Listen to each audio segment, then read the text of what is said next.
Chapter 1. Cindy Thomas was tuned into her police scanner as she drove through the Friday morning rush to her job at the San Francisco Chronicle. For the last 15 minutes, there'd been nothing but routine calls back and forth between dispatch and patrol cars. Then, something happened. The Whistler TRX-1 scanner went crazy with static and crosstalk. It was as though a main switch had been thrown wide open. Codes in the 400s jammed the channel. She knew them all. 406, officer needs emergency help. 408, send ambulance. 410, requested assistance responding. Cindy was an investigative journalist, top dog on the crime beat. Her assistance was definitely not requested, but she was responding anyway. Tips didn't get hotter than ones that came right off the scanner. The location of the reported shooting was a Taco King on Dubose Avenue. Cindy took a right off Otis Street and headed toward the Dubose Triangle, near the center of San Francisco between the Mission, the Castro, and the Lower Haight. With the sirens from the patrol cars ahead and the ambulance wailing and honking from behind, she sure didn't need the street number. She pulled over to the side of the road, and once the emergency medical bus had passed her, she drafted behind it, pedaled to the floor, and never mind the speed limit. The ambulance braked at the entrance to the Taco King at the intersection of Dubose Avenue and Guerrero Street. Cruisers had blocked off 3 lanes of the 4-lane street, and uniformed officers were already detouring traffic. People were running away from the scene, screaming, terrified. Cindy left her Honda at the curb and jogged a half block, reaching the Taco King in time to see 2 paramedics loading a stretcher into the back of the bus. She tried to get the attention of one of them, but he elbowed her out of his way. "Step aside, miss." Cindy watched through the open rear doors. The paramedic ripped open the victim's shirt, yelled, "Clear!" and applied the paddles. The body jumped, and then doors slammed, and the ambulance tore off south on Guerrero toward Metro Hospital. Police tape had been stretched across 3 of the 4 lanes, keeping bystanders from entering the parking lot and the restaurant. At the tape stood a uniformed cop, Al Sawyer, a friend of Cindy's live-in love, homicide inspector Rich Conklin. She walked up to Sawyer with her notebook in hand, greeted him, and said, "Al, what the hell happened here?" "Oh, hey, Cindy. If you hang on, someone will come out and make an announcement to the press." She growled at him. He laughed. "I heard you were a pit bull, but you don't look the part." She wore blonde curls with a rhinestone-studded clip to discipline them, and had determination in her big blue eyes. That was how she looked, no manipulation intended. Still. "Al, look. I'm only asking for what everyone inside and outside the Taco King saw and heard. Gotta be 40 witnesses, right? Just confirm that and give me a detail or 2, okay? I'll write anonymous police source told this reporter, like that." "I'll tell you this much," Sawyer said. "A guy was shot through the windshield of that SUV over there." Sawyer pointed to a silver, late-model Porsche Cayenne. "His wife was sitting next to him. I heard she's pregnant. She wasn't hit and didn't see the shooter. That's unverified, Cindy. Wife's inside the squad car that's moving out of the lot over there. And now you owe me, big time. Give me a minute to think so I don't blow my 3 wishes." Cindy didn't give him the minute, instead asking, "The victim's name? Did anyone see the shooter?" "You're pushing it, Cindy." "Well, my pit bull reputation is at stake."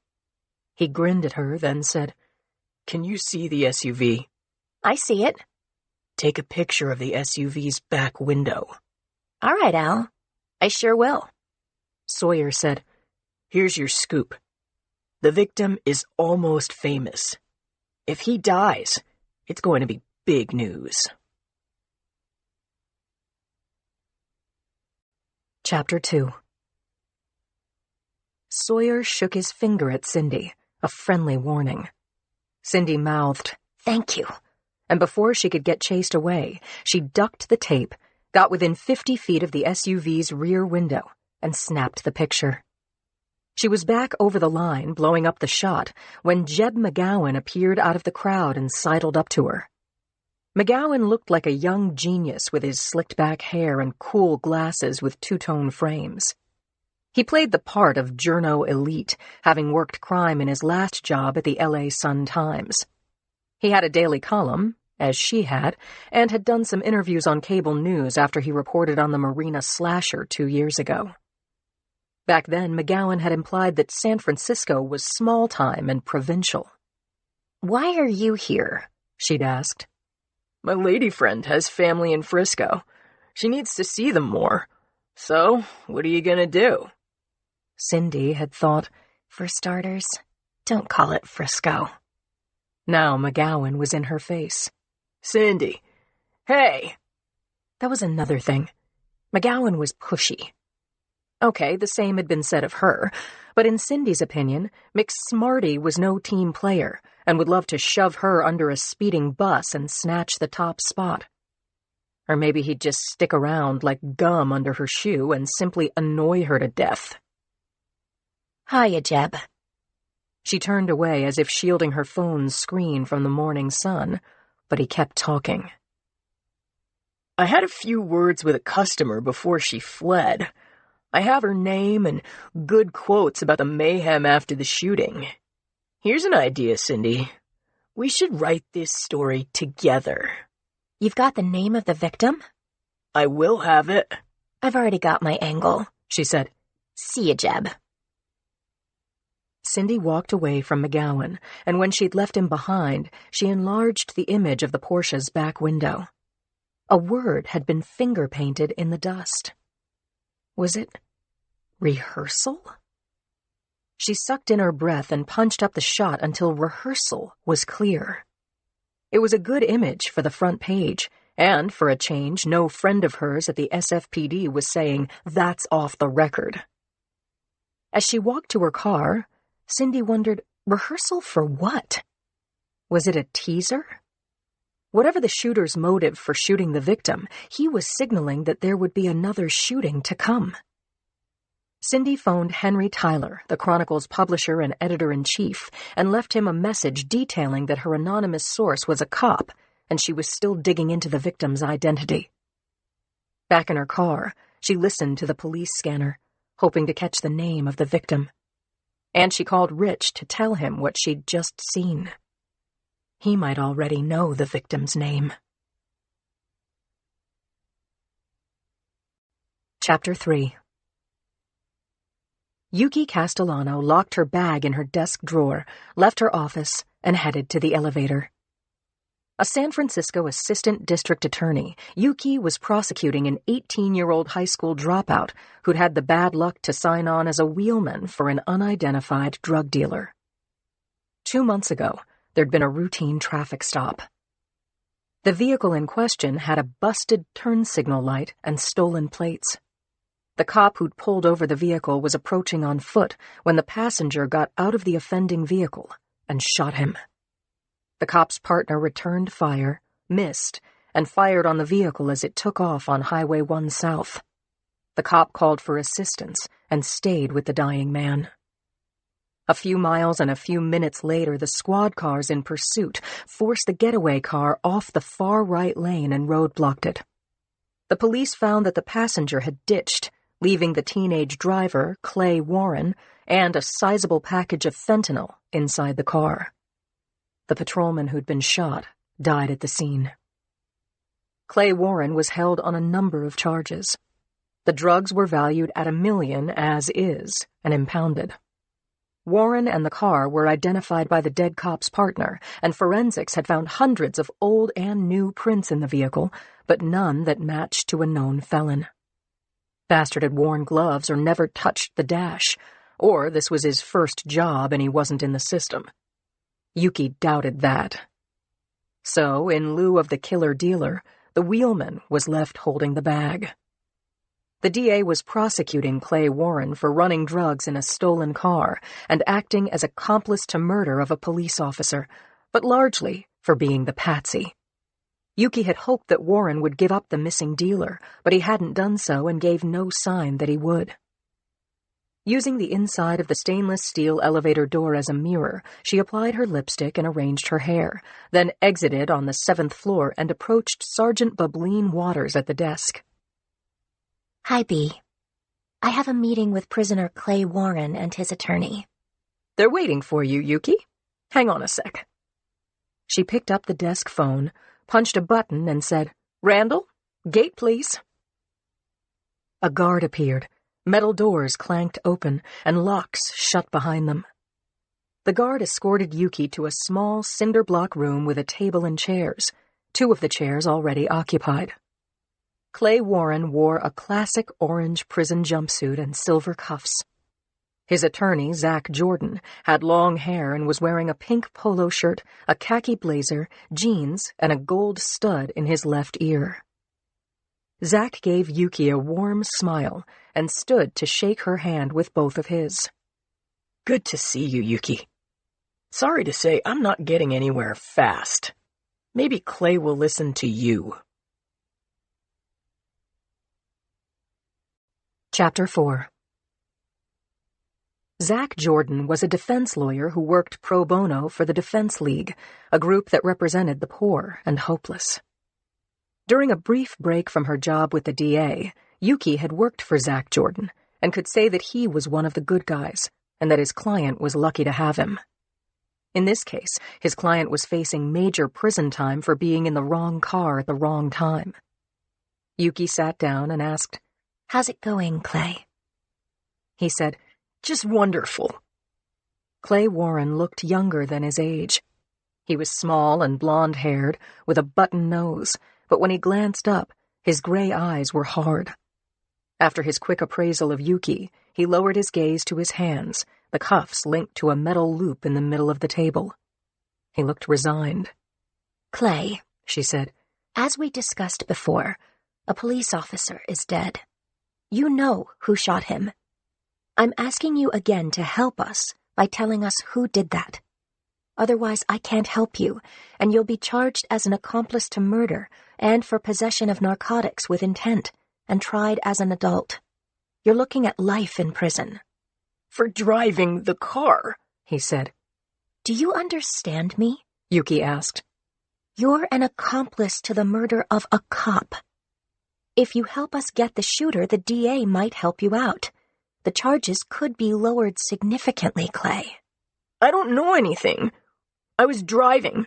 I heard the siren. I pull over and get charged with all of this bullshit. It's wrong. All wrong.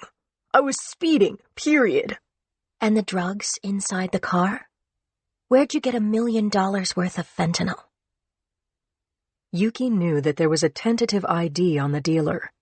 The cop who'd watched his partner die on the street had reviewed photos of likely suspects, big-time drug dealers, and thought the shooter might be Antoine Castro, but he wasn't entirely sure. Yuki said, Why are you taking the weight for scum like Antoine Castro? The kid shook his head no. Castro was on the FBI's most wanted list. By now, Yuki was willing to bet, he'd left the country and assumed a new identity. Zach said, Lying isn't helping you, son. I know ADA Castellano. I'll negotiate for you. For God's sake, Warren shouted. Leave me alone. Yuki imagined that if the killer dealer was Castro, he'd gotten word to the kid. Warned him. You talk, you die. Clay Warren wasn't going to talk. Yuki stood up. I'm sorry, Zach. You tried, he said. She went to the door, and the guard opened it for her. She left Zach Jordan alone with his client, a scared kid who was going to die in prison. Just a matter of when. Chapter 5. Friday morning at 9 a.m., give or take a few minutes, Homicide Lieutenant and Acting Police Chief Jackson Brady strode down the center aisle of the bullpen.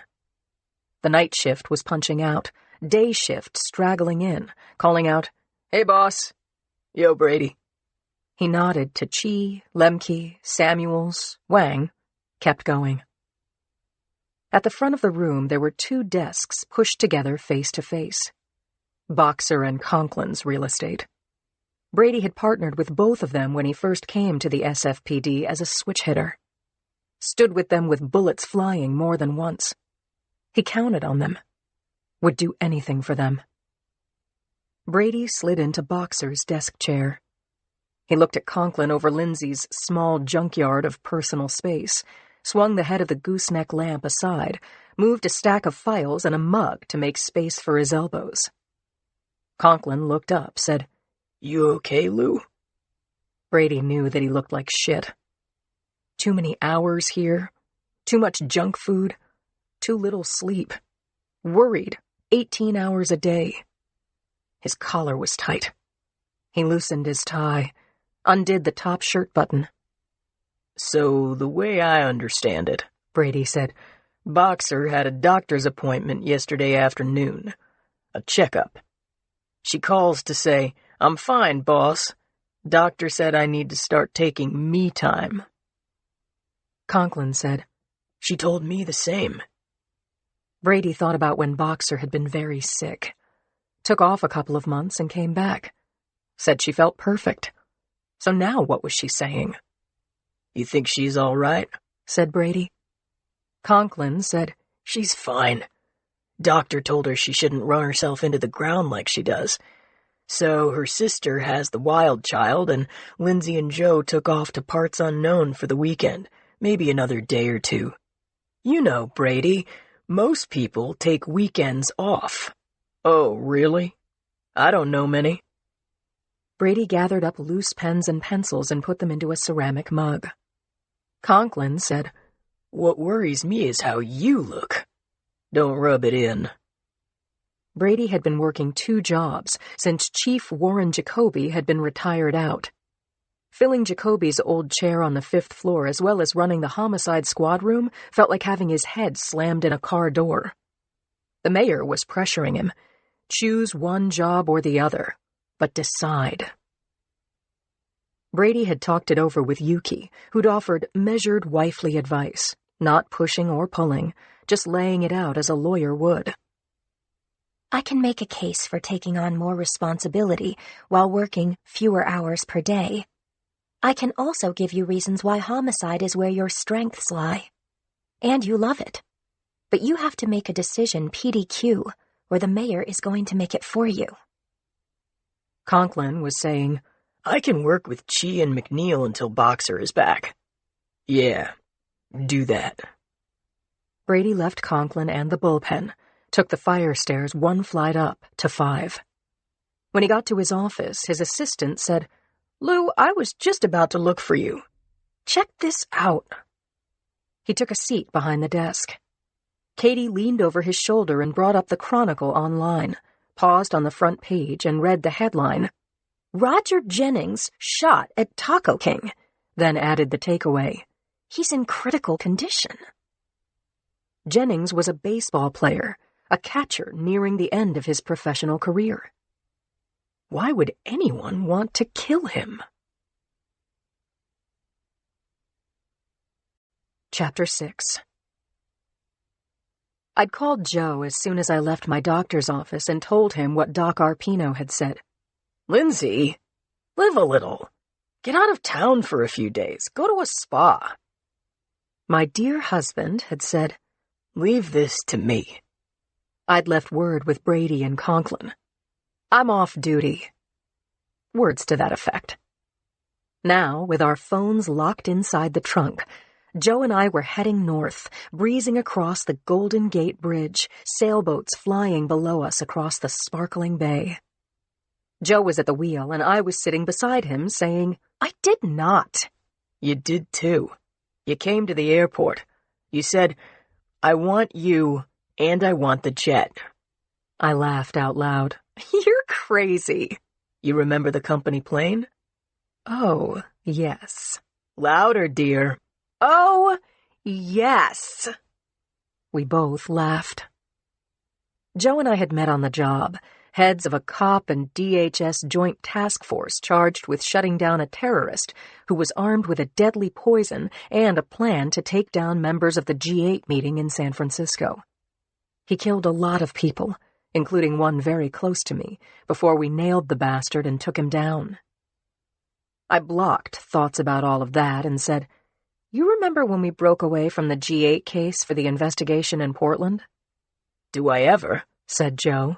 "Inside that conference room with a dozen people working a national security murder, and you saying, 'If you keep looking at me like that, Deputy Director Molinari, I can't work.'" I laughed and said, "I told you that afterward. I didn't say that out loud." I was sure I was right, but it was also true that working with Joe under so much adrenalized fear and pressure had unleashed some pretty amazing magic between us. And before we'd left Portland for San Francisco, we'd fallen in love. Hard. Was it perfect from then on? Hell no.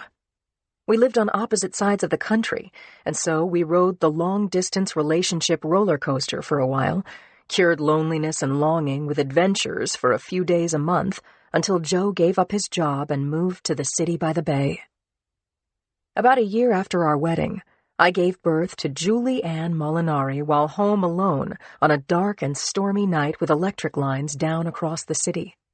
While I panted and pushed and screamed, surrounded by firemen, Joe was 35,000 feet overhead, unaware. He'd made it up to me and our baby girl when he finally reached home. Joe Molinari, intelligence agency consultant and Mr. Mom. He asked now, "Where are you, Lindsay?" "I'm right here." I leaned over, gave him a kiss, and said, "I was remembering. Where are you, Joe?" He put his hand on my thigh. "I'm here, Blondie, thinking about what a good mom you are and how much I love you." I told him, "I sure do love you too." This weekend, Julie was staying at the beach with her Aunt Kat, 2 cousins, and Martha, our best doggie in the world, while Joe and I got to be 2 40-something kids in love. Joe turned on the radio and found the perfect station.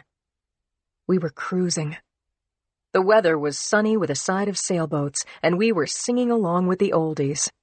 Free to do what I want any old time. When we reached our first destination, Joe and I were in a honeymoon state of mind.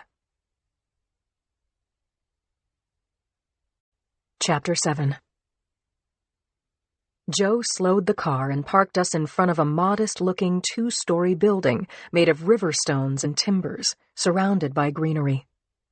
I recognized it from photos of Where to Go in Napa Valley. This was reportedly one of the best restaurants in the world, as it had been for the last 20 years. Yes, best in the world. I shouted, "The French Laundry? Seriously?" I'd read about how hard it was to get into this place, revered by foodies all over and winner of Michelin's top ranking, 3 stars. A 2-month waiting period for a lunch reservation was typical. "You didn't pull this off overnight." "I have a connection," Joe said, giving me a twinkly grin. Wow. After the burger and coffee diet that went with being on the job, I wondered if I could even appreciate fine dining. But now I knew why Joe had said to wear a dress, and surprise, surprise, I had one on. It was a navy blue and white print, and I'd matched it with a blue cashmere cardigan. I pulled the band from my sandy blonde ponytail, flipped down the visor, and looked at myself in the mirror. I fluffed up my hair a little and pinched my cheeks. I looked nice. The restaurant's farm garden was across the street, and it was open to visitors, a lovely place for a Friday stroll. I told Joe I was going to need my phone after all so I could take pictures. He got out of the car, and the trunk lid went up. That's when a panel van pulled up to the rear of the car and buzzed down its passenger side window. I couldn't see the driver, but I heard him yell, "Joey!" Joe called back, "Dave, you crazy SOB." I watched him go over to the van, open the door, lean in, and hug the driver. Then he came back to me and said, "You're finally going to meet Dave." When Joe spoke of David Channing, it was always with love and sadness. Dave had been Joe's college roommate at Fordham back east in the Bronx. I'd seen pictures of them on the field. Dave was a quarterback and Joe played flanker. He'd shown me pictures of the team, whooping, high on victory, both Joe and Dave, tall, brawny, handsome, and so young. Joe had told me that after a day like that, a win against Holy Cross, there'd been a sudden cold snap and a snowstorm had blown in from the west. Dave had been driving his girlfriend Rebecca home to Croton-on-Hudson, about 45 minutes up the Taconic, a lovely twisting road with a park-like median strip and beautiful views. But, as Joe had told me, on that late afternoon, the snow had melted into a coating of black ice on the road. Dave had taken a turn where a rocky outcropping blocked his view of a vehicle that had spun out of control and stopped across both lanes. Dave had braked, skidding into the disabled car, while another fast-moving car had rear-ended him. Before it was over, 32 cars had crashed in a horrific pileup. Rebecca had been killed. Dave's spine had been crushed, and the young man who was being scouted by NFL teams had been paralyzed from the waist down. His parents, Ray and Nancy, had brought Dave home to their little winery just outside Napa, and there'd been years of painful rehab. During those years, Joe had said, Dave had walled himself off from his friends and pretty much the whole world. Lately, he kept the company books, ran a support group for paraplegics, and mourned his mother's death from lymphoma. That was all Joe knew. Joe opened my door, offered me his hand, and helped me out, saying, "I've been waiting a long time for this, Linz. Come and meet Dave."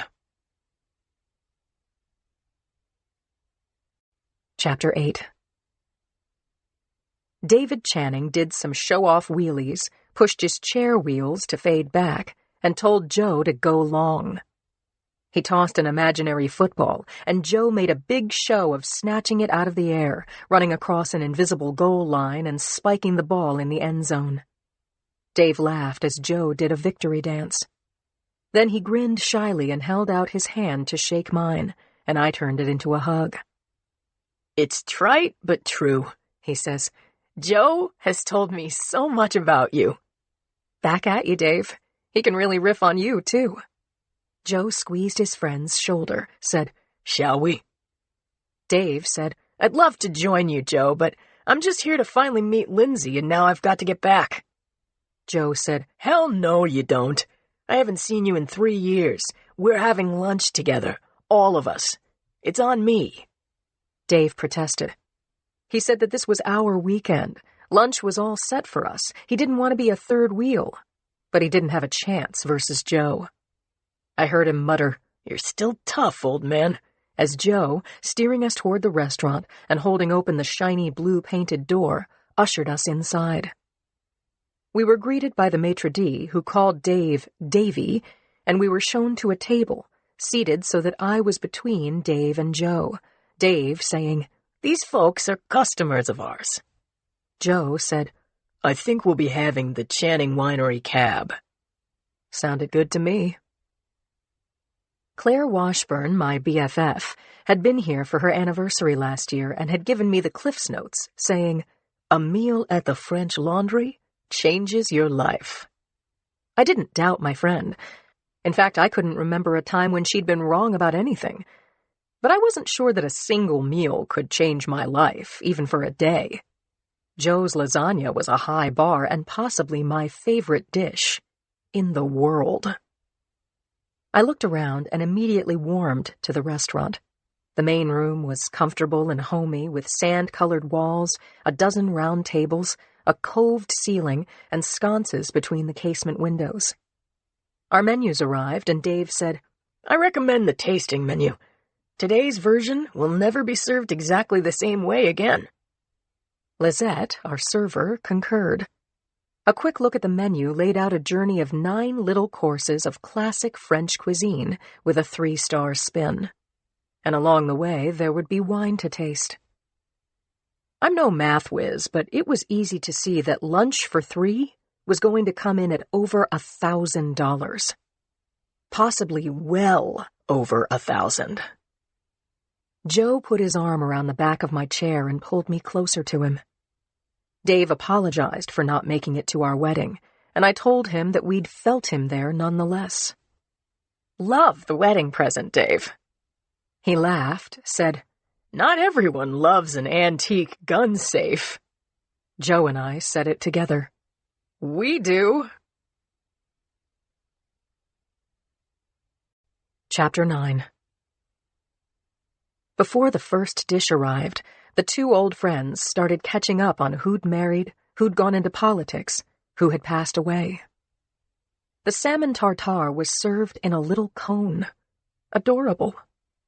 My taste buds maxed out, but rallied in time to taste what Lisette said was one of the French Laundry's signature dishes: 2 oysters on the half shell with pearl tapioca and Regis ova caviar, served in a small white bowl.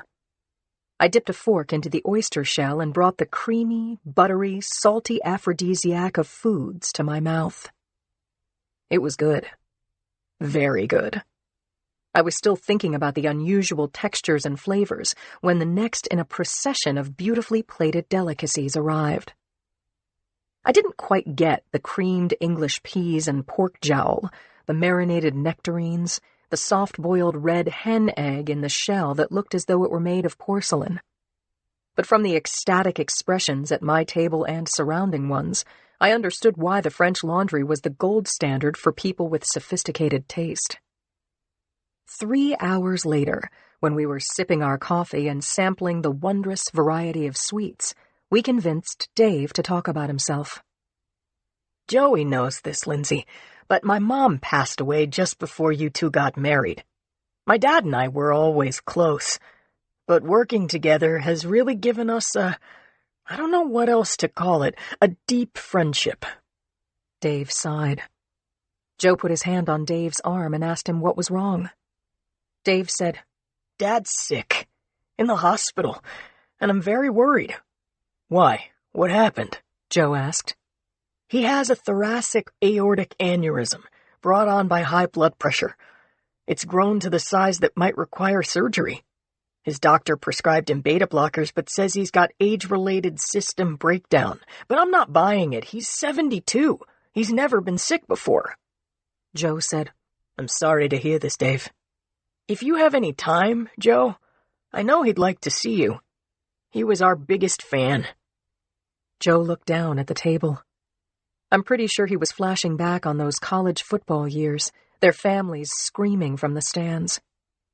Joe lifted his eyes, looked at his friend, and asked, "When would be a good time to see him?" Chapter 10. As we pulled out of the parking lot, I told Joe, "He's great, Joe. I feel bad for him." "It was good to see him. Hey, you sure it's okay?" "Of course. You go see his dad and I'll go to the spa." Joe nodded, said, "I'll be back in time for dinner." "Perfect," I said. I was thinking of a massage, some kind of exotic wrap. Freak out the guys at work by getting a manicure. I could almost hear Brady saying, "What happened to you, Boxer?"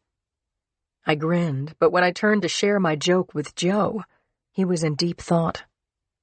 He saw me out of the corner of his eye and said, "I can't help but think about what his life might have been but for that bad turn in the road." And then, "I think that a lot of guys who play pro ball have broken lives. Not just physically, but the fame and money and disappointments, all of that. I'm just glad he's the Dave I know." I nodded my agreement. He said, "And you, sweetie? How was your lunch?" "It was fabulous. The best meal I've ever had. And you know why? Because you thought of it, Joe. You made this great plan in a split second. You called Dave and got it done. You spent a bundle on lunch." "What about the food? You didn't mention the food." "Well, may I be honest? I'm sure that I'm crazy and I should have loved the farm lamb and that steak thing and the green pea puree and the whatever, but you know what I liked the best? Let me guess, Joe said. that little glazed donut at the end, like a mini Krispy Kreme. Come on, how'd you know? 1, you're a cop, and 2, you were making some very sexy noises. Huh. Maybe I was thinking about you. You were not. And since I'm going to the spa, I should be very relaxed and dreamy and smelling like flowers when you get back. Hold that thought, said Joe. Chapter 11. The Milliken Creek Inn is perched on a terraced hillside with views of the Napa River. I came back from the spa to our room with its balcony view of the river, its fireplace, and its huge bed with a novel feeling. I felt no stress whatsoever. No rush. No hurry. No worry. Nowhere to go and nothing to do but rest. I dressed in a white robe and a pair of socks, then climbed aboard the California King with its down comforter and regal headboard. I woke up to Joe calling my name, flipping on the lights in the darkened room. Sorry, Linz. Didn't mean to wake you. What time is it? 7-something? 7:20. When we came back from seeing Ray, Dave and I got into a pile of yearbooks and photo albums, and then, of course, I told him everything Julie has said and done since she was born. I said, "Oh, man, all caught up now?" Joe laughed, asked, "Do you want to go to the restaurant for dinner?" I shook my head no. I was so comfortable. Me neither. I want to clean up and get into bed. But wait, he said. He sat on the side of the bed and phoned room service, ordered cheese and fruit for 2, basket of bread, bottle of Channing Winery Sauvignon Blanc, concluding with, "You got some candles? Good. 20 minutes will be great." He hung up the phone, shucked his jacket, came back to the bed, and kissed me. "God," he said, "you do smell like flowers." I showed him my newly polished fingers and toes, and he kissed me again, lifted a few strands of my hair away from my eyes. "I'll be back," he said. I fluffed my pillow, gazed out through the sliding doors to the balcony as the glow left the sky, and listened to Joe singing an old rock and roll hit in the shower. That oldies station we'd driven to must have gotten stuck in his head. "Do you love me? Do you love me?" He burst out of the bathroom in a robe singing the chorus. "Now that I can dance." I laughed and opened my arms to him, and he got into bed. I put my arm across his chest. He drew me close, and I tipped my head up and kissed him again, this time putting a little heat into it. He said, "Look at us. 2 oysters in white. No caviar required." "Call your daughter," I said, "before it gets too late." Joe got up, found his phone in his jacket pocket, and came back to bed. Together we FaceTimed my sister, her 2 shrieking little girls fighting over who should tell Uncle Joe about their day. And then we shared a sweet conversation with a sleepy Julie, who I could see was in bed with Martha. Julie said, Mommy, say woof. I did it. No! Say it to Martha. Cat cackled in the background as Julie took the phone to my old dog. I woofed on command. Then Joe and I kissed Julie through the screen of the phone and told her to sleep tight. When we were alone again, Joe told me that Ray Channing looked terrible, but that he couldn't suppress his happiness at seeing Joe again after so many years. Told me I hadn't changed a bit. We both laughed, and room service knocked and delivered. Joe and I sipped wine. We nibbled. We talked, and then Joe put the candle in its little glass globe on the dresser before rolling the cart outside and locking the door. He took off his robe and tossed it over a chair, came back to bed, and helped me out of mine. I have a confession, I said. Now? You wish my chest wasn't hairy? I love your hairy chest. The lobster mac and cheese. That was my favorite course. It beat out the mini donut? It was the best thing I've ever eaten. Joe laughed. Mac and cheese. With lobster. Got it. I think there's a recipe for that. By 8:30 or so, we were making love by enough candlelight for each of us to see into the other's eyes. Joe asked me, "What did you say, Blondie?" "I'm so lucky." Lucky me, too. Chapter 12. 20 minutes after kissing my child, my husband, and my border collie goodbye, I parked my Explorer under the overpass on Harriet Street. It was only a half block to the medical examiner's office. I wanted to see my best friend, and I thought coffee with Claire would be a nice, soft entry to my Monday morning return to work. I pulled on the heavy glass doors, said hey to Patrick, Claire's new receptionist, who told me, "Dr. Washburn said go into her office. She'll be there in a second." 5 minutes later, Claire and Cindy came through the office door, Claire looking harried, Cindy wearing her deep-in-a-story face. I stood up and put my arms around them both and gave them a group hug. "Your hair smells wonderful," Claire said. "I got a hair mask." "Me?" "What's going on, you two? What did I miss?" Cindy said, "The day you left. Did you hear about it? Roger Jennings gets shot in his car leaving the Taco King on Dubose Avenue." "I missed it." "Okay, well, he survives the shooting for a few days, unconscious, never says a word before he passes away late last night. You know who he is? Roger Jennings?" "Sure, he was a catcher, released by the A's and picked up by the Giants, about a year ago? Was the shooter caught?" Cindy filled me in. "No one saw the shooter, not even Jennings's pregnant wife who was in the seat beside him." Claire said, "The bullet entered through the center of the victim's neck, severing multiple vertebrae and arteries before exiting through the left side of his neck." Cindy said, "And someone, the shooter or an accomplice maybe, uses the chaos as cover to write the word rehearsal on the back window of his Porsche Cayenne." "Rehearsal," I said, thinking out loud. The shooting was a trial run. Could be that Jennings was a random person in the wrong place. "Maybe," said Cindy, "but I've been digging into Roger Jennings. I'm thinking he was lining up his next career, a little more dangerous than baseball." "How so?" "He was dealing," she said. I said, "That's a fact?" "Trusted sources tell me that Jennings was selling MDMA to his teammates.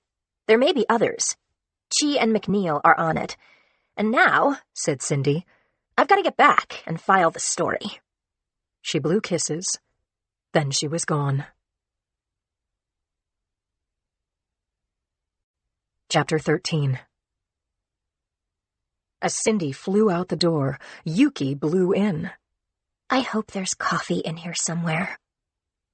Claire pointed to the coffee maker, and when we were all topped off, arrayed around Claire's desk, we started catching up.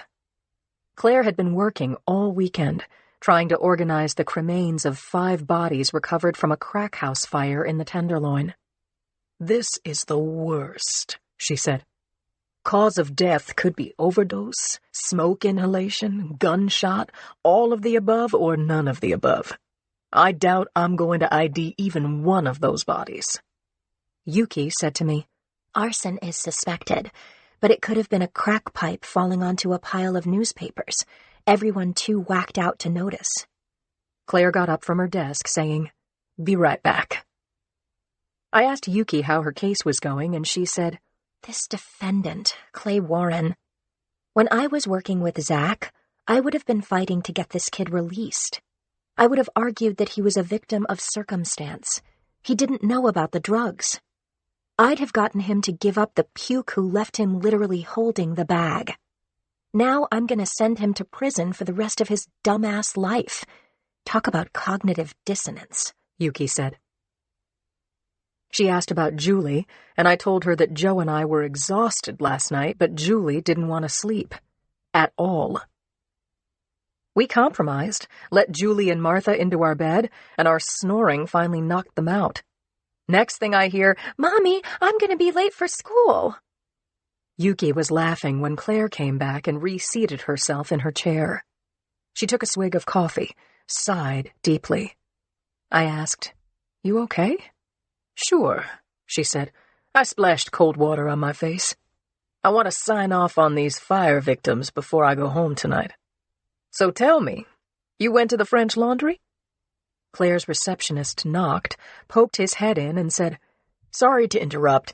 Sergeant, Inspector Conklin just called. He said he needs you to come upstairs. We broke up our little party and hugged Claire goodbye. Yuki and I power-walked up the long breezeway that connects the medical examiner's office to the Hall of Justice. An elevator was waiting, and we boarded it, Yuki getting out on 3. I exited on the 4th floor and found my partner at the entrance to the squad room, putting on his jacket. Good, you're here, Boxer, Rich Conklin said. Double homicide in St. Francis Wood. We're catching. Chapter 14. Conklin and I jogged down the fire stairs and through the lobby to the main exit on Bryant.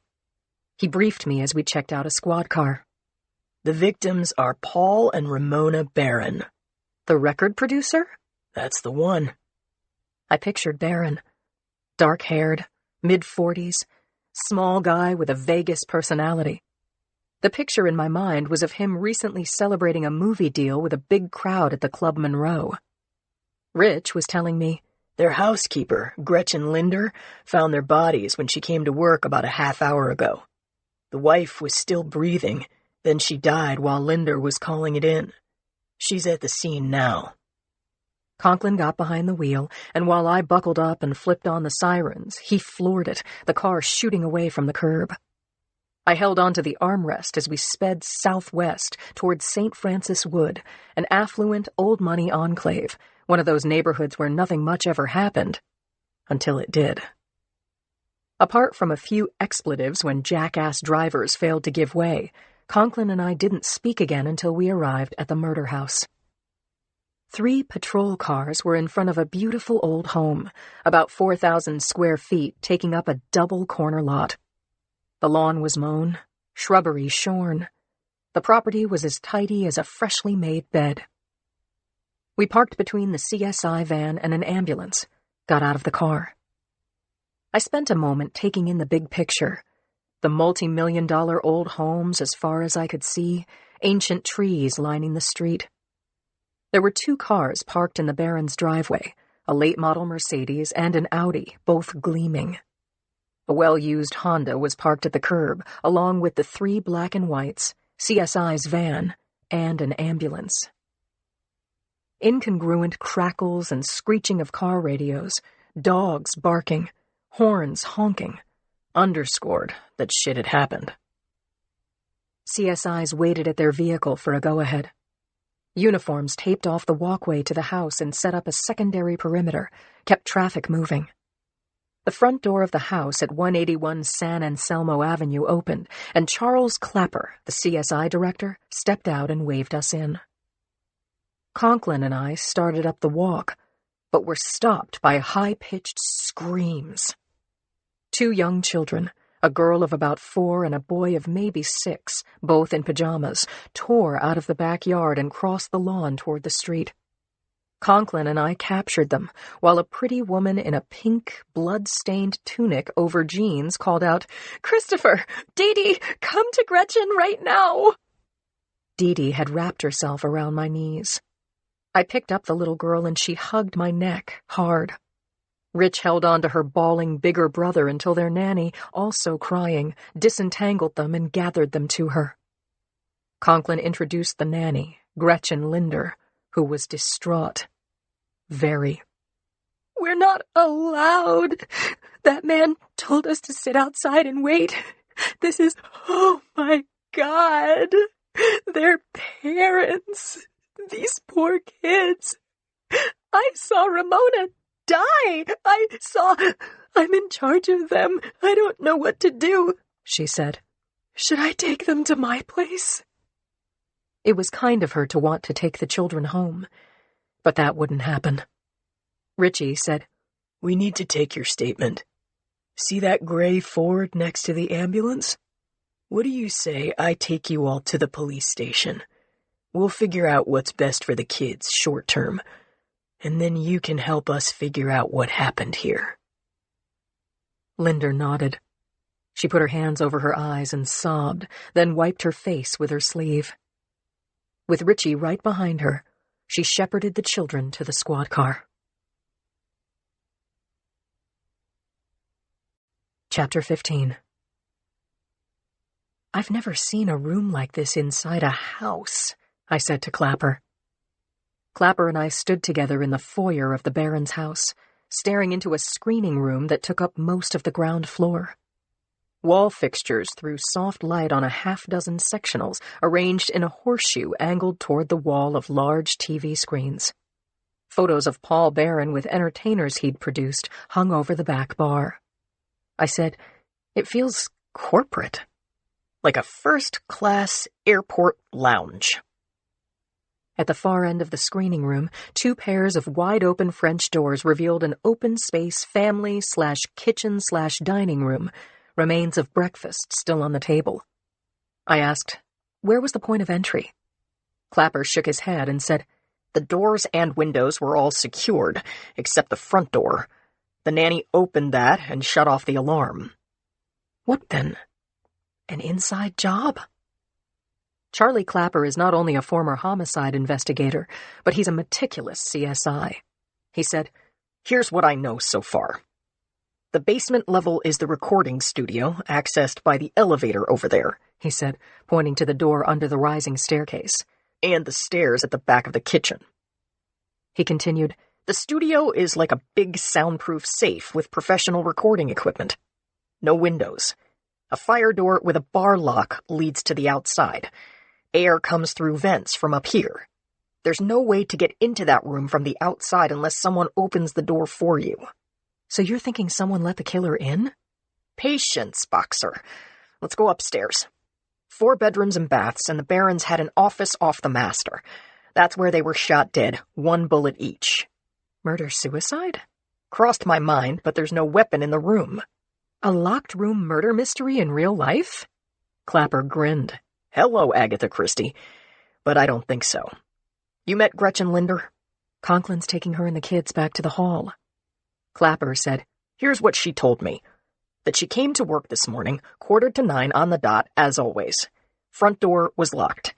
She used her key and disarmed the alarm. Called out, 'Hello?' No answer. She didn't see the kids or anyone, so she went upstairs. Ramona was still breathing. Gretchen called 911. By the time we arrived, Ramona had expired. I kept the EMTs from destroying the scene. From the temperature of Paul's body, I'd say he was shot at around 8:30, give or take.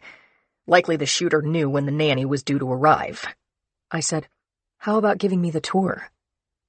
Together, Clapper and I climbed a winding staircase, walked down a long hallway, passing open doors to the kids' rooms, bedrooms, and baths.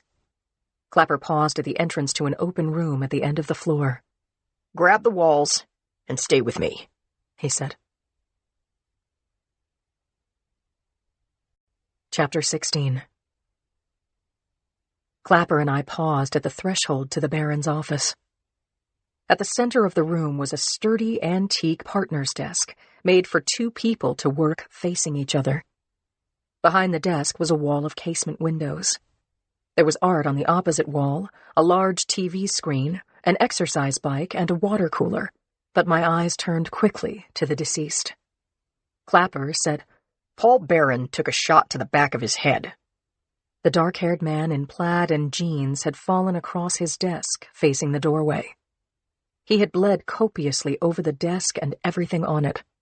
Coffee and blood mixed together and dripped onto the carpet. Continuing, Clapper said, "Looks to me like Ramona saw her husband fall toward her. She stood up, and that gave the shooter a good, clean shot to her chest." I followed his line of reasoning. Ramona had dropped and toppled out of her chair and was lying face up on the carpet with her eyes open, blood spilling across her chest. I stooped down to get a closer look. She was wearing tights, a pink V-neck sweater, several diamond rings, diamond stud earrings, and a gold chain with a ruby cabochon pendant hanging just above the neat bullet hole through her sternum. As with Ramona's husband, it looked like one shot had taken her out. The shooter had to have been trusted and standing only feet away. Did he or she have a house key? Know the alarm code? Had Gretchen? Had she done this? It didn't matter how many times I'd seen murder victims. It always hurt. What plans had this couple made? What would happen to their children? How had it come to be that this was their day to die? I was staring at the small, bloody handprint on Ramona's cheek. Looked like it belonged to Dee Dee, who was about my own daughter's age, when I heard Clapper say, "Boxer. Boxer! Look at me." I looked up. He was holding up 2 fingers of his right hand. He moved his hand back and forth until I focused. Then he pointed to the multi-paned windows beyond the desk, kept pointing until I saw 2 bullet holes surrounded by crazed tempered glass. On the floor beneath was a spray of tiny shards. "There. See that?"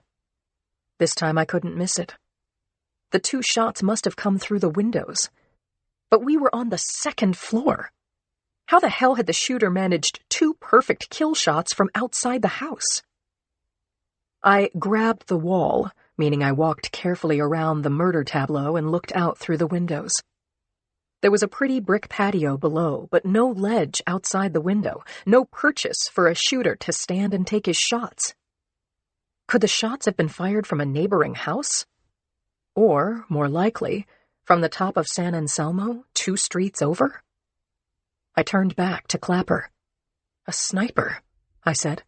"A damned good one." Clapper was on to the next. He said, "Look over here, Boxer. I'd like to get into that closet." Chapter 17. Clapper and I didn't need a search warrant to collect evidence in plain sight. But incriminating evidence found inside a closed room, or drawer, or anything with a lid would be inadmissible in court if, say, a barren friend or associate was suspected of having committed a crime. So a closed door was off limits without a search warrant. However, there was a loophole. Exigent circumstances. If we had reason to believe that another shooter, or possibly an injured person, was hiding in that closet, we had to check it out. It was reasonable, and I felt duty-bound to clear this room of an armed individual before the CSIs entered it. I pulled my gun, said to Clapper, "On the count of 3. 1. Clapper pulled his gun. 2. I stood to one side of the door as he said, 3. Then flipped on the light switch and jerked open the door, using it as a shield. My heart was pounding hard and fast as, leading with my weapon, I took in all 4 walls of the closet. I saw nothing but shelves and cubbyholes stuffed with padded envelopes. "Clear," I said. "Thank God." I put my gun away. We gloved up and went in. A metal cabinet about 5 feet tall by 3 feet wide by 2 feet deep stood at the back of the closet with the doors open. Inside were more padded mailers, some loose glassine envelopes with white powder inside. Clapper stood beside me. He said, "If they were running a mailbox fentanyl business, we're talking about big money here." I felt sick, with a letdown that was hard to understand, let alone explain. I had been feeling sympathy for the Barons. Now I saw what Clapper saw, an addictive drug, a mailbox business. And if the drug was fentanyl, it was addictive and deadly. If the Barons were dealing, I cared a lot less. Still, I'm a cop. 2 people were dead on the floor behind me. I said, "What the hell, Charlie? Possibly millions in drugs and nothing was stolen. These people were professionally assassinated. But why?" "What's your theory?" he asked me. I see 2 options. This was a calculated hit, planned and executed by a pro, motive unknown. Or maybe it was a psycho with a high-powered rifle playing God this morning. Either way, shooter braces his rifle on the top of his car, takes a look through the sight. He sees 2 people he can take out with little to no chance of getting caught. Bang. Bang. Hitman or thrill killer gets back into his car and takes off. Clapper said, "And now he's on his couch, waiting for headline news. I didn't like it either way. Joe would say, "You've been on the case for a half hour, Linz.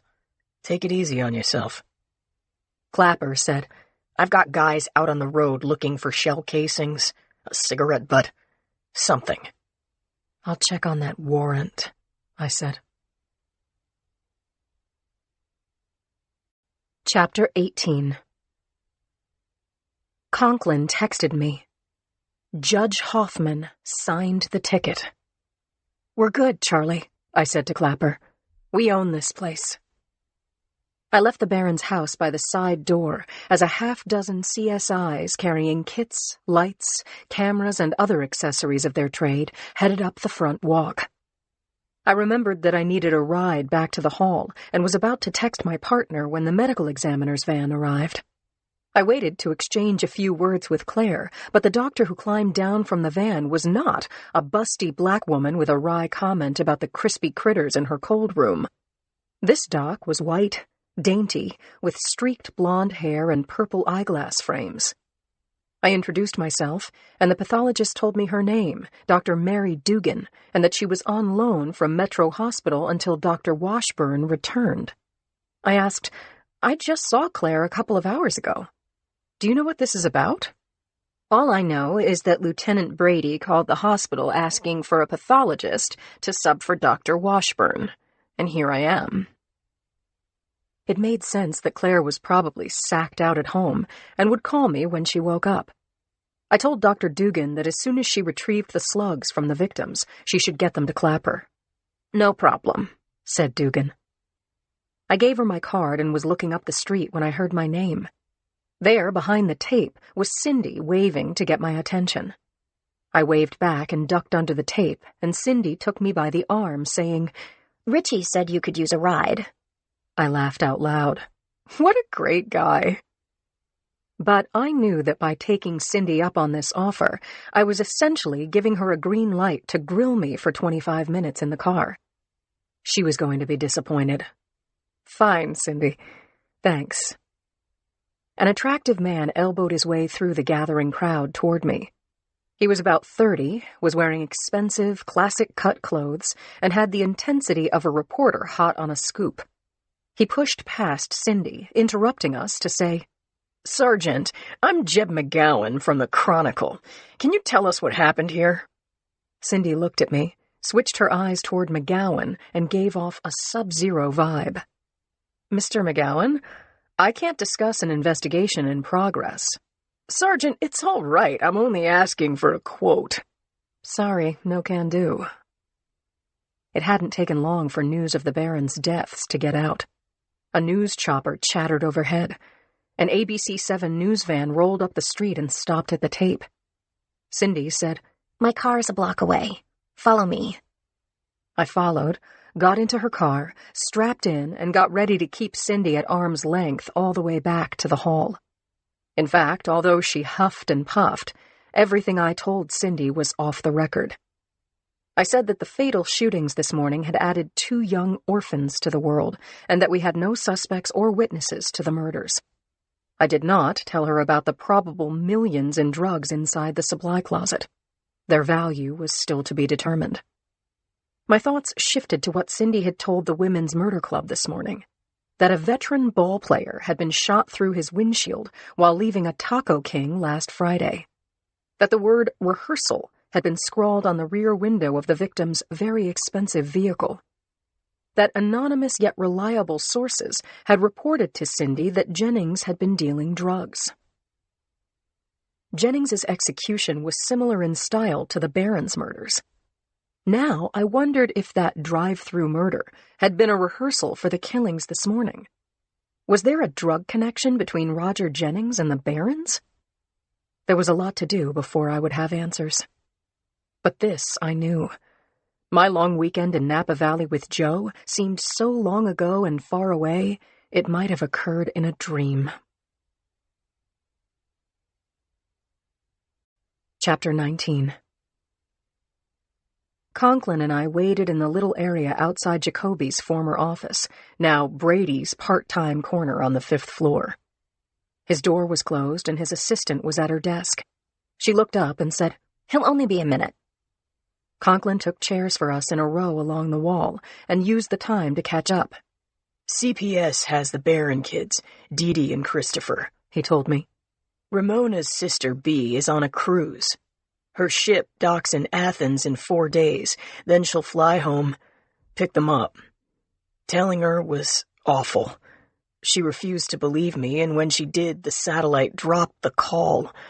Awful, terrible, painful." Did Gretchen have any ideas who wanted the Barrons dead? She said that they had friends and haters, and it was hard to tell the difference. Oh, that's great. Rich took his phone out of his shirt pocket, tapped until his notes came up. He showed me the screen, scrolled down, saying, "Gretchen had a guest list. About 150 people attended their movie premiere party last month, not counting the band and the help." I scoffed. We both knew we could spend weeks checking alibis from the Barons' circle of associates and never get a clue. Or we could get too many clues that went nowhere. I said, maybe we'll get lucky with the neighborhood canvas. Brady opened his door, stuck his head and shoulders out. "Come on in," he said. "Sit yourselves down." The look on his face told me something was up. Conklin and I took seats on the sofa positioned at a right angle to Brady's desk. I was agitated and tried not to show it. Brady said, "Clapper found a pill presser in the basement of the Barron house. It was still in a crate. He found hazmat suits, scales, glassine envelopes, a few ounces of product still in shipping envelopes addressed to them. The Barons were about to go big time in the fentanyl business." He got up from his seat, scrunched up the blinds, and looked out at the traffic on Bryant. I said, "So what are you thinking, Brady?" "Boxer, don't worry yourself. You either, Conklin. The homicide is still your case. I'm worried about the way fentanyl is spreading, mixed into the heroin supply, killing tens of thousands because it's probably 50 to 100 times more powerful than morphine and multiple times stronger than heroin at a fraction of the price. You know how this works?" He didn't wait for us to say. "You buy it on the dark web, dead cheap, with crypto. Middlemen, that is, folks like the Barons, cut it with lactose or something, press it into pills, and mail out little envelopes through the U.S. Postal Service or a courier service. And the customers? They're caught in the perfect storm between heroin drying up and that nice, cheap opioid high. No needles, just snort it up and nod off. The more deadly it is, the more they want it." Brady had been a narc with the Miami PD. This was hitting him personally. "That's all," Brady said. "Try to get a lead on who killed the Barons. Talk to Chi and McNeil about that baseball guy who got killed last week. See if there's a link." Before he could say, "Keep me posted," his cell phone buzzed. He read the text and said, "Ah, shit." He typed a few words, put down his phone, leaned across the big old desk. "Get this. Guy dropped off his kid at school in L.A. Took a shot between his eyes and dropped dead. No other casualties." I said, "What time?" Brady said, "I didn't ask. Just before the school bell? 8:30? I said, "That's the same time the Barons were shot. To the minute." Chapter 20. Claire texted me as I was driving home. I stopped at the light on Turk Street and Webster Street and returned the text, asking Claire, "Where are you? Are you okay?" "I'm in my office. Call me." I pulled over and phoned her. She picked right up. "Where'd you go, Claire?" I got no answer from the mysterious Dr. Dugan. There was a pause, then, "Where are you?" "Turk and Webster." "Can you come back, Lindsay? I need to talk to you." I was about 10 minutes out from the hall. I said so, made a couple of left turns, a right, then a left on Bryant, and found my usual spot on Harriet Street waiting for me. During those return 10 minutes, I tried on all kinds of reasons for why Claire needed to see me, and while some were ridiculous, the one that seemed most reasonable and possible was that she'd quit her job. That crack house turned incinerator was a sick nightmare. Claire dealt with death every day, yet this case was singular. The victims were probable long-time addicts, so there was little chance that friends and family members were calling missing persons. And even if they did, Claire was at a dead end. No answers to what had happened, how or why, no fingerprints, no way to get those bodies home. Maybe this fire had been Claire's final straw.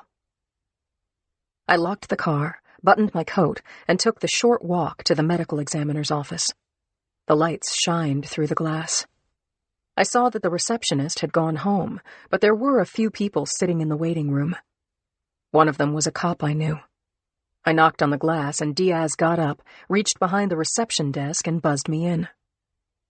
A moment later, Claire opened the door to reception and leaned out, saying to me, "After I get out of these bloody scrubs and wash up, want to go have a beer?" I nodded. Good idea. We went to McBain's, the bar and grill across Bryant and down the street, named for a valorous homicide captain who'd owned the place and whose portrait hangs over the bar. R.I.P. At 6:30, McBain's was packed with Hall of Justice workers and one departing pair of lovebirds who'd left an empty table by the jukebox. We grabbed it. A sappy pop vocal was on loud, making my teeth vibrate, but at least we had a table. Sid McBain, our waitress, stopped by and dropped off dinner menus. Claire said, "Wait a sec," handed back the menus. 2 Anchor Steams and a bowl of chips, I said. Sid left, and I imagined a cone of silence dropping over our table so we wouldn't be disturbed. In a way, it worked. The Cheers-like ambiance of the place faded. I asked Claire about the fire victims, a way in for her to say, "This damned job is just too damned much, Lindsay." But she didn't. She said, "I've been coughing." I nodded. I knew that. "I have lung cancer." I was sure I was hearing her wrong. I couldn't believe what she had told me. I asked her to say it again, and she did. "I have lung cancer." I shook my head. No. "Probably from the disinfectant or the X-rays or whatever fumes I breathe doing autopsies, or all of the above." Claire, you know this for sure? You've had tests? Sydney brought the beer, the chips. We didn't even acknowledge her when she said, "Will there be anything else?" Claire said, "I had a biopsy. Today I saw my oncologist. It's a carcinoma. It has to come out. I haven't told Edmund." Jesus. I keep thinking about Rosie. Rosie is their youngest, their beloved change-of-life baby. Claire coughed into a napkin, then looked at me with water in her eyes. "It's nothing to worry about. I'm a doctor, you know." Bullshitting herself, lying to me, to Edmund, to people who loved her. That's how scared she was. "Don't tell anyone," she said. I reached across the table and grabbed Claire's wrists. We both burst into tears. Chapter 21. Before Claire texted me, I'd been thinking about how much I wanted to discuss the Barron murders with Joe. He has decades of experience in intelligence agencies and spent a number of those years as a profiler with the FBI. I had a new case. A successful record producer and his wife shot dead in their house by a very sophisticated marksman who knew their habits. Possibly knew about their drug business, which was still in a formative stage. The motive was unknown. Suspects, 0. Joe might see an angle on the case, but my thoughts about the Barron murders had become secondary. Now I wanted to hold Julie, spend time with her before she fell asleep, read to her first if I could steady my voice and not cry. I opened the door to our apartment and saw that Joe was across the room in his big leather chair. He lifted a hand in greeting, but I could tell he was deep in conversation. Martha waggled and shimmied into the foyer, yelping her joy that I was home. I ruffled her ears and called her pet names. Everything about this old doggie is precious to me. We've been together for so long. I talked to her as I put my gun in the safe that Dave Channing had given us, and she followed along as I went to find Julie. She was barefoot, still in the school clothes I'd dressed her in this morning, sitting on her bed with a book in her lap. She looked up and said, "Mommy, Martha peed on the floor." "Oh. Did someone forget to walk her?" She shrugged, not willing to implicate her dad, too young to do the chore herself. "Want to go for a walk?" I asked Martha.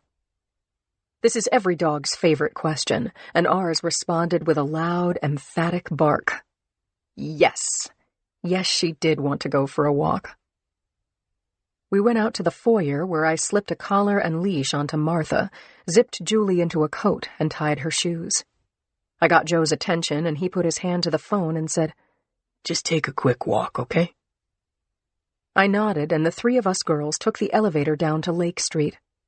Martha sniffed around the sidewalk, relieved herself for show, and then herded me and Julie together as border collies, even old ones, do.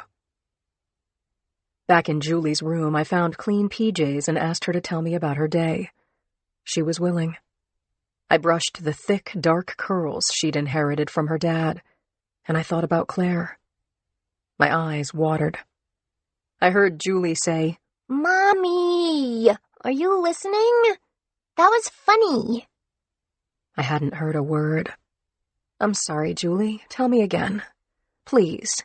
"No," she said. I asked her if she'd like me to read to her, and she said, "Not yet." She wanted to tell me about a rabbit a classmate had brought to school, and kept talking until Joe came to the doorway and said, "How about a hug goodnight, Bugs?" She said, "Dad, Mommy is out to lunch." "Then I'll make her some dinner." We hugged and kissed our little girl, told her it was okay to sleep with Martha for a little while, and shut off her light. We were crossing the main room when Joe's phone rang. He picked up and said, "I will, Dave. Of course. I'll call you in the morning. You too. Good night." When he'd hung up the phone, we sat together on the sofa. He looked sad, in pain. I asked, "What is it? What's wrong?" "Ray. Dave's father. He just died." "Oh, no." "Dave thinks Ray was murdered." "What?" "I have to go back to Napa Valley. I have to be there to help him." Chapter 22. Joe and I sat together on the sofa, our arms around each other. Joe spoke haltingly about himself and Dave when they were roommates.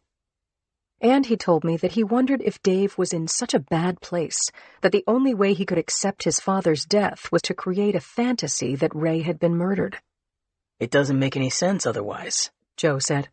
"Why would anyone kill Ray Channing inside a hospital?" I didn't want to break into Joe's thoughts, but I was also grieving. Moments with Claire were flashing through my mind, starting with the look on her face as she told me about the cancer diagnosis, then back to her smiling at me when she painted my toenails the day Joe and I got married. She was Julie's godmother, and I was Rosie's. Each of us was the go-to person for the other whenever we needed advice, love, support, and the truth. I couldn't imagine my life without Claire, and I didn't want her to go. Joe was holding me, and my body started shaking, and I just couldn't stop it. He turned me so that I was looking into his face, gripped my shoulders, and asked me, "Lindsay, what's going on?" I blurted out, "I said I wouldn't tell anyone." My voice cracked. He was alarmed, and he tightened his grip on me. "Tell me," he said. "Claire has cancer." I cried. Joe consoled me until he cried, too. Second time I ever saw Joe cry. I was so grateful that Julie was in bed, but Martha felt the sadness, came out of Julie's room and put her nose on the couch between us. "Keep talking," Joe said. "She said it's nothing to worry about, but she was lying." Joe held me tight. I thought about what Claire must be going through. "She hasn't told Edmund." "She will." I can't bear this, Joe. You can. You will. You'll be strong for Claire. We went into the bedroom and got in bed, under the blankets, and held hands. The last time I looked at the clock, it was 3:40 in the morning. The big paw that had once caught footballs enclosed my hand, and when Joe squeezed my fingers, it was gentle. A hug.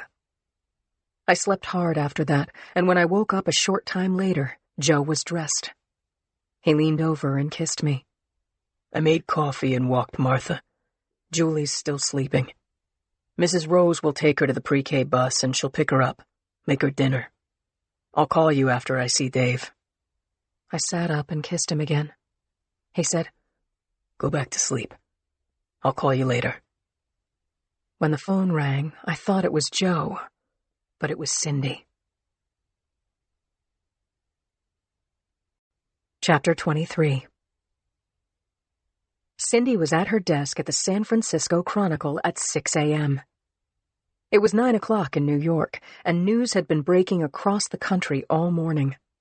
Her scanner was on, transmitting police, paramedic, and fire department radio calls while she booted up her laptop. First thing, she looked in on the updated SFPD 911 log for calls related to the Barron case. No arrest, no statement, nothing. Next web stop was the Examiner, the local competition. Nothing to worry about there. She checked out the major news outlets for any new reporting, found none, and then went back to the updated SFPD 911 log. There was no hot news at all, so she moved on. Checked her inbox. It was full, and looked to see how much coffee was left in her mug. It was empty.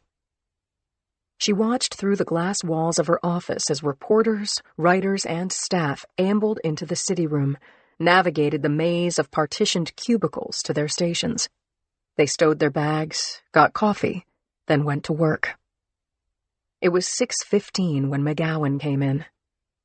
He went to his desk with its clear view of her office. He dropped off his computer bag and waved at her.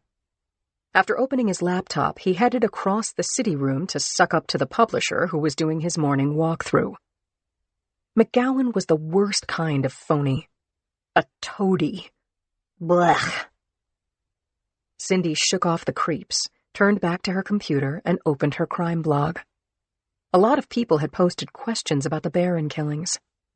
Sometimes posters had questions for her. But she didn't have anything to tell them, not today, not yet. She blogged that information on the case was pending and she would report to her readers as soon as she could. Damn it. If Lindsay hadn't blocked her, she could take the action that she and all journalists worked for. Breaking the news. The coffee station, the urn, and fixings were just down the hallway.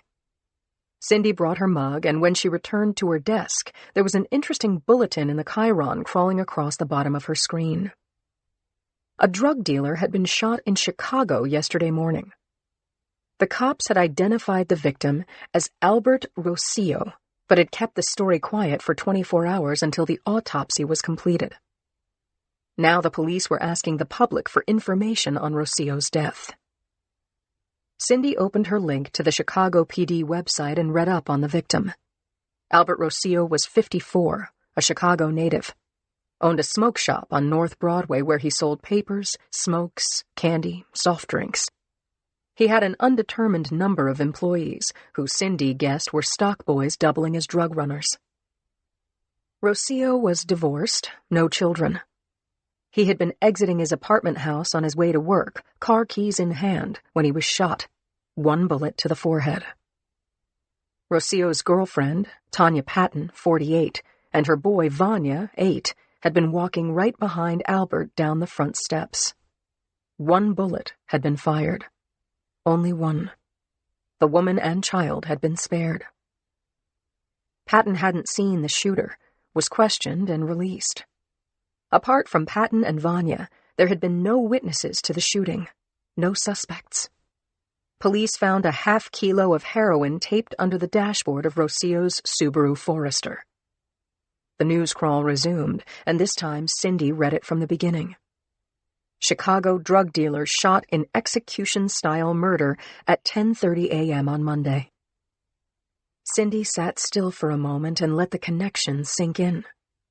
Rocio was shot on the same day and at the same time that the Barons had been shot. She called her boyfriend, Rich Conklin, who she knew was still sleeping. Sorry, Richie, but I've got something to tell you. It's hot. Yeah, I'd call it very damned important, Cindy said. Chapter 24. On direct orders from the man she loved, Cindy waited 2 excruciating hours so as not to wake Lindsay, and then she called her. Lindsay, it's Cindy. Everything okay? I'm trying to get out of here. I still need to press a shirt and dry my hair. What time is it, Linz? You don't know? I'm asking you. What time is it? 8:30? That's right, Lindsay.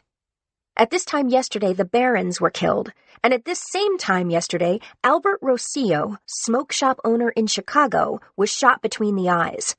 Cops found a hefty bag of heroin taped to the underside of his dash. Silence on the phone. Lindsay? Linz, you there? I hear you. Good. Richie told me that I had to tell you that I want to run with this drug dealer time of death connection, which, as you know, Lindsay, is what the Chronicle pays me to do. Chicago Dude and Barons, all holding significant drugs for distribution, all shot at the same time, each struck by a single kill shot. I gave you information about the Barons in your car and off the record. Do you remember? Lindsay's voice was thrumming with badass. She'd seen Cindy make headlines from invisible ink before. Cindy loved Lindsay and wouldn't betray her, but frankly, she'd just made a connection that spelled more than a coincidence. It was some kind of collusion. TBD.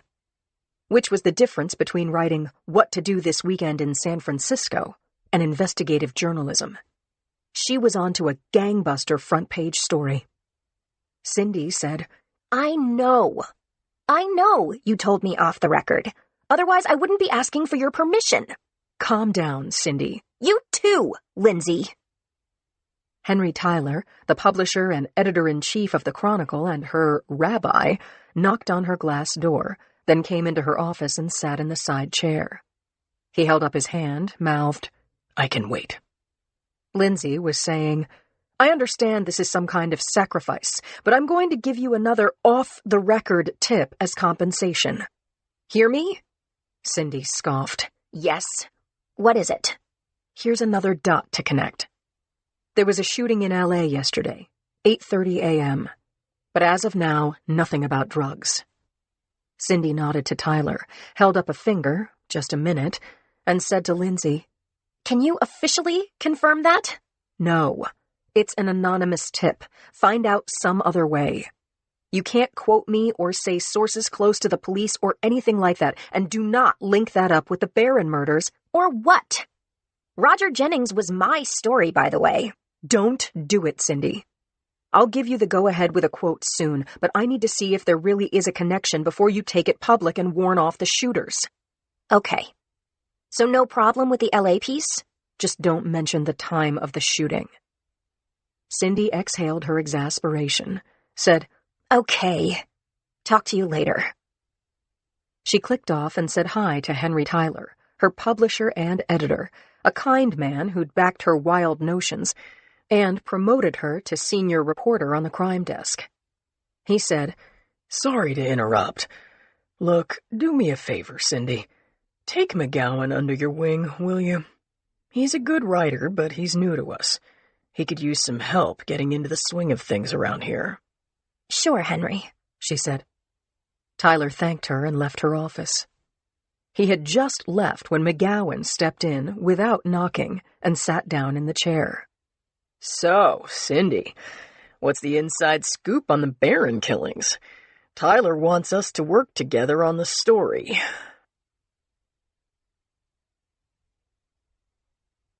Chapter 25. I arrived in the squad room an hour and a half late that morning. I was still rattled from the fit Julie had thrown because Joe couldn't take her to the pre-K school bus and was sick with worry about Claire's heartbreaking news. Cindy's phone call had scrambled whatever cognition I had left after my sleepless night, and a traffic detour on Bryant had made me frustrated and bad-tempered. All I said to Richie was, "Life kneecapped me this morning." He gave me a long look, pointed at my jacket. I looked down at the dribble of white down my jacket lapel. Even the toothpaste was out to get me. I shrugged off my jacket, hung it on the back of my chair. I noticed that someone had messed with my desk. "What happened here?" "Brady happened," Conklin said. "You were still floating on the wine country afterglow. He's a little compulsive." "You think?" I sat down, wheeled the chair up to my desk, and started returning articles to where they belonged. Lamp, notepad, picture of Julie and Joe. I stared at my mug, now full of pens, and said, "Any progress on the Barons?" He said, "Clapper called. The bullets were recovered, but they're soft points. One was deformed by the inside of Paul's skull. The other went through Ramona, smashed into a wall." "So much for ballistics," I said. Richie went on. "I spoke to Sergeant Noble, LAPD. They have nothing yet on the Peavy shooting, but they want to work with us. And here's the name of the primary lead detective on the Chicago shooting. I left a message. No callback." Conklin passed me a sticky note over the narrow gulch separating our desks. It read, "Detective Stanley Richards. Victim, Albert Rossio, smoke shop dude." It was 11:50 in Chicago. I made the call, was passed around the police department until Detective Richards picked up his phone. I introduced myself, said that my partner was also on the line, and told the detective that I'd read about Albert Rossio. I said, "We've had a couple of similar shootings here." Richards said, "What can I do for you?"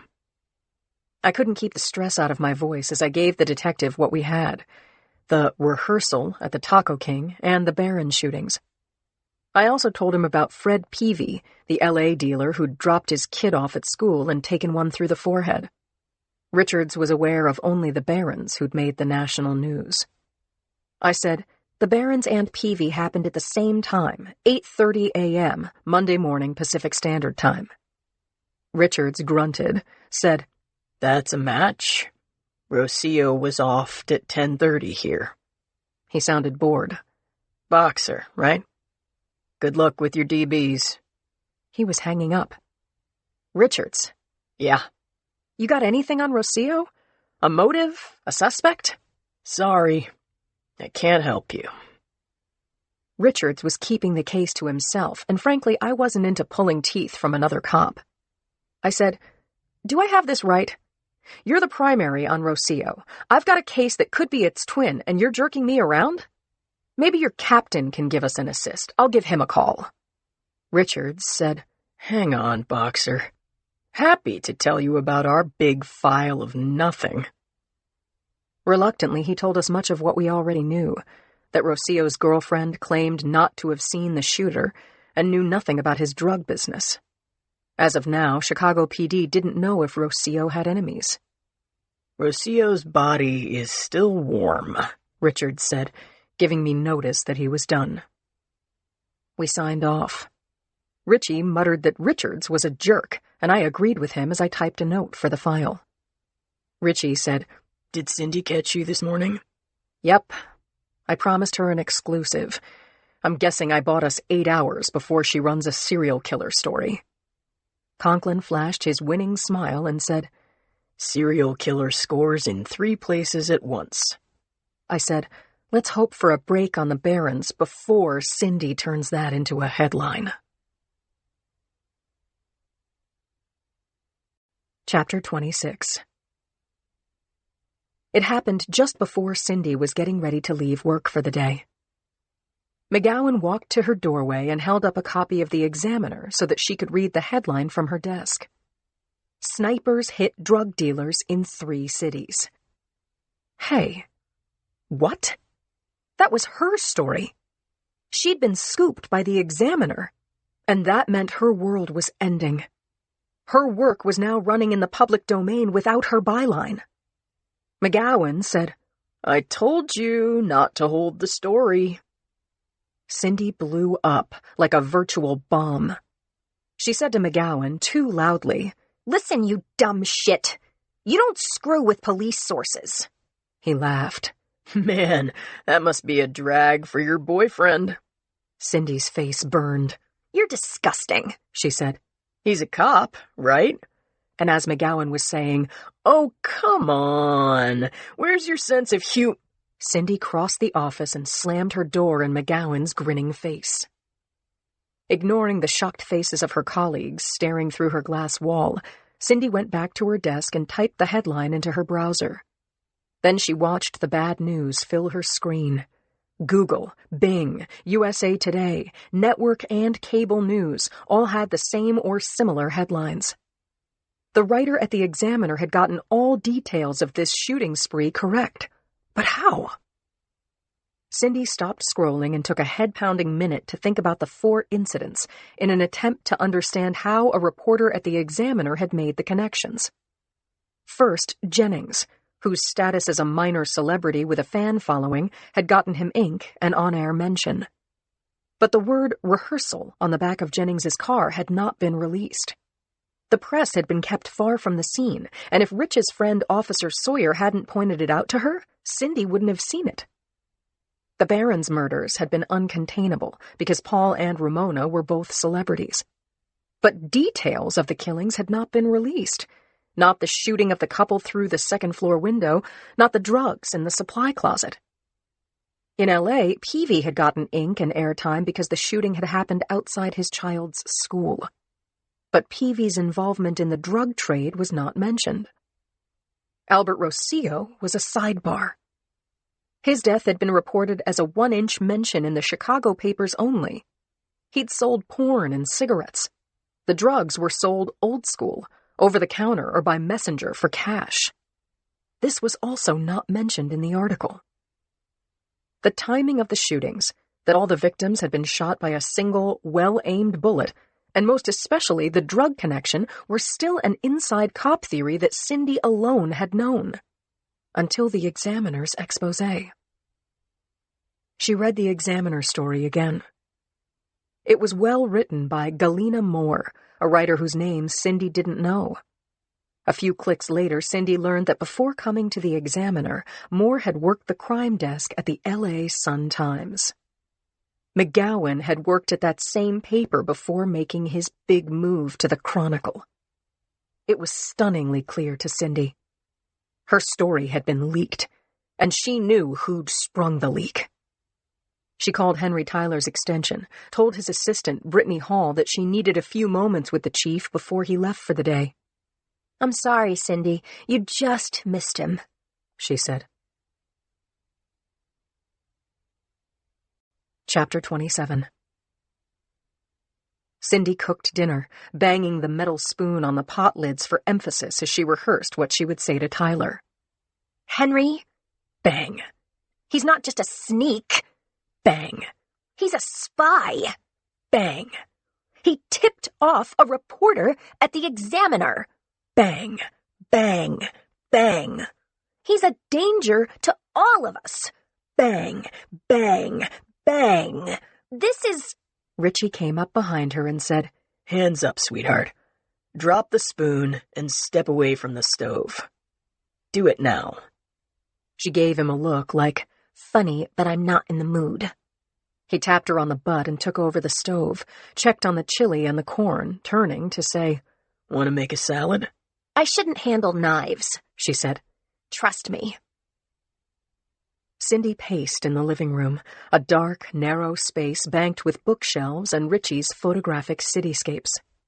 She brooded over McGowan, couldn't help it. He was a bad guy. She'd run into bad guys before, criminals. But this guy had stood outside her office, smiling about handing their news off to the competition. This had never happened to her in her life. Tyler would believe her. She had 100% credibility. Rich called, "Cindy, put some music on, okay? Something chill." "I'm eyeball deep in righteous indignation," she called back. "and I gotta let it work its way out. Which maybe I can do if you come in and talk to me." "Music," said Rich. I'm bringing beers. Cindy riffled through the stack of CDs, found one by Metallica that fit her mood. She queued up Fade to Black, pressed play, jacked up the sound, and threw herself onto Richie's old blue couch. She put her bare feet up on the coffee table and exhaled. Rich came in with a couple of bottles of Anchor Steam, saying over the discordant noise, "We don't need a salad. Beans, corn, hops. We're good. So tell me from the beginning." He lowered the volume, sat down next to Cindy, handed her a cold one, and put his arm around her shoulders. She tipped her head back and guzzled half the bottle. Rich gave her a squeeze. "Speak." He told me not to hold up the story. McGowan? Yes, McGowan. I told him it was just a temporary hold, that I would get inside dope from police sources if I just let the cops do their job without warning off the shooters. Right thing to say and do, said Rich. And because Lindsay asked me to, I sat on it. The story leaked. The connection between the hits was the story. Somehow I was scooped. I hear you, Cindy. That's McGowan, a snake, a traitor. Okay, said Rich. I'm going to ask you some questions. She sighed loudly. How do you know it was McGowan who squealed? Because, Richie, a writer who used to be at the LA Sun-Times broke the story. McGowan worked there until a couple months ago. Speculation. What else? No one connected Rocio to the Barons, or Jennings and Peavy for that matter. You sure? Because I spoke with the primary on the Rocio case this morning, and Lindsay and I linked up the timings of the shootings for him. You did? She said tersely. Why? Seriously? We're working on a double homicide. We talk to other cops. Here's my point. You have a suspicion, but you don't have proof. Oh, crap. We'll try to make it up to you, Sin. Go sit at the table. Take your beer. Cindy was relieved that she hadn't told Tyler that McGowan had leaked her story. Richie was right. She didn't have actual evidence. Still, she had a gut feeling that she was right about McGowan, and she was going to harbor that feeling, massage it, and polish it until she could prove it. Chapter 28. Joe walked alongside Dave, who was pushing his wheelchair through rows of grapevines. I work in these fields, Dave Channing told Joe. Really? I thought you were Mr. Inside. I'm multi-talented, Dave said, forcing a smile. Joe recognized that smile, same as when he broke his wrist at practice, same as when Carolyn Kinney broke up with him and he said, "It's not the end of the world." I do the books, but I also prune, tie up the vines, harvest the grapes. See the clouds? Mare's tails and mackerel scales. It's going to rain tomorrow. We need the rain. Joe felt as though his coat were weighed down with stones. Did Dave's belief that Ray had been murdered make any sense at all? Or was that his grief talking? He didn't know how or if he could help his friend. The two men stopped at the top of the field and looked down at the 2 stone houses and the winery across a country road from the vineyard. Stick with me, said Dave, taking the lead, setting a downhill course for a stone patio outside the winery. Joe took a seat on a bench with a view, and when both he and Dave were settled, Joe said, Tell me all of it. Dave took a deep breath and said, We lived next door to each other for the last 25 years. Started our day together with morning coffee and ended with dinner in the restaurant kitchen when we were done for the day. I never got tired of being with my father. He had a big personality, you know, a lot of love. Joe nodded and said, Tell me again what happened. He fell down, just dropped in the restaurant. I called the ambulance and I rode with him to the hospital. His friend, Dr. Alex Murray, said, Don't worry. He's stable, but I want to keep him for a few days. Joe, you saw him after we had lunch on Friday. He had spunk, remember? I sure do. So then on Saturday, they put Dad on the list for a scan on Monday, but Murray said Dad needed to be monitored. His aneurysm could rupture, but worst case, it was treatable by open-chest surgery. Then Monday morning, my father was dead. His heart stopped. Why? What did Dr. Murray say? He said he was sorry. This happens. Dave dropped his head into his hands and said, "Oh, God." Joe put his hand on his friend's arm. "I'm so sorry, Dave." A long moment passed before Dave could speak again. "Thanks, Joe, but I have to tell you I'm furious. Dad was strong. He lifted cases of wine. He could work all day. And here's the thing, Joe. Dad wasn't the first of Murray's patients to die suddenly. From what I could find out just from reading obituaries, he was the third of Murray's patients to die suddenly this year. The deaths were all suspicious, yes? Mild heart attack in one case, and 2 were complications from aneurysms like Dad." Joe nodded, thought about Ray. He'd been 72, a vigorous 72, but still, an age where heart attacks and strokes were not uncommon. Dave gently shook Joe's arm, bringing him back to the moment. "Will you help me, Joe? He never got that MRI, and maybe that scan would have given Murray a clue. But he didn't get it. I don't know if my father's death was due to gross malpractice, or if Murray gets off on snuffing his patients. But I do know this. My father died inexplicably under Alex Murray's care, and that needs to be investigated."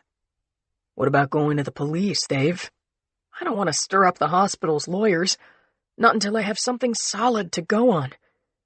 Joe, will you help me? I can't let him get away with this." Chapter 29. Friday morning, Conklin and I were hunched over our computers, fleshing out backgrounds of the people on the Baron's guest list from their recent movie premiere party, building a database of their friends and contacts. As we worked, we texted notes of interest to each other, and there were tidbits aplenty: affairs, snubs, slights and fistfights, parts in movies, book and record sales numbers. We found nothing criminal. We took a break when Judy Bernard, head of narcotics and organized crime, joined us. We showed her our list, and after a long couple of minutes, she said, "I know some of these folks, of course, but I don't see any wholesale drug honchos here." My phone rang.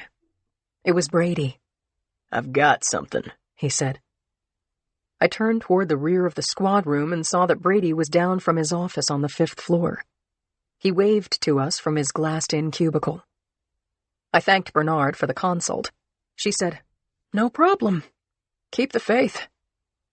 A minute later, my partner and I dropped into the chairs across the desk from Lieutenant Jackson Brady, friend and chief. He got right into it. "A Mr. Alan Newton lives right behind the Barron house. His property faces south. He was walking his dogs with his wife a few days ago and took some neighborhood pics to send to his daughter in Amarillo. Then when he looked at his photos, this shot raised his hackles." Brady opened a manila folder, took out a photo, and passed it over. Conklin and I looked at the photo of a woman posing with 2 dachshunds. "What are we looking at?" Conklin stabbed the photo. Behind the dogs was a car pulled over to the curb and a man leaning on the frame of his open car door. He was wearing a camo jacket and a knit cap, and he was holding a short tube up to his eye. I could hardly contain myself. "That's a gun scope." "A little fuzzy," said Conklin, "and his face is obscured by his hand, but I'm not throwing it back. When was this taken?" 2 days before the shooting. Time-stamped, too. 8:30 a.m. "Oh, my God. He was casing the target," I said. "Here's another shot," said Brady. A second photo crossed his desk, this one of the same vehicle, a Ford, heading downhill. In this shot, the vehicle's plate number was clearly visible. I wanted to kiss someone. I know I was beaming. "Don't get excited yet," said Brady. "Too late," I said. I know. But right now this is proof of nothing." It's just a guy admiring St. Francis Wood while looking suspicious. Check him out with our computer techs. See if facial recognition likes him. Report back." Yes, sir. Chapter 30. Our computer tech, Mike Stempian, was on loan from the FBI. He had a free moment and an upbeat attitude. "I'm looking forward to this," he said. "Good," I said, "because I'm not wearing my lucky socks." Mike ran the subject's snapshot through facial recognition, and I'll be damned, we got a hit. Our subject had a name, Leonard Malcolm Barkley, and Conklin and I ran with it. Back at our desks, after some intense pecking on my keyboard with my partner sitting beside me, Barkley's background emerged. He was 40, a former Navy SEAL with a distinguished military record. So it was no surprise that Barkley was highly skilled in a dozen weapons, as well as hand-to-hand combat. He'd been captured in Kabul, and even though injured, he'd fought his way out of his cage and found his way back to his unit at night. He was awarded a Purple Heart, honorably discharged and sent home, where he married Miranda White, also a former Navy SEAL. They bought a house in Silver Terrace, a down-market neighborhood near Bayview. That was 4 years ago. Since then, according to his sheet, Barkley had been on a kind of mad tear and had racked up several arrests, 2 for brandishing a weapon, several for drunk and disorderly, and the cherries on top, 2 DUIs. Each time he'd gone to court, he'd told the judges that he was sorry as all hell. Abject repentance, promises it would never happen again, plus good looks and a bad limp from the broken hip and thigh he'd sustained while fighting for our country worked in his favor. He was fined, given warnings, and released. "But wait," Richie said. "There's more." I scrolled down and brought up the next page of Barkley's sheet, dated only 3 months ago. He'd been arrested and charged for firing a handgun through a window of a bar. That mention of shooting through a window stopped me cold. Richie reached across me and keyed the down arrow, pulling up Barkley's statement to the arresting officer. He'd told the officer that he had been drinking at the bar called Willie's Saloon on 3rd Street. He happened to look out the front window and saw a known junkie trying to jimmy open the door to his vehicle. Barkley threw a shot through the plate glass but didn't hit the guy. Still, firing at another person not in self-defense was illegal. Leonard M. Barkley was arrested, pleaded guilty at his arraignment, not to firing on a person, but to shooting out the blinking beer sign in the window. He brought a witness to court, the same person who'd called the police. But now this witness altered his story, telling Judge Crosby that he'd been mistaken, that in fact Barkley had only been shooting out the beer sign. Barkley told the judge how sorry he was, that the sign's blinking lights made him think that Willie's was taking on enemy fire. "I have a touch of PTSD, Your Honor. It comes and goes." Barkley was found guilty of the destruction of private property, and his gun was confiscated. He was given a stern lecture, fined $1,000, and given 40 hours of community service at a local food bank. He also had to replace the window and beer sign, all of which he did. His car was relegated to a detail of the shootout, and the junkie was forgotten.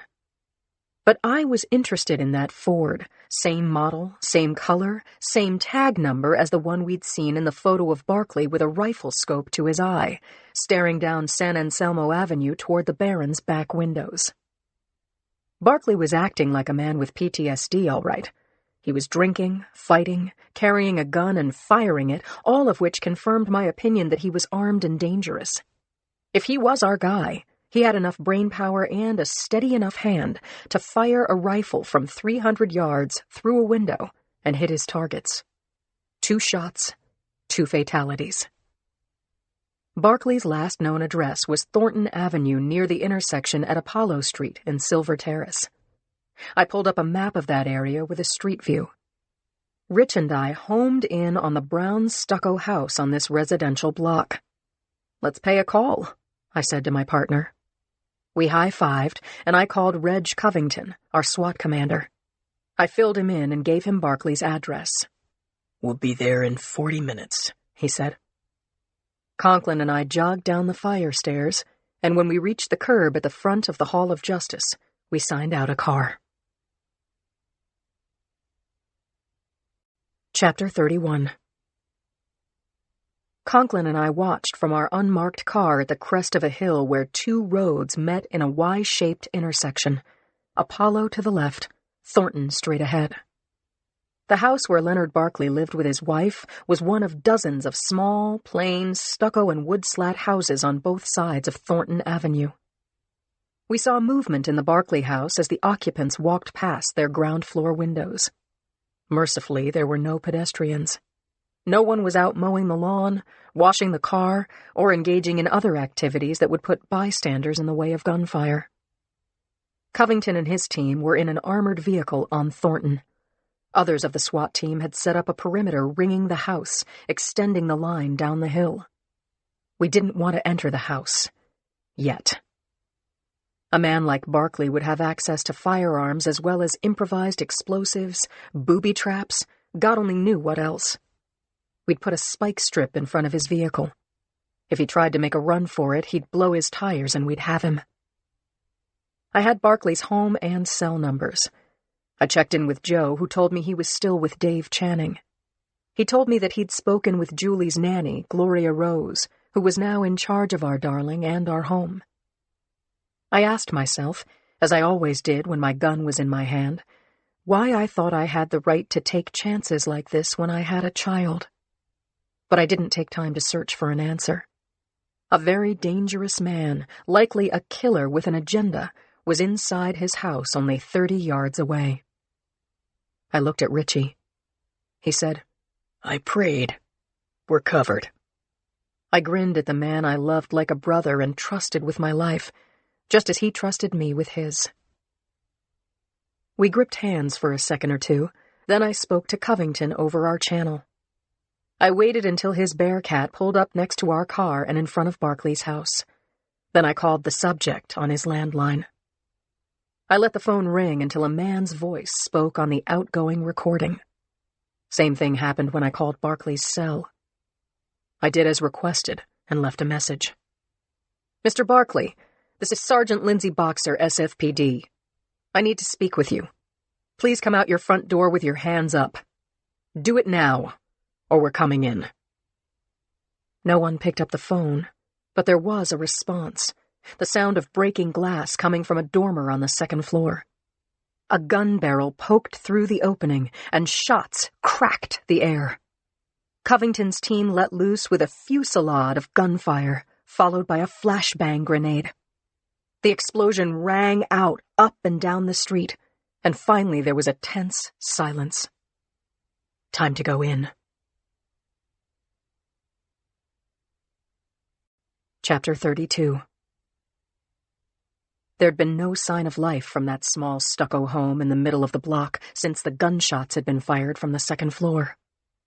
No doubt the flashbang grenade had laid out the occupants, and they were still in shock and misery. I squeezed the bullhorn's pistol grip and blasted my voice toward the Barkley's house and whoever might be conscious inside. "This is the police.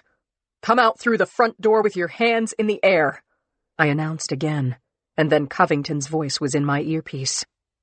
"We're going in." A half-dozen men in tactical gear boiled out of the Bearcat and swarmed the narrow front yard.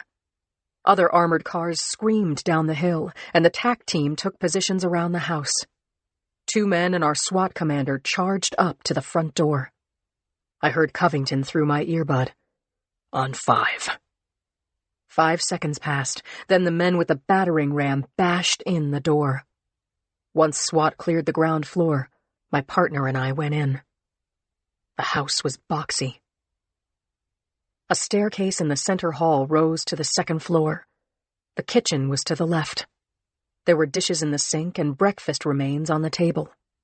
Refrigerator door was hanging open. A TV room to the right was tuned to the History Channel, showing a World War II documentary. In the center of the house, a large Rottweiler mix lay groaning in front of a closed door. Nothing moved. No one cried out. But our arrival had been a surprise, and someone had fled to the second floor in order to take shots at us. With gun drawn, I took the stairs up and looked into the right-hand bedroom. There was a double bed, piles of clothes on the chair and floor. On the dresser was a framed picture of a bearded man wearing a Navy uniform with a SEAL trident. That had to be Barkley. A Caucasian woman was lying on a blood-spattered carpet in front of the window seat, with a .380 caliber handgun beside her hand. The woman was wearing a large T-shirt with an auto repair shop logo. Her long brown hair fell around her shoulders like a shawl, obscuring the tattoos on her neck. I guessed her age is somewhere between 30 and 40, but in any case, she'd had it rough. Now she was breathing hard, and blood ran from a wound in her upper arm. I kicked the gun aside, spoke into my shoulder mic, and requested an ambulance. I stooped down and said to the injured woman, "I'm Sergeant Boxer, SFPD. I've called for medical help. What's your name?" She didn't say. She closed her eyes. Could she hear me? Flashbangs could make a person deaf and sick for a while. I leaned down close to her ear and said my name again, adding, "You fired on police officers. Do you understand? That's a serious crime." She gave me a glancing look, gasped for breath, and said, "You are going to feel so stupid." She groaned, rolled onto her side, and threw up, just missing my shoes.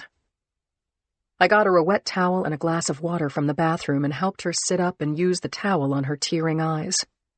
I told her to sip from the glass, but she slugged the water down. With my hand on her back, just us girls, I said, "Help me find Barkley. I only need to establish his whereabouts at the time of a shooting, ask him a few questions. That's all." She hacked out a short, dismissive laugh I translated as, "Forget about it." Commandos filled the room where I stood over the injured woman. We cuffed her wrists in front of her belly as she yowled in pain. I didn't enjoy this, but it had to be done. I asked her again, "What's your name?" Snow White.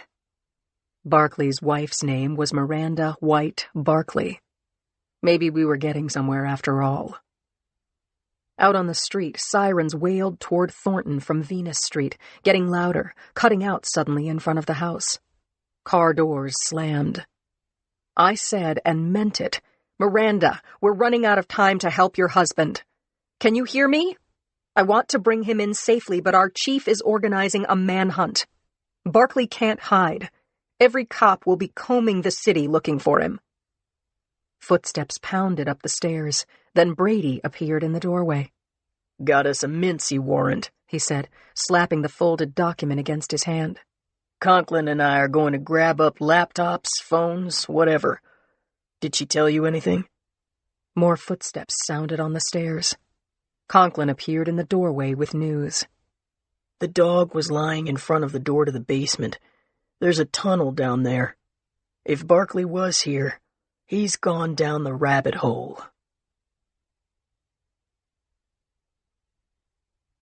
Chapter 33.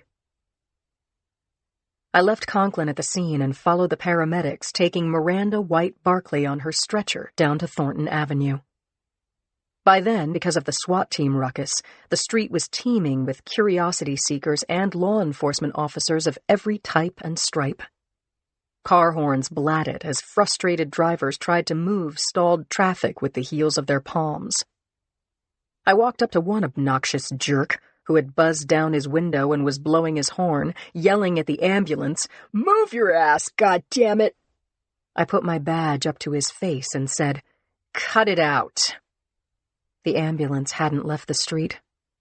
I jogged along Thornton and caught up with EMT Andy Murphy as he and another paramedic wheeled Miranda's gurney up to the back of the bus. "Andy, I need a ride with my prisoner." I held up the handcuff key. He nodded okay, and we swapped out my handcuffs for flex cuffs and secured Miranda's wrists to the gurney's rails. Murphy gave me a hand up, said, "Brace yourself," and pulled the doors closed. I used the shoulder harness to buckle up, and sitting on the narrow bench, my knees up against the gurney, I also grabbed an overhead strap. The The sirens whooped, and the ambulance shot up Thornton. I leaned down close to the injured woman's ear. Miranda. Randy. For everyone's sake, I need to find your husband before he makes another mistake. Go away. She tried to turn away from me, but I persisted. If I talk to him first... Look at me, Randy. I'm trying to stop this from ending in a funeral. The bus took a hard ride on Bayshore Boulevard, and Randy yelped. Then she opened her eyes and looked into mine. Leave him alone, okay? He didn't do anything except run. He has PTSD. I squeezed her good arm and gave it a little shake. That may be true, but that's only one part of what's happening here. She watched as I took out my phone, then shouted, He doesn't have his phone. It's on the nightstand. Charging. Well, damn it. So much for giving him a friendly call. I barely clung to my seat on the bench as the ambulance pitched and yawed. If Barkley had executed the Barons, he might not have told his wife about it. If he had told her, she was legally protected from testifying against him. That thought led to another. Randy had said that I was going to feel stupid. Why was that? Was she working undercover? Was Barkley? I needed more information, and at about that time the bus took a hard turn, and with tires squealing, we pulled into Metro's ambulance bay. The driver opened the rear doors. I jumped out ahead of the gurney and walked around the corner of the building to the main entrance to the ER. I'd been here so many times for family, for suspects like Randy Barkley, for my own injuries. I knew every corner of the bland beige waiting room by heart. Only the diverse collection of loved ones waiting for news and the magazines ever changed. I knew the intake nurse as Kathleen. She spoke with a trace of an Irish brogue, asking, "How can I help you, Sergeant?" I pointed to the doors to the ER. She buzzed me in, and I waved my thanks as I breezed through. I searched the curtained stalls and found Randy and a nurse in one of them. The nurse had cut the plastic restraint on Randy's bad arm and was cleaning up the wound. She said to her patient, "See? How lucky are you? The bullet missed the bone." I entered the stall, closed the curtain, and said, "Randy, how are you feeling?" Awesome. Haven't you heard? This is my lucky day. I pulled up a chair. "Explain something to me, will you? Because I'm a little mystified. Why'd you fire on police with a handgun?" She said, Ever read a book called Competitive Shooting? "You've lost me." I used a target pistol because that's what I had. Before you showed up, I was going to go to the range and practice shooting to compete. I wanted to shout at her, "Are you crazy? You fired on SWAT. You should be dead." I just stared at her. She went on. SWAT was outside my field of vision. I only saw you and that cop with you. I wasn't shooting to kill. I shot over your heads. Did you notice? The nurse was open-mouthed. Randy was looking at me like I was stupid, saying, Ever hear of a diversion? Now I got it. She'd created cover so that Barkley could get away. Helping your husband escape from the police makes you an accessory to whatever he's done. Get me?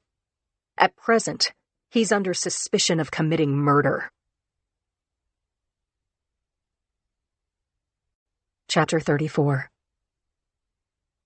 It was after 6 p.m. when Brady pulled up a chair to our desks, tightened his white blonde ponytail to keep his hair out of his eyes, and, gripping a red grease pencil, made notes as we summarized our last 10 hours. Item 1. Miranda White Barkley was in a cell waiting for her lawyer. 2. Conklin had traveled with SWAT through the tunnel under Barkley's house, which was a short sprint to the nearest commuter rail station. Barkley had probably boarded the train and could now be anywhere. "Son of a bitch," Brady said. We talked about Barkley, clever enough and physically able to dig out an exit. No doubt he'd been well trained by the military. At this point, Brady told us, teams were stationed to watch his house, and Caltrain had pulled surveillance footage from the ticketing area at the 22nd Street station. 3, said Brady, nodding to Conklin. Stempian is going through Barkley's devices now. Item next, I said. Randy told me that she deliberately fired over our heads. She didn't hit anyone, so that could be true. The slugs she fired were blanks. As Brady made notes, I thought about the 2 bodies, one sprawled across the desk, the other lying face up on the carpet. 2 perfectly placed kill shots had done that.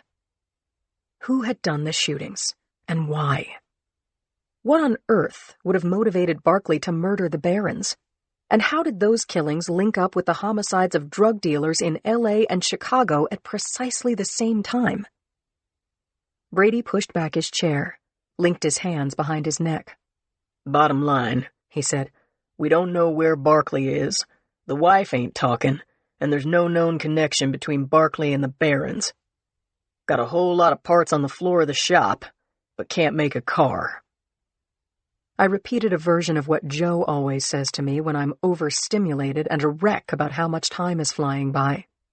It's day 1, Brady. Day 1, and we have Randy White Barkley in custody. That's a start. Brady added that the picture of Leonard Barkley standing behind his car door on San Anselmo Avenue 2 days before the killings had been disseminated to every cop on the force, northern, central, and southern stations, as well as the motorcycle cops and the sheriff's department.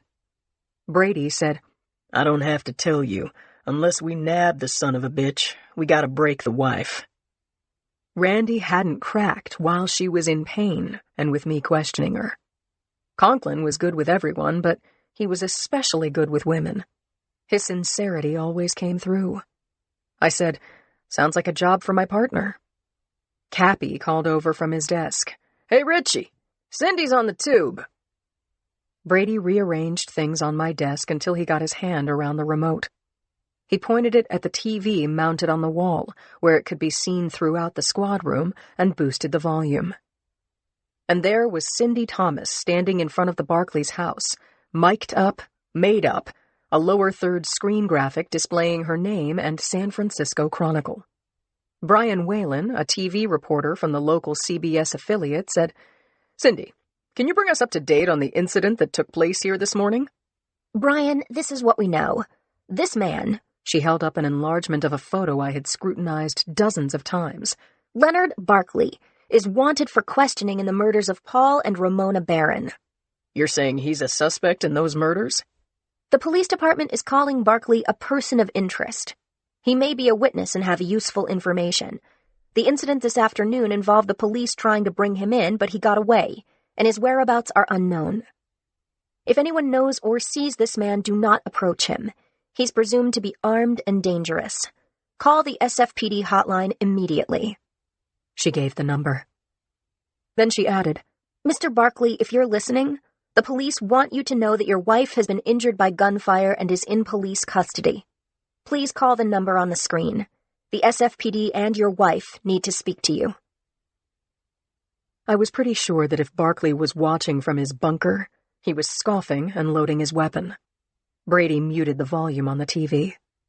He said, Before you start looking for leakers, I'm Cindy's police source. I said, You told her? Thanks, Brady, said Conklin. We owed her one.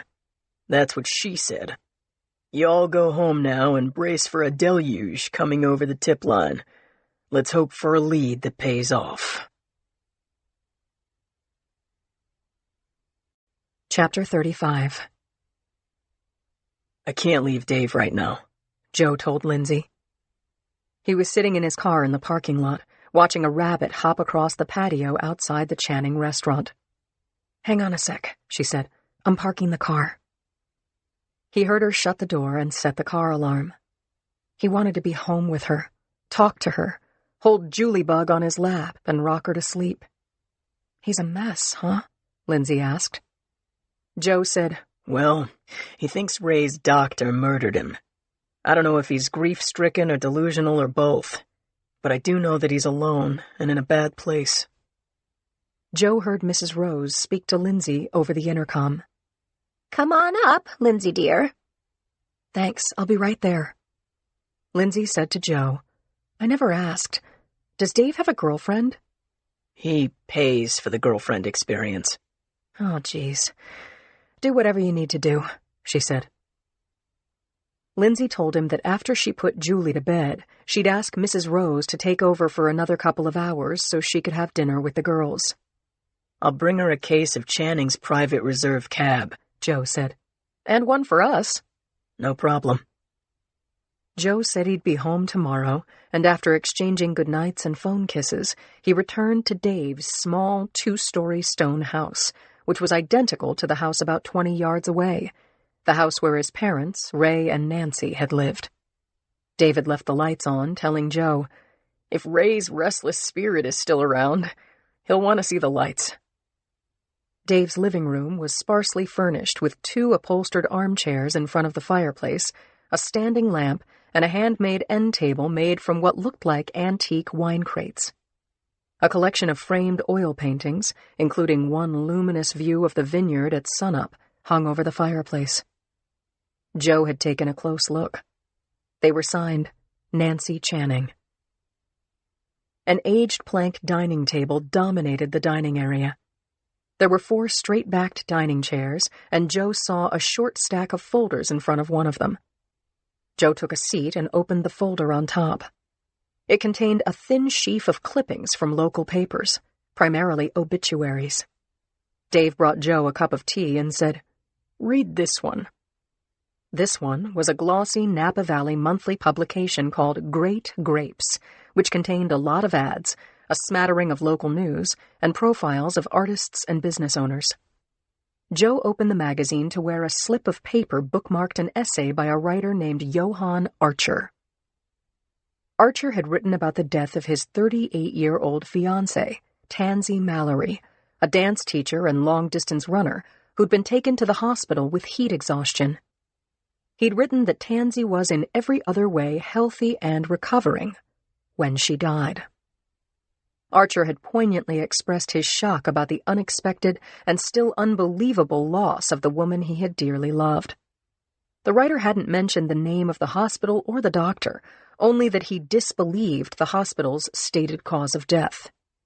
He closed the essay by writing, "Inexplicably, a sunny, generous, and optimistic woman is gone. Somehow my heart still beats, and I continue to live. That's inexplicable, too." Joe finished the article and looked up. "Dave, you got the idea that your dad was murdered from this article? Tansy Mallory's obituary and 2 others, not counting Ray's, are in that file. It's more than smoke, Joe. I'm calling it a fact-based fire." Joe's thoughts veered to his training in behavioral science with the FBI. He couldn't read Dave. Of course he was depressed, but he was also edgy and maybe paranoid. That said, in times of tragedy, it was common to strike out, blame someone.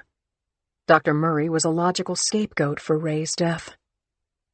Joe asked, "Have you spoken with Archer or the families of these other people who died suspiciously?" "No. I don't know how to approach them, so I'm going by what I've read here. 2 of the obits mention Dr. Murray, which confirms my strong belief that that son of a bitch is on a roll. That he killed my dad." Chapter 36. Even on a Wednesday night, Susie's cafe was packed with millennials gorging on cheap, spicy food, old men hanging out at their neighborhood bar, and office workers from the nearby financial district loosening their ties, kicking off their shoes, and doing the limbo. As for the Women's Murder Club, we had an easy time letting down our hair in this diverse and rowdy atmosphere, so much so that years ago we'd made Susie's our unofficial clubhouse. The Steel Drum Band was playing Happy, and a group of 6 was heading out as Claire, Yuki, and I scooted past the kitchen pass-through to the back room, where we could speak without shouting.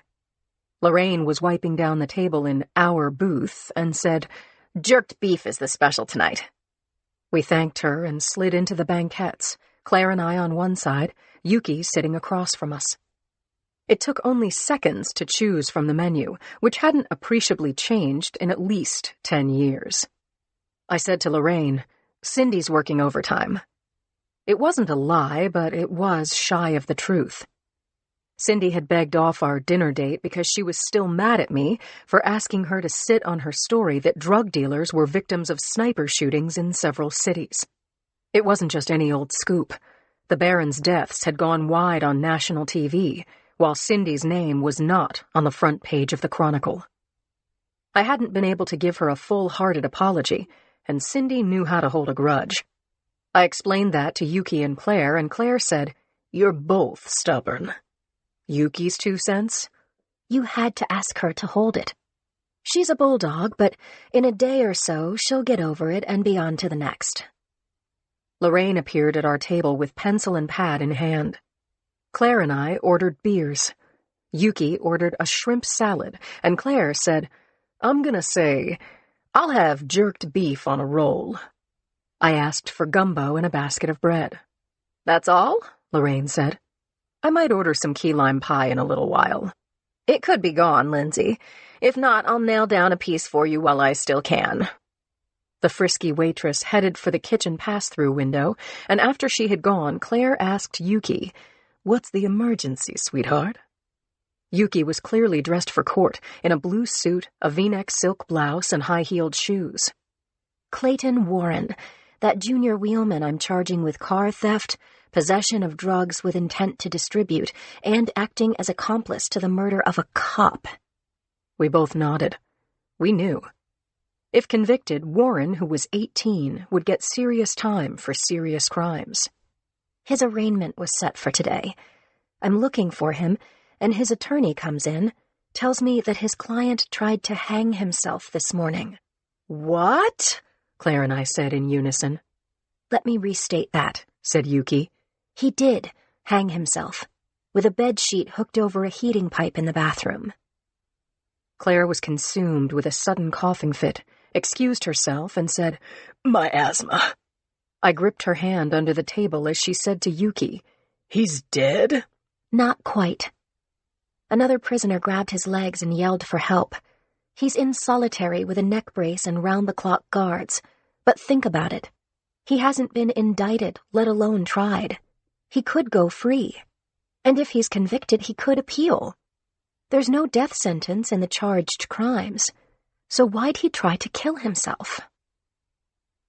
We tossed Yuki's question back and forth across the table, agreeing finally that in the absence of an answer from the kid, his family's lives must have been threatened as a warning not to flip on the actual killer dealer. Claire thought he was depressed, ashamed, and certain he would be convicted. I said, "Sounds like he would rather die than go to prison." Yuki didn't buy it. "There's something we don't know. His attorney doesn't know it either. The kid's been completely passive since his arrest." Yuki shook her head. "Maybe it doesn't matter why he's working against himself, but I'm sure he's got a reason. So where does that leave me? I'm wondering if I can just do a C- job when he comes to trial." I said, "Are you kidding?" She wasn't. Yuki looked at our stunned expressions and said, "Look, I could get away with it. I've got a reputation, you know. I lose cases when I'm brilliant and the defendant is guilty." Sadly, that was true. Chapter 37. Claire said to Yuki, "How about this instead? Tell Red Dog you want off the case. How can you possibly prosecute a person you don't believe in?" "Okay, say I go to Parisi," Yuki said, referring to D.A. Len Parisi, a formidable, red-haired, 300-pound hulk who had a fierce reputation for being tough on crime. "He takes me off the case and reassigns it to one of his killer ADAs who eat knives for breakfast. Clayton refuses to defend himself and gets life in prison with no possibility of parole. As soon as he can, he commits suicide." I said, "It's not your problem, Yuki. You can't direct his life." Plates were cleared and coffee arrived, along with my wedge of heavenly key lime pie. Lorraine bent to my ear and said, "I've got connections." I gave her a thumbs up, and when I turned back to Yuki, she was scowling. She said, "Lorraine, a pitcher of margaritas, please. Anyone joining me?" She got no takers. "Only one glass," she said to Lorraine, who returned with the pitcher in no time. Yuki is not a drunk, but once or twice a year she succumbs to tequila's siren call. This was the night. Claire was coughing some, but she reached across the table and took Yuki's handbag, dug out her car keys, and handed them to me. "Fine," Yuki said. "Be that way." I called Brady and told him that Yuki was going to need a ride home in about an hour. Claire and I clinked our beer mugs to Yuki's salt-rimmed glass, and we toasted her for having a good heart. Lorraine came by and said to Yuki, "One of our customers is playing your song." We could hear it now. Jeff Rudolph, a talented amateur with a guitar, was singing about the sun baking, pop-tops, and flip-flops. Yuki was cleared for launch and blasted off when Lorraine passed her the mic and walked with her into the front room. Claire and I joined the parade. Rudolph had already sung the first stanzas, and his face brightened when Yuki began to sing along with him, her clear soprano voice lifting the refrain. "Wasted away again in Margaritaville." Jeff stamped the floor. "Salt, salt, salt, salt." Diners were singing and clapping now. "But I know." And as everyone instinctively stopped singing, Yuki belted out the last line. "It's my own damn fault." Someone shouted, "Encore!" and there was clapping and more calling out, "Encore! Encore!" Claire said loudly, "She's done. Really." Lorraine took back the mic, and when we were snug in our booth, she asked, "Coffee, Yuki? Just made it fresh." Yuki said, "Ha! No thanks," and drained her glass. That evening, I almost forgot that Claire was facing the challenge of her life, that the Barons' bodies were cold, that Randy hadn't talked, and that Leonard Barkley was still, as they say, in the wind. All of this would wake me up at around 3 a.m, but right now it felt so good to be joking around with my buds. I said, "Lorraine, coffee all around, and pie. Whatever kind you've got left." "Cherry," she said, wrinkling her nose. "From Monday." "Sold," I said. "Bring it on." Chapter 38. Yuki was lying on the bed, eyes closed against the light coming from the old-fashioned ceiling fixture. Brady took off her shoes, rubbed her toes. "Oh," Yuki said. "That's too good." "Can you sit up?" "Maybe. I think so," she said. But she didn't actually move. Brady said, "I'm going to try to get your jacket off, Yuki-san. If you can't help, okay, but don't fight me." Yuki laughed. Pretty soon Brady was laughing too. This woman's appealing laughter could send a statue into giggles. He got her jacket off and her blouse while he was at it, rolled her over, and unzipped her skirt. She said, "I'm loving this, Brady. You must have done this before." "You are a silly woman, you know that, don't you?" "I had a terrible day." "I want to hear about it," he said. He unhooked her bra, brought her a Walk for a Cure t-shirt, and asked, "Can you handle it from here?" "Where are you going?" "I'm going to hit the rain box. Be right back." When Yuki opened her eyes again, Brady was in bed with her. His hair was damp, and the light was out. She rolled toward him, and he put his arms around her. His big arms. Loved them. "I'm right here, darling. Tell me what happened." "You know what? I'll tell you tomorrow. I don't want to think about it now." She put her arms around Brady's neck, and he hoisted her so that they were in their best position, her left leg hooked over his hip, their arms around each other, resting her head under his chin. This was as close as two people could get. He said softly, "So you're saying you want me to take advantage of you?" I think I know you want to. He kissed her. She moaned and squirmed and told him she loved him. He said, I love me too. She laughed. He said, I love you so much it scares me. I'm harmless. They rocked together slowly in the big bed. He flipped her so that she was on top, put his hands on her hips, and moved her until they caught fire. Then they held each other until sleep tugged at them, and Yuki slid off her dear husband onto the rumpled heap of bedding. They nuzzled and kissed and grinned at each other, then fell asleep holding hands. When Yuki woke up, she separated herself from Brady's embrace, bunched her pillow, and turned her back to him. While asleep, he wrapped his arms around her and held her against him. Yuki was coming down from the booze, but she was still high on Brady. They needed more times like this. A song was going through her mind. She sang the last line in a whisper. Baby, baby, baby, you're the best. Chapter 39. The two old friends sat in front of the fireplace, each with a glass of an excellent house Cabernet. Dave said, I'm grateful, Joe. If you hadn't agreed to help me, I really don't know what the hell I would have done. Joe leaned toward Dave and said, Let's talk. What have we been doing? Joe just looked at him, like a therapist would do. Dave got it. He said, Okay, just don't tell me you think that I'm crazy. He pushed himself closer to the fireplace, extracted a poker from a tool caddy, and stirred the smoldering coals. Joe thought, more avoidance.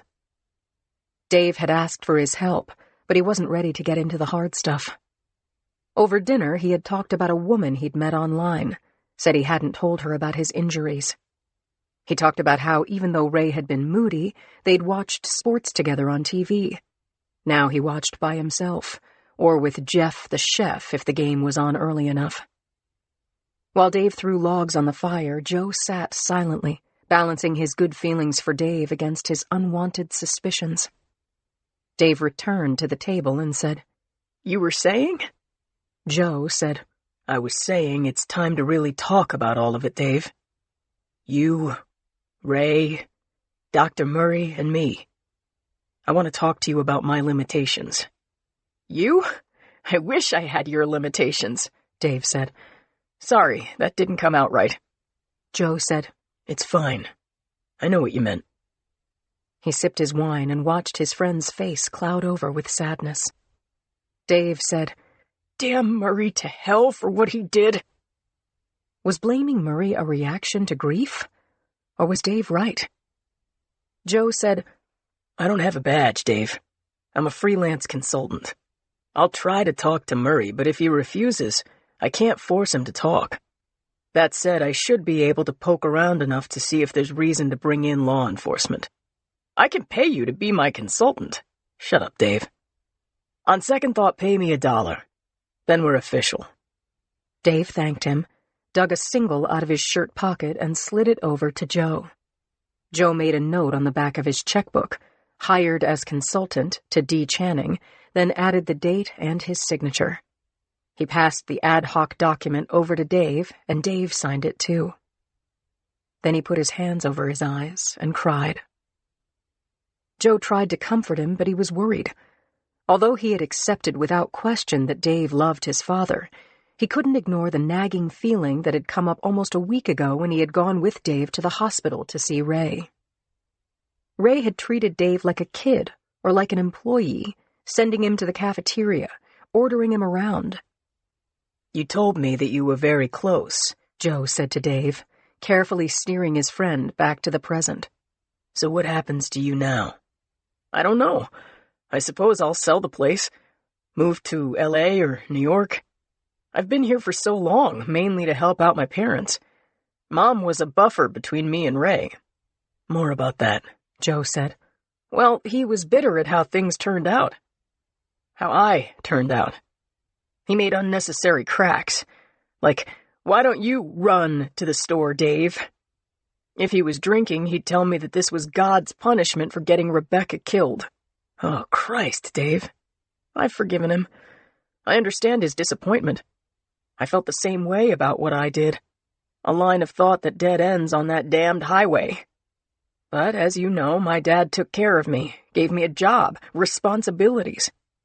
And before I do another thing with my life, I have to get to the truth about why Ray died. I have to square things. If Dr. Murray is killing people, he has to be stopped. He has to pay. Joe said, I want to see Ray's medical records, the name of the medical examiner, and Ray's death certificate. I've scanned all of that to my laptop. I'll get it. While Dave went for his laptop, Joe used the bathroom. As he ran the water in the sink, he opened the medicine cabinet. Dave had shelves of medications, antidepressants, drugs for pain and sleep. Joe pointed his phone at all of the little bottles and snapped photos. He had an unwelcome suspicion, and he had to allow it. Like himself, Dave was closing in on 50. Had he been tired of being Ray's disappointing, damaged child? Had he come up with a plan to get away from his father? For good? Chapter 40. There was an empty corner office at the end of the fourth-floor corridor that had once belonged to a crooked cop who didn't need it anymore, or ever again. I told Brady my plan to turn that office into a war room for the Barron case, and he said, "Be my guest." Then I told him I was going to form a task force with the primaries on the sniper shootings in other cities. Brady said, "You're about to learn what it means to herd cats." "Is that a yes?" "It's a hell yes," he said. He took the elevator up to Jacoby's former office on 5 and didn't look back. A half hour later, Rich and I had taped up photos of the deceased on the war room walls. Our computers had been moved to our new office, and we each had a mug and a thermos full of coffee.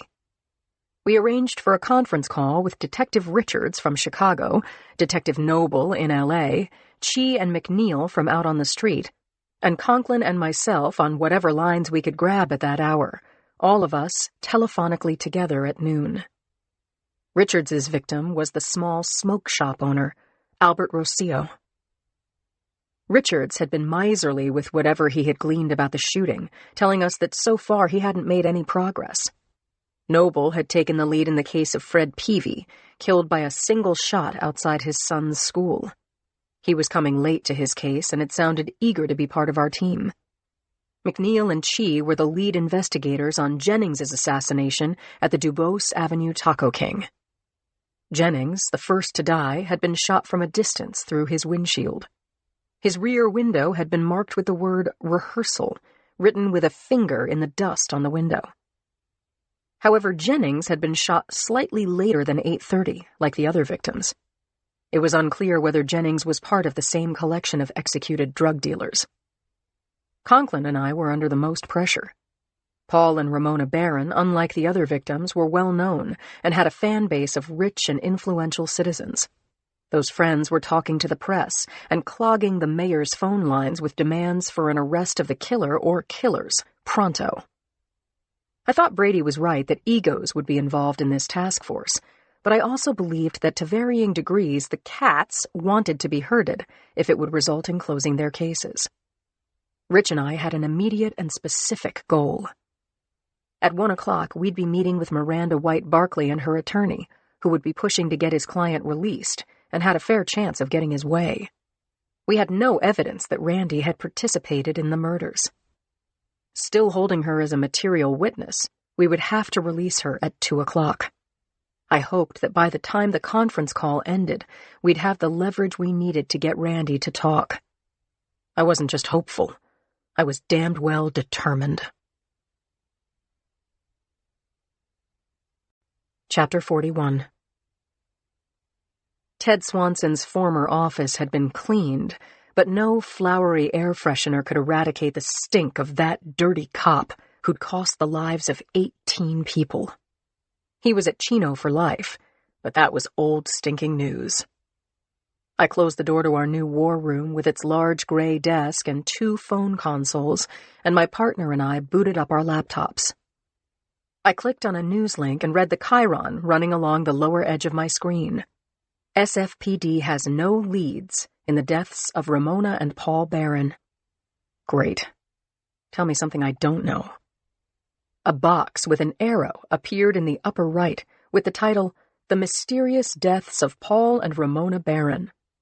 Richie, come here. I double-clicked on the arrow and was immediately alarmed to see a slideshow of images of the Barrons' office after they'd been murdered.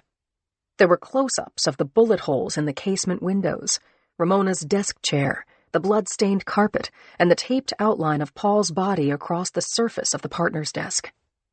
The voiceover reporter was saying, Acting Chief of Police Jackson Brady tells Real Crime News that he can't comment while the Barron case is under investigation. I stabbed the mute button with my finger and said to Conklin, Did you see that? Someone leaked the crime scene photos, for God's sake. Taking a wild guess here, a CSI was bribed. Huh, I said. Nice little severance package for someone. I had Clapper's mobile on speed dial. I left him a message, and then I stewed about this wide-open case and kicked it around with Conklin. I said, graphic photos of blood and bullet holes, and the shooter's defense attorney tells a judge that the jury pool has been poisoned. If it ever comes to a judge and jury. You're not looking at the bright side. You're a riot, Richie. All we had was a suspect who'd been photographed holding a gun sight and was currently as free as fog. According to Randy White Barkley, her husband had PTSD. He'd run from the police out of fear. My theory was a little different. Barkley had run because he'd killed 2 prominent citizens and we were on to him. The odds were 10-0 that he was preparing to kill again. Still, we had his car, his wife, his laptop, his fingerprints, and his dog. Cops were on his doorstep. Maybe if Randy asked him to come in, he would do it. I had a question for Richie, the eternal optimist. Check me on this. The Barrons' murders actually link up with the shootings at the same time in other cities, right? So it seems. Rocio, yes. Peavy, yes. 8:30 a.m. So in your view, selling drugs, major league or minor, is at the root of the murders? Well, do you believe in coincidences? He asked me. Let me get back to you on that. Detective Richards of Chicago PD had shown a distinct disinclination to share information about his victim, Albert Rocio, but he'd agreed to take our call at noon. I said to Conklin, Here we go. I tapped Richards' contact on my phone. A woman answered, saying, Detective Wilkins, may I help you? I'm Sergeant Boxer. Detective Richards is expecting my call, I said. He just ran out, but he'll be back in a few. I left my number as Brenda poked her head into the room. I've got Inspector McNeil for you. Cappy's husky voice filtered through the car radio mic and whatever he was eating. Boxer, you ready for a big pile of nothing much? Bring it. He laughed, said, Ready, set, go. And then he reported in. Chapter 42. I pictured Cappy swiping his bald head with his forearm, replacing his ball cap, setting it just right. He spoke into the mic, saying, Okay, so here's what we know from working the Taco King. Jennings was a regular. His movements were known. If someone wanted to take him out, they could find him. So he was probably a target, not a random rehearsal, and that goes to motive. We spoke with Woody Moynihan. Remember him? First baseman, 300 batting average until he took a 100-mile-per-hour fastball to his head. I said, Does Moynihan have an idea who shot Jennings? My cell phone buzzed. Brenda texting, Detective Noble is on line 3. I asked Cappy to hang on, punched the button on the console, said hello to the LAPD homicide detective who was primary on the LA shooting. Conklin punched line 3 on his own console and at the same time activated speakerphone. Cappy, he said, talk to me. Boxer has another call. Fine. Tell her Jennings was peddling pills to friends. Moynihan says actually he was a customer, but it could have been a wide circle. Friends of friends. Conklin, you still there? I'm all yours, said Conklin. Okay. I talked to myself, but not on the phone. So, Moynihan has no idea who would have capped Jennings, but there's a variety of reasons someone might have gone crazy and offed his dealer. It happens, you know. Narcotics might have a line on it. I was listening to Cappy, and at the same time thinking how narcotics was a shell of its former self. There were jobs that had to be filled, and this was a great example of why. Noble said, "Hello?" I turned my attention back to Noble, saying, "Right here." He said, "We've doubled up our manpower on this school shooting." "Excellent. What have you got so far?" Noble said, "The parents at Little Geniuses where Peavy was popped are going, ballistic. We've been bringing them in, giving them a chance to air their complaints and fears of their kids being shot, and hoping maybe somebody would finger a suspect." "How's that going?" Chi's voice came over the speaker, bringing Conklin up to date on the stakeout at Barkley's house. I tried listening to Chi, but Noble was excited and drew me in. "Fred Peavy was a dentist," said Noble, "and some of the other parents were posing as patients of his. I've confirmed he was writing scripts for painkillers. I spoke to 10 people myself. Nobody wanted him dead. They liked him. We checked them out, and honest to God, except for some with an opioid addiction, they all live in Mr. Rogers' neighborhood." Another drug connection, I thought. This one pharmaceuticals. Chi was telling Conklin that he'd briefed Brady on the Barkley House stakeout. Cars around the block and a team in the house next door with a clear view of all entrances. "No sign of Barkley," Chi said. "The dog was impounded pending release to its owner. Maybe you can use that with the wife." Cappy's voice crackled over the line again. "I checked out Barkley and his lady. Both of them served in Afghanistan, Boxer. They're both expert shooters. Hey, we're blocking traffic. I'll call you, or you call me. 10-4. A new text from Brenda. Detective Richards on 2. I punched the button and said, "This is Boxer, Detective Richards. You're conferenced in with our team." Richards got right to it. "We have no suspects in Rocio's murder, but to your theory of the case, we looked for a drug connection." I said, "My partner is here. Richards, meet Conklin." Richards said, "How you doing?" to Conklin, then told us that a ½ kilo of heroin had been secreted in Rocio's car. He was dealing big and small. According to Richards, Rocio sold the H on the phone, and the customers came into the store, bought a magazine, and took the H with them. Same with X and marijuana. Kids coming into his smoke shop would bring a magazine to the cash register and give Rocio a pair of 20s, and Rocio would stick a joint into the centerfold. Conklin said, "That could have been the easiest sting in the world." Richards said, "I got a meeting. Nice chatting with you." Conklin said, "Wait, hang on, Richards. Any suspects? Any other victims?" In a word, no and no. Rocio wasn't the only drug slinger in Chicago, okay? We've got gangs, organized variety. I hear you. Later, said Richards. The line went dead. All of them did. So much for herding cats. I stared at Rich, and he stared at me, the unspoken question lying like a dead fish in the space between us. What now? Hello? Hello? Shit. It was Noble. I apologized, asked him to go on. It's okay. I was going to say we ran their names. Look in your inbox. I sent you a rundown on Peavy's friends and associates, a mixed bag of moms and dads, white and blue collar, some military types, and a couple of patrol cops. There was a knock on the door as Noble was saying, alibis for 8:30 a.m. on the day of the shooting are tight, and no motives we can see. Peavy hasn't ever been sued or arrested. He gets 4.5 stars for his dental work. So maybe our shooting isn't related to the others. But we'll keep going until we hit a wall. Maybe Jennings and Peavy were random. What about the Barons and Rocio? Random or planned to the second? What was the point of any of these killings? And where was this going? How was it going to end? Chapter 43. I looked up to see Mike Stempien, our FBI computer tech, coming through the door.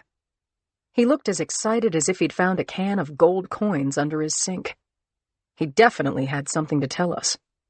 Conklin stood up, and Stempien took his chair at the desk and opened a laptop. "This," he said, "belongs to the Barkleys." I said, "Mike, I want to hear everything, but we've got a meeting upstairs with Mrs. Barkley and her attorney." "This'll take 1 minute. You're going to want to see this before your meeting." Conklin and I were standing at the edges of the desk. Stempien said, "This was on the kitchen counter. I pulled up the last sites the Barkleys visited and found... ta-da!" He turned the laptop so we could see it better. What appeared to be a video game from the Pac-Man era filled the screen. There was a drawing of a carnival wheel of fortune in the center and a chat box off to the right. Mike said what I was thinking. "I haven't seen a game like this since the 90s. But then I got the feeling there was more to it than it seemed." "How so?" "This site doesn't have an internet address. If you want to play, you've got to know your way around anonymous browsing and posting. Meaning, there's a browser called Tor, which stands for the onion routing. It's got different layers. One layer knows only what the next layer is. You can't see the whole picture. The address isn't something like google.com or cnn.com. It's like ABQ3D. A jumble of letters gets you to a point. Your connection's not so quick because you're bouncing all over the world, and that means you're not going to have the speed to load a site with fancy graphics. Then it's like you need to be in the secret circle to know what site to go to. So if this is just an archaic video game, why the mystery?" "So, a mystery wrapped in an enigma," Conklin said. I said, "That wheel is a gambling device, right? Are bets being made for prizes?" I reached down and moved the cursor over the wheel, and it started to rotate and make a faint clicking sound. When the wheel stopped, a number flashed at the top of the page. "So look, Mike, I just got points?" "Points, status, a better chance than a different player? My initial feeling was that this site is in disguise for something illegal. Drugs, or some kind of trafficking, but I was able to make out some of the encrypted chat. The name of the website is the same as the game on it. Moving Targets. And then I got a different feeling." "What? What kind of feeling?" "Don't hold me to it, because I'm still just turning things over, but I think Moving Targets is a website for hitters. It seems that many of them, from the slang they use, are military or police. The kills they were chatting about could have been your drug dealers. Lots of excitement about the precision of the attacks, about the scores. At least that's the vibe on the site." I was almost panting with anxiety and anticipation. Had Stempien found the key to the shootings in the Barkleys' computer? Can you tell which of the Barkleys was playing? From the activity on their laptop, they both played. But was it just a game? Or was it reflected in real life? "Can you figure it out?" I asked. He was quiet for a moment, thinking about it. "We'll see," he finally said. "No guarantees." Chapter 44. Conklin held the elevator door for me, then reached over and pressed the button for the 7th floor. I stared up at the row of floor numbers as I collected my scattered thoughts. A couple of minutes from now, we would be talking to Randy White Barkley and her attorney, Lynn Selby. We had a hint of leverage, knowledge that someone in the Barkley household played a suspicious video game. It wasn't much, and it was late in coming. Still. I played it out inside my head, our ADA addressing the judge, saying, "Your Honor, we're charging Miranda White Barkley with shooting 2 rounds over law enforcement's heads and possibly playing a violent video game." Yeah, right. The doors slid open and we walked out onto the worn gray tiles and crossed to Bubbleen Waters, desk sergeant and local karaoke singer of note. We exchanged greetings and Sergeant Waters presented the log. I signed us in, and we followed a guard down a long corridor ringing with intimate voices and the clanging of doors and the echoing sounds of our footsteps. We stopped at the gate to the small barred room with a table and 4 chairs in the center, and the guard let us in. Randy didn't look up. She wore the standard orange jumpsuit and cuffs and had braided her hair into one long plait hanging down her back. She'd gotten help, no doubt, as her wounded arm was bound in a bulky and conspicuous bandage. Randy's attorney, Lynn Selby, was a public defender with a future. She was blonde with pale pink lipstick and a light gray suit, but I knew her, and although she looked like a pussycat, she had a bulldog's bite. There were stiff greetings all around, and after we'd taken our seats, Selby said sweetly, "Assuming there are no new charges against Mrs. Barkley, your 48 hours expires in an hour." "How are you feeling, Randy?" I asked. "Peachy," she said. I smiled at the sarcasm. Selby said, "Please address your questions to me, and quickly, please. I want to get my client out of here." Randy White had done 2 tours in Afghanistan. She'd been trained to withstand interrogation, to give up nothing but her name, rank, and serial number. And along with her military programming, she also had a guard dog of a lawyer to protect her from us. I said to Selby, "Lynn, Randy knocked out her bedroom window and threw 2 rounds at our marked car. She knew we were police. That's reckless endangerment to start with. She has admitted to providing cover so that her husband, Leonard Barkley, could escape. He's a suspect in a double homicide. That makes Randy an accessory." "Come on, Lindsay. Accessory to helping her husband run away? He's a psychological mess due to his time in our armed services. She fired blanks over your heads on purpose. You know that. Furthermore, Randy White Barkley is the only person who was injured in this assault on her home and on her person. That's a lawsuit against the city waiting for me to dictate it into my transcriber. Take it down a notch, will you, Lynn? I haven't asked her a question yet." "Go ahead, Sergeant." As we'd planned, I said, "Rich, why don't you take it from here?" Chapter 45. My easygoing, good-doing partner got comfortable in the metal chair, linked his long fingers together, and placed his hands on the table. He kindly addressed the woman in standard jail orange. "Randy, you feeling okay to talk for a few minutes?" "I guess." "This won't take long. You were in the ER when you asked my partner if she'd ever read Competitive Shooting. You need a how-to book on shooting?" "I can always get better. I was heading off to a range when you and your fellow gangsters pulled up. You go to a range too, don't you?" Conklin smiled and changed the subject. "There was a video game on your open computer when we ruined your day. Something called Moving Targets." Randy scoffed. "You ruined more than one, I'd say. Anyway, Moving Targets. Len and I both play." "So what's the appeal of target shooting? I looked you up. You're proficient with just about any kind of weapon." "Target shooting is fun, and it keeps me sharp." Selby interjected, "That's enough, Randy. Are we done, Inspector?" Randy overrode her lawyer. She said to us, "You know, or maybe you don't. Some people like to shoot, and some people like to kill. I like to shoot at targets." I said, "Can you explain what you mean about people who like to kill? Are you talking about psychopaths?" "Maybe. I've seen some military people who get addicted to shooting humans. In particular, bad humans, enemies. You get permission and a weapon, and for some people it's the greatest high. That's how they talk about it." Conklin said, "I've never seen that. I mean, sure, I've seen people without conscience, but tell me more about this thrill or high."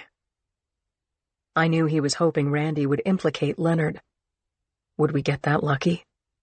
Selby put her hand on Randy's to get her to stop, but her client wanted to talk. "Here's something I'll never forget. Me and 3 others from my platoon were in a parking lot outside the base camp, same parking lot we're in every day. Do you know the term blue on green?" I shook my head no. Randy said, "Green is the friendly host country forces, the ones that we were mentoring in Afghanistan. We're the blue. So we're getting into our Jeep like we do every day, and a shot is fired, and Major Buck Stanley is hit in the face and goes down. and there's a truckload of greens 50 yards away coming back from the range. I run to Stanley. I'm guessing one of the greens became radicalized or was turned by the insurgents, and he looked for an opportunity to shoot an American. He might have palmed some rounds at the range. And in that same moment, one of our officers comes out into the lot and starts shooting the greens we were training. We knew them, worked with them every day. Oh my God, the screams, the blood spraying, men climbing out of the truck, running. Our guy was firing and walking over to the fallen and shooting each one in the head. We should have had an investigation. Done the right thing. Randy shook her head, then looked at me and Conklin. She said, I looked at this officer's face. He felt good. Maybe great. Was he a psycho? Maybe. Or he'd become addicted to killing. I still don't know. And no, it wasn't Len. The officer who killed, 25 Greens was a U.S. Navy lieutenant named Tom DeLuca. Don't bother looking for him. He didn't come back. No one spoke for a long moment, taking in Randy's words and the shock on her face. And then Conklin said, We're looking for a killer, Randy. An expert sniper or sharpshooter, maybe military, maybe not. I'm thinking I might get a beat on the killer, even identify the shooter, if I join moving targets. I can't help you with that, said Randy. I'm ready to go now, okay? Sure, Conklin said. I'll get your dog home to you by the end of the day. What's his name? Barkley. His name is Barkley? Randy said. Yeah, and he barks. But stop, it only hurts when I laugh. Conklin grinned. Sure, Randy. I'll see you later. Chapter 46. I found Claire in the autopsy suite, still wearing her scrubs. Claire?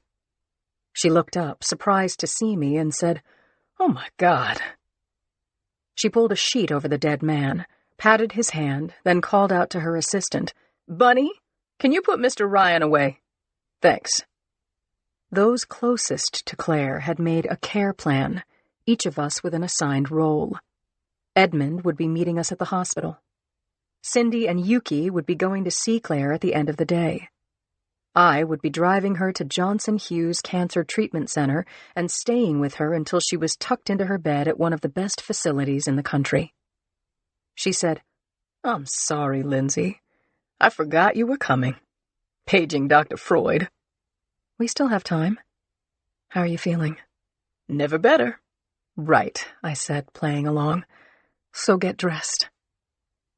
20 minutes passed like a snail race, and finally Claire was sitting beside me, buckled into the passenger seat of my car. When I'd parked this morning, I'd found an empty spot on Harriet Street, convenient to the ME's office and the hall. I switched on the ignition and noticed Claire had kicked off her shoes and folded up her legs, and was hugging her knees to her chest. I need to talk, she said. I turned off the engine and faced her. Here I am, Butterfly. You never heard me say this before, but I'm scared. Really, truly freaked out of my mind.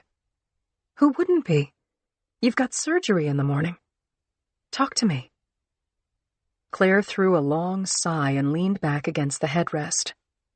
I spent some time online looking up imminent death. Number one, I said, don't think that way. You know, I see more dead people in a day than most people see in their entire lives. Not even close. You'd think I'd be fairly blasé by now. I'm thinking I know too much. You're not looking at imminent death, Claire. Come on. You're going to a great surgeon, world class. He's going to take that tumor out with a piece of lung about this big. 2 tumors this big. 2? You said 1. Claire said, What happened is, over the years, the pictures showed a spot. A little spot. Left lung, right here. Couple weeks ago, had the biopsy. Then yesterday they asked me to come in for a PET scan. And what do you know? They saw another little spot. If it's spread, I could be looking at a year, more or less. I felt hollow and cold. Claire was telling me this for the first time, and she was mad and scared. As for me, I wasn't ready to accept it. I said, I don't believe that— No, let me talk. I'm a doctor and you're not. I don't have to take your word for it. So when people hear that they have a death sentence, they either tell themselves, I have only this much time, so I'm going to make the most of it. They take a trip around the world or learn to ski black diamond runs. Or they accept that sell-by date and just give up, Claire continued. Like, why am I doing anything? It's over. Claire, who'd been staring out the windshield at nothing, not looking at my stricken face, turned to me. See, neither of those two options apply to me, Lindsay. I can't quit my job and run off to see the world. I have a husband who is 12 years older than me, and this is killing him. He's literally getting angina. I have a little girl at home. She needs her mother. I pressed my lips together. I wanted to yell, You're talking crazy. You're looking at a worst case that may not exist. But I had to let her talk. So this is why I'm freaking out. They're going to cut me open, and I know where and how. They're going to take out something I should have worried about instead of kissing off, and something else to be determined. Lindsay, you know I'm conscientious, right? Absolutely. Totally. But doctors are notorious for feeling invincible. I mean, me. Death is a colleague. I was shaking my head, no, and wondering why I hadn't been more vigilant. Why hadn't I kicked her ass? Because I didn't know shit about non-small cell lung cancer. Claire was saying, and then Dr. Turk is going to stamp my forehead with my expiration date, and I'm going to see it in the mirror every morning. And I swear I don't know what I'm going to do. Tears were running from her eyes, spilling onto her shirt. Claire, listen to me. You're afraid. I get that. But you don't know what the doctors are going to find until they analyze what they take out. She nodded, but I wasn't getting anywhere. And after the surgery, I said, you recuperate.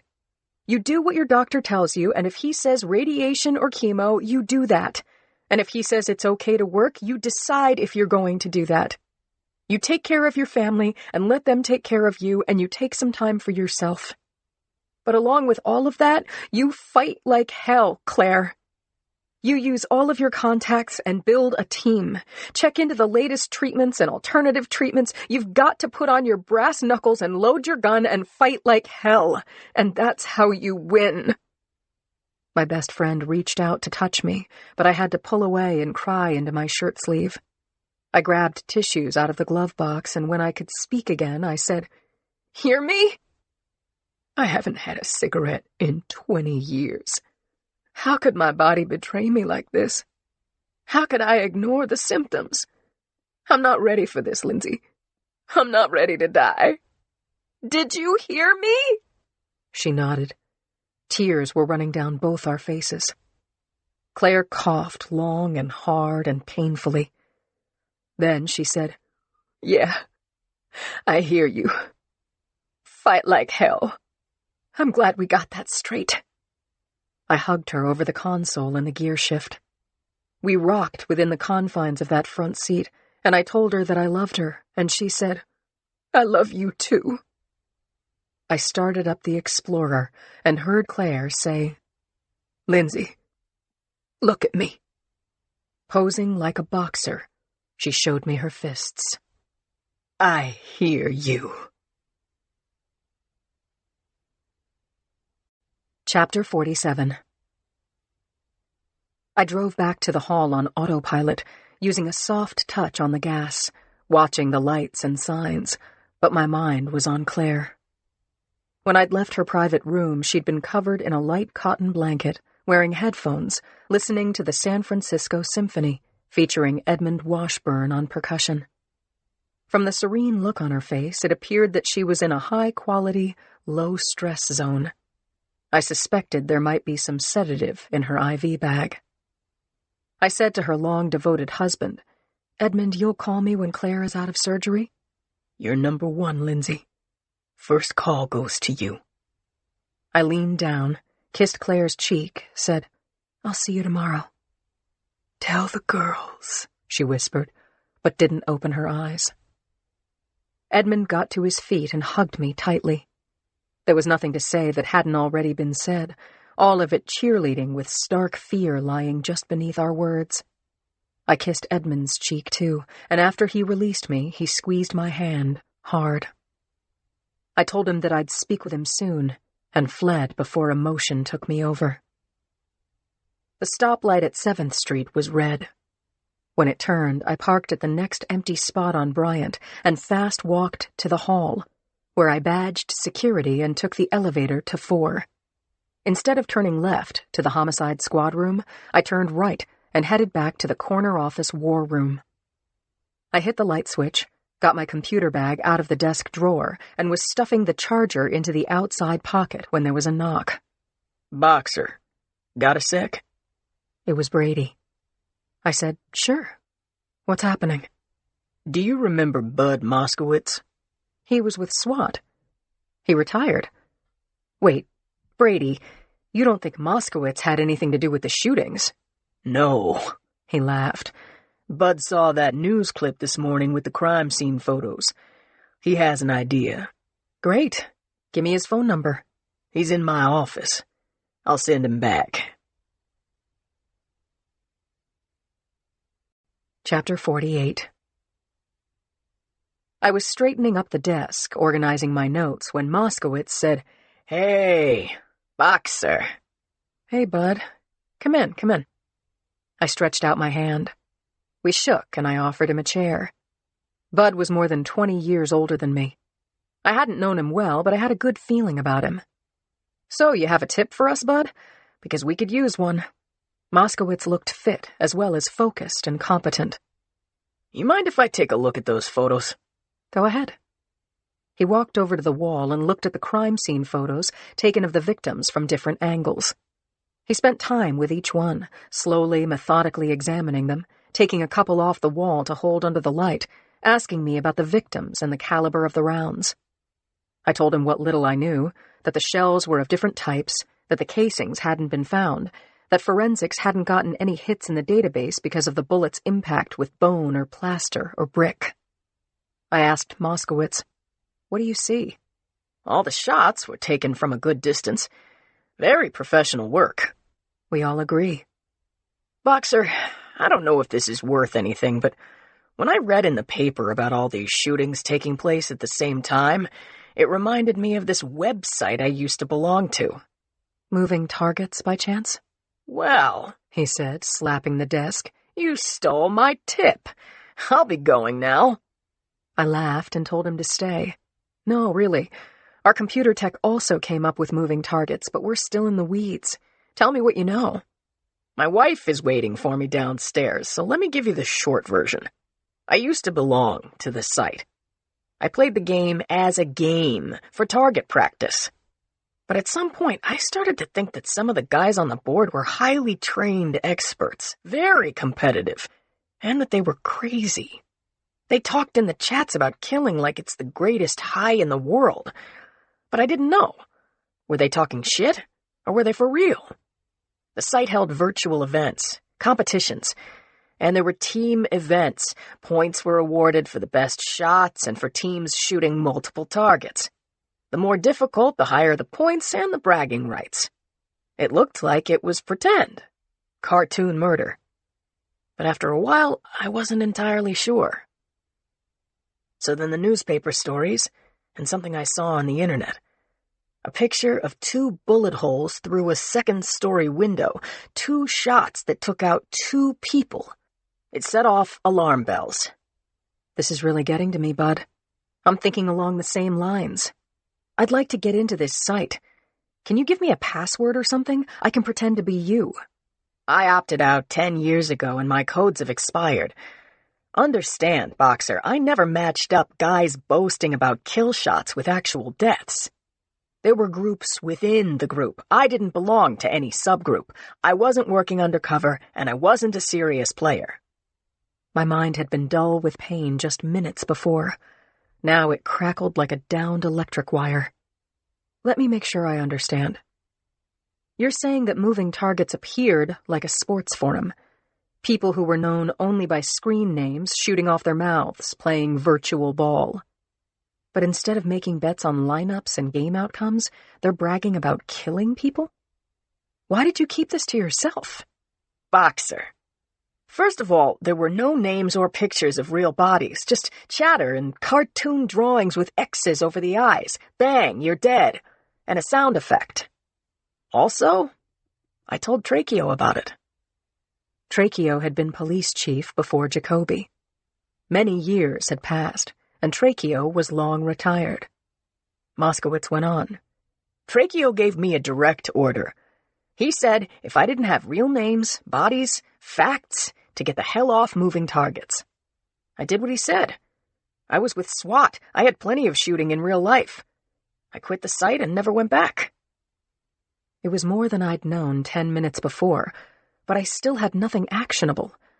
Not yet. I thanked Bud and invited him to be part of our team. Thanks, no. I'm going to the Bahamas tomorrow with Bev. Our nephew is getting married. So, look, I left my contact information with Brenda. I wished him a good flight, and after he was gone, I headed down the corridor to debrief Brady. A half hour later, keys in hand, I left the building focused on facts. Drug dealers had been killed. Mostly nickel-bag nobodies except for the barons, celebrities who'd bought massive inventory but hadn't yet launched their drug business. Shooting them through the windows had been much harder than killing the others on the street. Were those executions extra points for a video sniper? Brady had agreed with me that it appeared to be a military operation, and Stempion too had said that he thought moving targets was heavy on military. Had the drug dealer hits been organized by the members of Moving Targets? Was Leonard Barkley one of those hitters? The answers were just out of reach.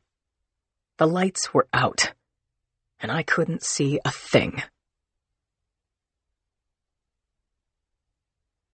Chapter 49. I was startled awake by a shout or a shot or a dream, but I couldn't remember a bit of it. My heart was hammering, and my eyes were wide open.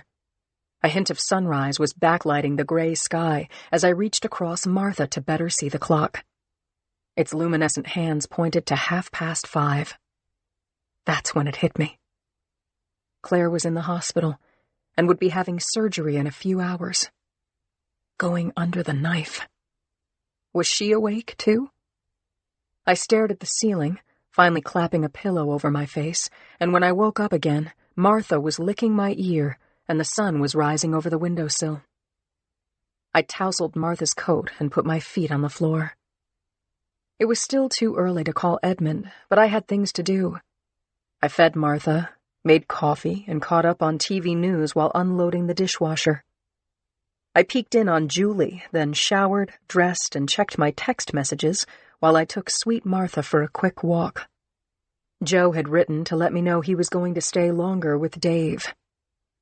Juliebug was still sleeping when we returned from our rounds, and I made up a wake-up song on the spot. My voice was a little rusty, but not bad for an impromptu performance. Bumblebees, bumblebees, time to wake up the banana trees. Bzz, bzz, bzz. Julie's eyelids flew open, and she laughed at my singing, then told me that I was wrong. Bees don't wake up banana trees.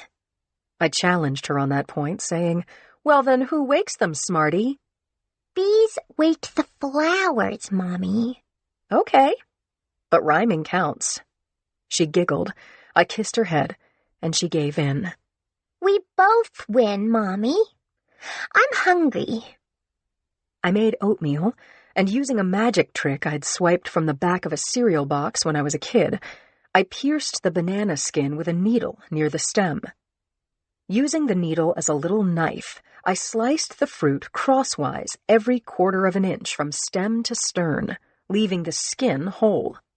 The pinpricks were almost invisible, and I didn't give anything away. I watched Julie peel the banana, and her look of disbelief and amazement as perfect banana slices fell onto her cereal. Mommy, look at this. Bumblebees did that, I said, very pleased with myself.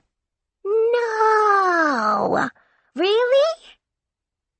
The doorbell rang at 8 on the nose, and Mrs. Rose came into the kitchen and, clapping her hands, said, Children wait for school buses, but school buses don't wait for children. Julie ran to the doorway, and I was right behind her.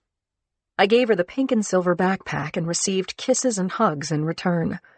And once the door was closed, the worry I'd been stifling crashed in on me. I called Edmund, got a wrong number, tried again. Hang on, Lindsay. I'm outside the hospital looking for a quiet spot. Can you hear me? I can. How's Claire? What's happening?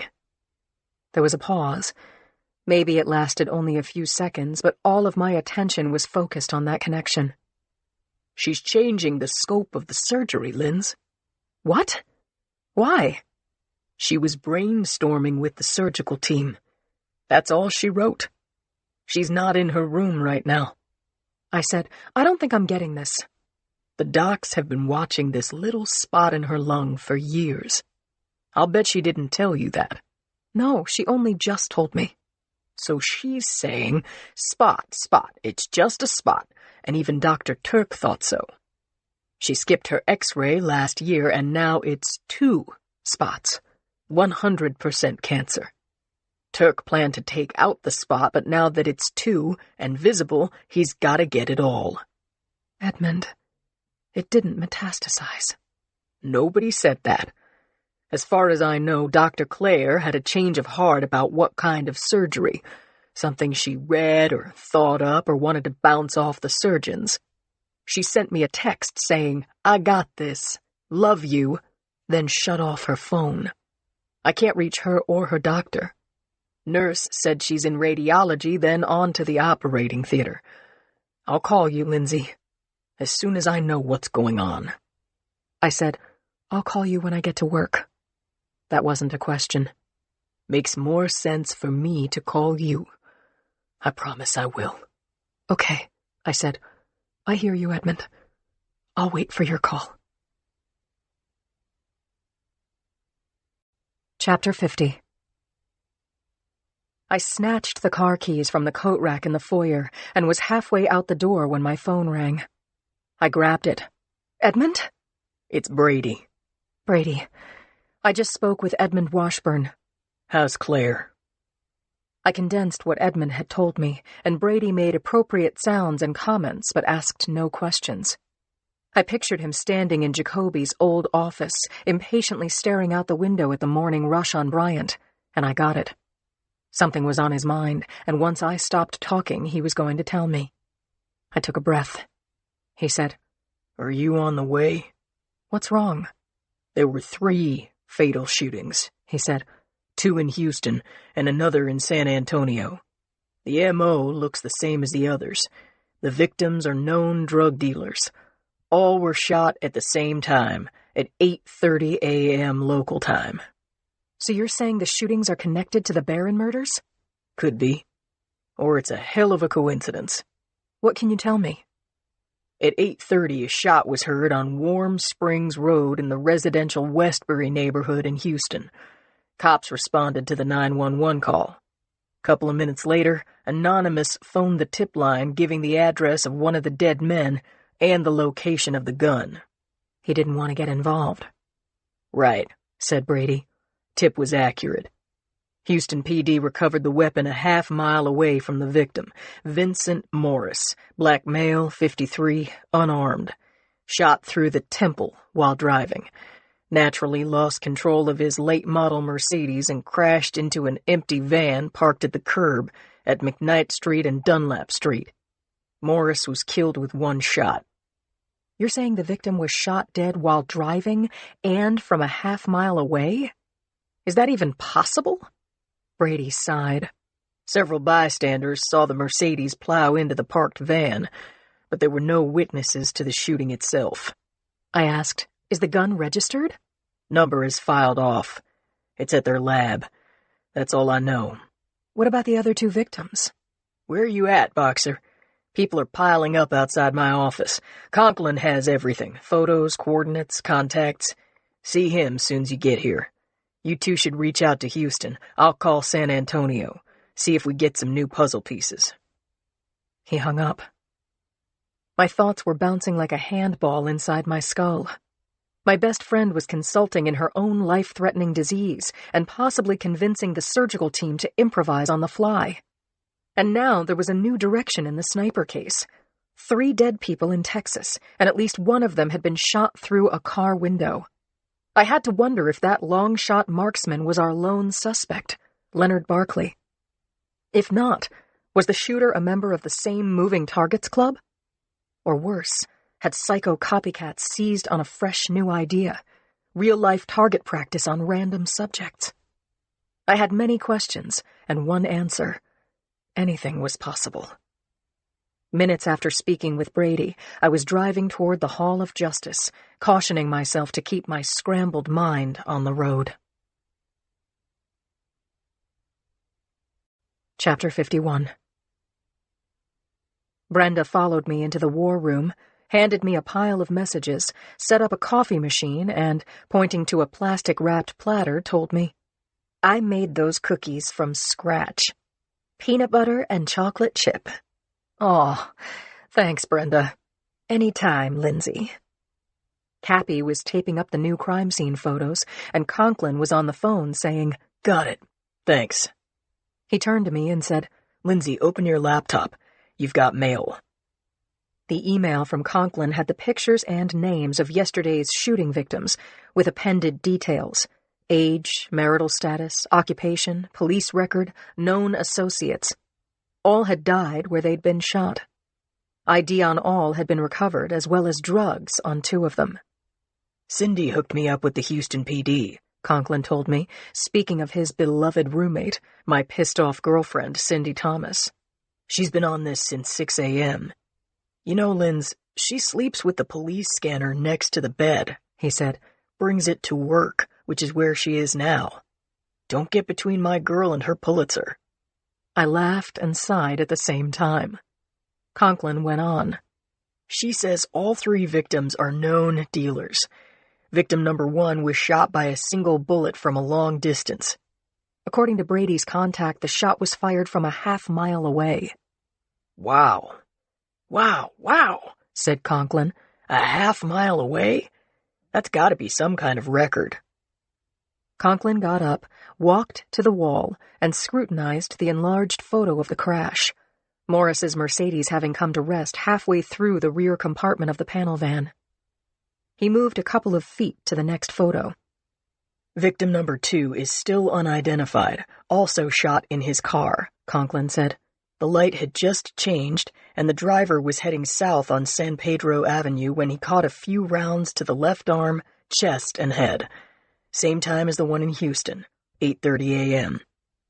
I got up and took a good long look, trying to work out what had happened from this photo. One of the vehicles had the dead man in the driver's seat. The other was the recipient of a rear-end collision that had turned the intersection into a 4-way gridlock. The photo credit in the corner was from a Channel 7 eye-in-the-sky chopper. Reminds me of the so-called rehearsal murder at Taco King. That could have been personal, I said. Maybe this one, too, said Cappy. He was taping up the last photo, victim number 3, who'd been taken down in Houston. The photo showed a body spread eagle on the sidewalk in front of a coffee shop. Cappy said, This killing happened across town from the man who ran his car into the parked van. No way it was done by the same hitter. The victim has been ID'd as Linda Blatt. She was a cafeteria worker during the day, delivered dope after hours, Conklin added. Had a few dozen packets of crack in her bra. My phone tootled. A text from Brady. Boxer, Houston's Detective Sergeant Carl Kennedy waiting for your call. I tapped in the number, broke through the gatekeepers with my authoritative, mad dog cop in a big hurry voice. A man answered. "Hello? Sergeant Kennedy?" "Yes. Oh, Sergeant Boxer. Good to finally make contact with you. I was with LVPD 10 years back. Charlie Clapper and I were in homicide together. We're old friends." We exchanged mutual admiration for the esteemed head of our crime lab, and then I had to get to it. "Kennedy, I've been on the case for a week now. I know a lot about the San Francisco victims, Paul and Ramona Barron in particular, but we're not getting traction on their shooter, who looks to be a sniper with incredible skill. Our suspect has gone into hiding. We have a lead of sorts." I told Kennedy about moving targets, that our suspect, Leonard Barkley, was a member. And I told him that our FBI tech had found the site in a hidden pocket on Tor browser. Getting access to moving targets has proven impossible so far, but we're still working on it. As it turns out, a former cop on our force once had access and played target games, but it appeared to him that the website might hold competitions for kills in real life. "Is that right? Here's some news for you, Boxer," Kennedy told me. "A small business called Moving Targets has a brick-and-mortar hole-in-the-wall in the strip mall on North Shepherd Drive in Houston." "You're joking." "It's next door to an auto parts store. I've passed it 100 times. Always has a no walk-ins sign on the locked door. I peeked in through the glass once and saw a dark room with a half-dozen folks on computers. I checked tax records to see the name of the company because it looked so sketchy. The name is Moving Targets, but what is it? The company description said computer repair by appointment only, and they didn't list a number. My caseload heated up," Kennedy continued, "and I lost interest in this small-time little computer store. Now I'll do more research. Maybe I'll pay Moving Targets a visit." "That would be great, Kennedy." We signed off, and I summed up the whole story for Cappy, Chi, and Conklin. Brenda brought in a fresh pot of coffee, and I got a text from Edmund. For the first time since my lovely second honeymoon less than 2 weeks ago, I felt good. Chapter 52. Several 2-story brick-and-glass medical buildings stood within a mile of St. John's Hospital in Napa. Joe was inside one of those buildings, sitting in a small chair in an L-shaped waiting room shared by a pediatrician and Dr. Alexander Murray, cardiac surgeon, the man Dave Channing believed had murdered his father. The pediatric side of the room was awash in primary colors. There was a bulletin board centered on the largest wall, pinned with dozens of children's crayon drawings, a circus rug on the floor, a pile of blocks, and 2 little boys playing with toy cars, revving them up. Vroom, vroom! Joe waited in the cardio side of the room. There was no decor to speak of, just a rack of magazines and pharmaceutical company brochures, and some no-smoking signs on the off-white walls. Between the 2 waiting areas was a shared nurse's station behind sliding glass windows. Joe flipped through a month-old Newsweek without reading it. He felt like some kind of fraud, a sometime G-man, now a private eye without a license, helping out a friend he hardly knew in a twisted endeavor he no longer believed in. He'd done the spade work, read the medical examiner's reports, met with family members who'd lost a loved one in the previous year to an unexpected heart attack while at St. John's in the care of Dr. Alexander Murray. With the exception of Archer, the writer whose now deceased 30-something fiancé had been a long-distance runner, none of the family members had hinted that Dr. Murray was to blame for the death of their loved one. And so Joe had stirred up grieving people with nothing to support a suspicious cause of death. And why had he done this? Because Dave Channing had become more restless and paranoid as the visit had gone on, and Joe had promised that he would do his best to clear it up, either validate or debunk his concerns. Before leaving the Channing winery this morning, he'd gotten Dave to agree that whether he accepted Joe's conclusions or not, Joe was going home that night. Now he was wondering if he was wronging his friend by setting an arbitrary deadline. Good investigators didn't do that. Joe and Lindsay had spoken on the phone an hour ago as she drove to work. Her voice had been strained as she told him about Claire and how helpless she felt. He pictured Lindsay's face, taut with fear and exhaustion. He had done his best to comfort her, but Lindsay had been too agitated to hear more than, "I'll be home tonight." "God, that would be great," she said. "Promise me." "I promise to try like crazy." Joe tossed the magazine on the chair beside him and hoped that soon he could resolve the complicated feelings of disloyalty and suspicion by determining one of two possible truths: that either Dave was losing his mental grip, or that Dr. Murray had caused Ray Channing's death. Chapter 53. A 50-ish nurse with graying, cinnamon-colored hair wearing green scrubs paused in the entrance to the waiting room. "Mr. Molinari, if you'll come with me, the doctor will be with you shortly." Joe followed her down a hall to a small office and took the offered seat across from the desk. Murray's office was a plain brown study with a tidy desk opposite a couple of bookcases. There was a plastic model of a heart that could be broken down into valves, ventricles, and arteries on the desk. Between the bookcases was an oil painting of vineyards at sunset. Joe recognized the style. Nancy Channing had painted that. "I'm Carolee Atkins," said the nurse. "We spoke on the phone yesterday." Joe said, "I remember. Thanks for fitting me in." "Would you like me to weigh you and take your blood pressure, just for the hell of it?" Joe grinned and said, "No thanks. I'm up to date. 6'1", 178, 127/70. Atkins smiled and said, "Very good, Mr. Molinari. How's Dave doing?" Joe made the universal hand motion for so-so and added, "He doesn't understand why his father went from alive and well to suddenly dead." Atkins said, "That happens with thoracic aortic aneurysms, but that's my unofficial opinion. Ray has been a patient and friend of Dr. Murray's for over 5 years. I guess I can tell you that the doctor is heartbroken. He considers Dave a friend, too. Hold on, I'll see how much longer he'll be." Joe said, "Wait. Explain heartbroken." The nurse hesitated, then stepped back into the office. "Obviously, Dr. Murray cared about Ray Channing very much, and he cares about Dave, too. Dave is taking his grief out on Dr. Murray, which is so unfair, and maybe a little bit unbelievable." "Really?" "See for yourself. I don't know exactly what salt of the earth means, but I'm pretty sure Dr. Murray fits the definition. I'll make sure he knows you're here." 5 minutes later, Dr. Murray entered the room. He was a white-haired man in his 60s, about 20 pounds overweight, wearing metal-framed glasses and a bright red tie under his lab coat. He smiled as he introduced himself and shook Joe's hand. Then he said, "You look familiar. Do I know you?" Joe said, "You might have seen me on the news years ago.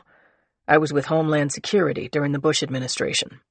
"Maybe that was it," said Dr. Murray. He went around his desk, sat down, felt his coat pocket for his glasses, then touched them on the bridge of his nose. "These things are so light, you can't even feel them." He smiled, then said, "You're Dave Channing's friend. I've gotten his letter giving me permission to discuss Ray's condition up to and including his death. I'm trying to help Dave reconcile how his father seemed so healthy before he died." "I understand. I know you and Dave are very close. Ray showed me pictures of you two in your football uniforms. He talked about you like you were a second son. Ray came to all of our games. We always knew where he was sitting in the stands from his yelling and cheering. Back to the Future. If you don't mind my asking, in what capacity are you here today?" "Friend of the family, that's all." "Okay, Joe. I have a patient in 15 minutes, so how can I help you?" Chapter 54. Joe fixed Dr. Murray with a hard, "don't dare lie to me" stare and said, "Dave feels that something untoward happened to Ray." "He's made that pretty clear," the doctor said. "He barged into the waiting room last week and accused me of murdering Ray. Murder. Me. In front of a room full of people." The doctor shook his head. "Maybe I should be asking you how you can help me. I don't want to have him arrested. Kid got dealt a beautiful hand, then it all got taken away, and he blames himself for that. Then his mother dies, now his father. I feel terrible for him. But if he can't get a grip on himself, he has to get help. I have a couple of questions myself, Dr. Murray. Dave gave me a look at Ray's medical charts, and the ME's report says that Ray died of complications from his thoracic aortic aneurysm. Is that your opinion? No doubt about it. Murray lined up his pens, straightened the plastic heart and the papers on his desk. He had a slight tremor in his hand. He went on, Ray refused to believe that he wasn't in perfect health. He was 72, with the arteries of a man 10 years older. I would tell him, time for a prostate test, colorectal, calcium score, CMIT. He wouldn't take statins. He stopped taking his blood pressure meds. When he came to the ER, he told admissions that he felt tired and a little weak. He said he'd been working hard, not sleeping. Mr. Molinari, those are symptoms of about 50 things. You know what I call it? He had an invincibility complex. Murray stared over Joe's head at the painting. When he spoke again, his anger had cooled. He said, St. John's isn't Cedars-Sinai.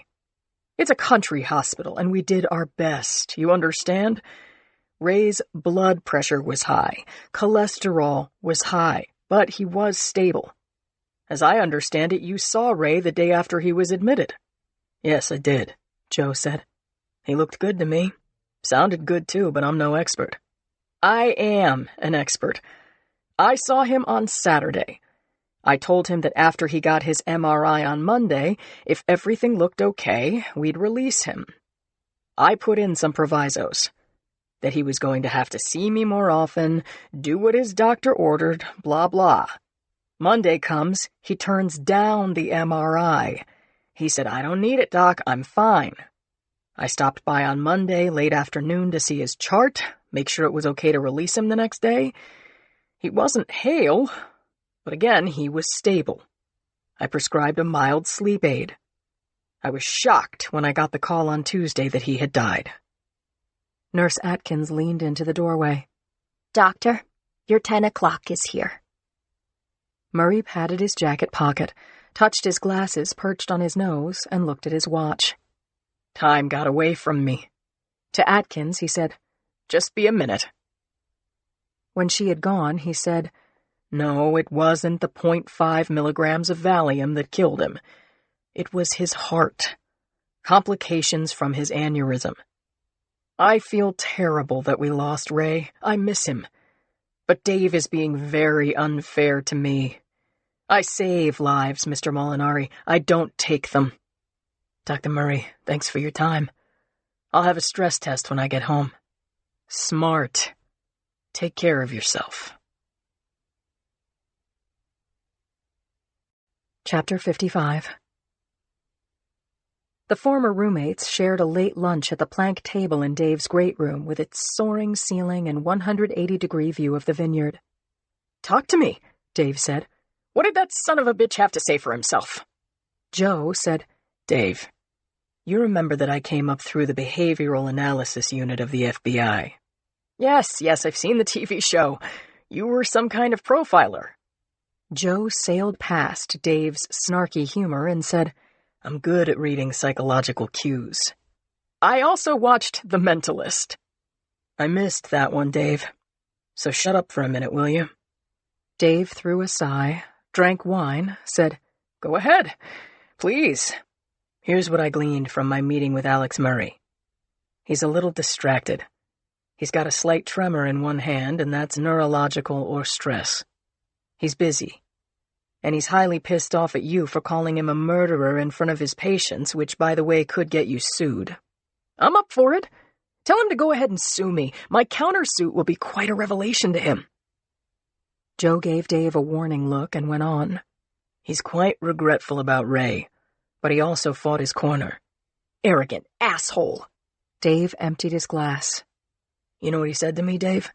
Words to the effect of, I wish I'd been harder on Ray. But I know it wouldn't have done any good. You can't make people do what they don't want to do. I tried. I'd tell him to take his blood pressure meds and he'd tell me to fuck off. Dave said, So he won you over completely. Not a doubt in your mind. He told me your father wouldn't take his meds, and that was the truth, Dave. I've toured Ray's medicine cabinet, and there are prescription drugs, blood pressure meds, and statins unopened, with expiration dates from last year and the year before. Dave pushed his chair back from the table, got more bread and brie from the kitchen, and returned with it to the table. When Dave was facing Joe, he said, Let me ask you this. Shoot. Are being a bad patient and becoming a murder victim mutually exclusive? Joe said, You're asking if it's true that he didn't take his meds. Can it also be true that his doctor killed him? Exactly. He could have gotten fed up with side effects and didn't take his meds, and still his doctor could have killed him along with a few others in the same 1-year period. Say you're right, Dave. What was his motive? Because unless you tell me that Murray is going to inherit the winery, I can't think of one. What about compulsion? What about psychosis? What about a God complex? Joe said, Possible. What about Occam's razor? There were no razors involved as far as I know. Occam's razor is... I know what it is. I went to a good school, you know. Occam's razor. Don't multiply motives unnecessarily. The simplest explanation is usually right. Yep. So in your estimation, it's easier to believe that Ray and another 3 of Murray's patients died from heart disease rather than were murdered by their doctor. Dave, Ray's chart for the day before he died is marked Patient Refused MRI. The ME's report says cause of death was complications from a thoracic aortic aneurysm. The other 3 patients you identified also died of heart ailments. I'm just one man, and I don't have a badge, so I'm going on leads and these documents. You have a lot of charm, Joe. Always did. Thanks. I remember when you had charm yourself. The 2 men grinned at each other, and then Joe said, I'm going home tonight, Dave. I'm still only going to be a text and an 1.5-hour drive away. If you need me, call me. If you have any evidence that Ray was murdered, I strongly suggest you call the police and let them do a complete investigation. Thanks for all you've done, Joe. I know I sound like an ingrate or maybe a crank, but I know I'm right. And I also really appreciate your help. I know. We're good. Chapter 56. I was elated to see Joe's car parked outside our apartment building. When I opened our front door and shouted, "I'm home!" Joe appeared in the foyer and hugged me, rocked me, kissed me, danced me, and hugged me some more. It was as if we'd been separated for months, not days. The small entranceway filled up, Julie tugging at me and hugging Joe's legs, Martha yipping, and Mrs. Rose off to the side beaming, saying, "This is like something out of a movie." I laughed. Joe thanked her for standing in for him over the last few days. "Gloria, you're the absolute best," he said, then told her he'd brought her a souvenir from the Channing winery. He said to me, "Be right back," and carried Gloria's case of wine across the hall for her. I unbuckled my gun, locked it in the antique gun cabinet Dave Channing had given us as a wedding gift. Then, swinging Julie up into my arms, I asked her if she'd like to go with me to take Martha for a quick walk. "We already did it, Mommy. Look what Daddy brought me." I marveled at her stuffed cow, yet to be named, and when Joe returned from across the hall, he opened our case of wine, uncorked the Channing Winery Private Reserve cab. I poured juice for Julie, and Joe and I kept our glasses handy as we made dinner. While Joe prodded the winery-made pizza in the oven, I brought him up to date. Claire is out of surgery, asleep in her private room. I wasn't allowed to see her. Believe it or not, I'm not in her immediate family. He grinned. "How do they know that?" They had a list. Edmund told me that she's resting comfortably, considering they took out half of her lung. Half? A half of her lung? Edmund told me that Claire argued for the most aggressive treatment, and that's what she got. Sounds like she decided to take her best shot.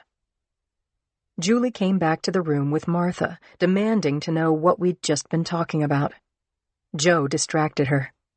You know, if you have a cow, that makes you a cowgirl. Really? And even cowgirls eat dinner.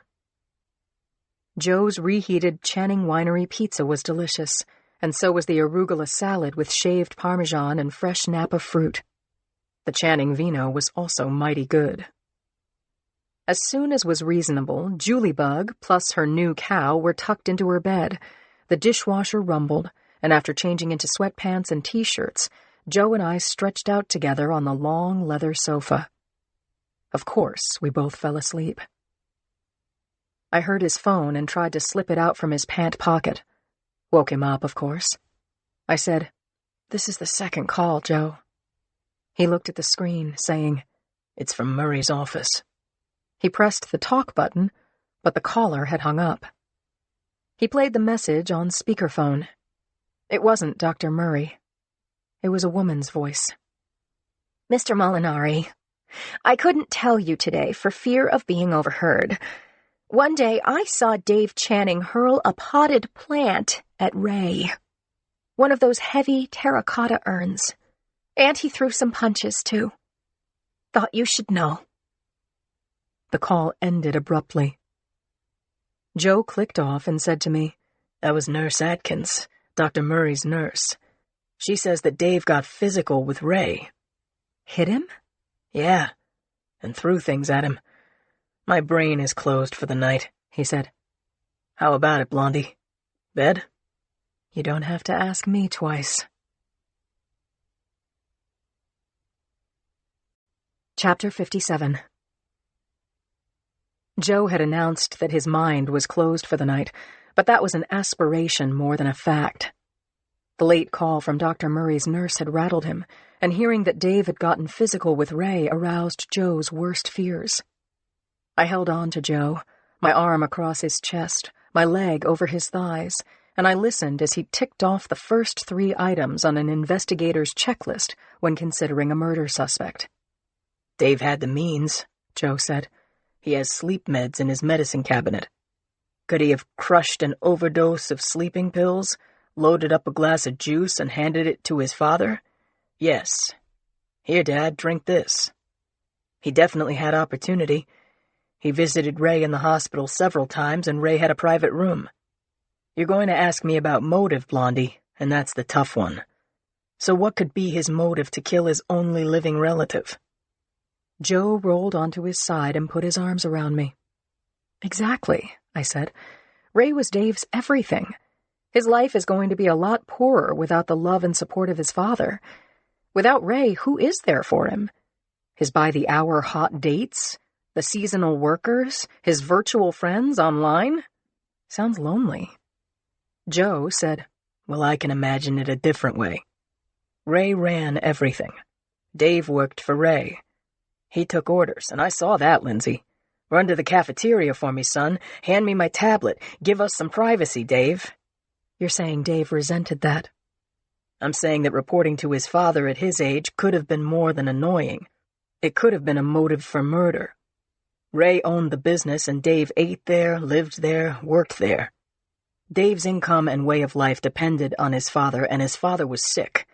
He was demanding and sick. Maybe he's looking at the lives of other 40-something men who have careers, homes, wives, kids, even grandchildren. Maybe if his father was dead, he could leave the small-town restrictions of Napa Valley with a sizable nest egg inheritance. Move, reinvent himself. Make sense?" I saw Joe's point and said so. "But did he murder his father, Lindsay? Or did Dr. Murray do it? And I have to ask the same 3 questions of Murray. Did he have the means? Yes, he's a doctor. Did he have the opportunity? Yes, same reason. So what's a possible motive?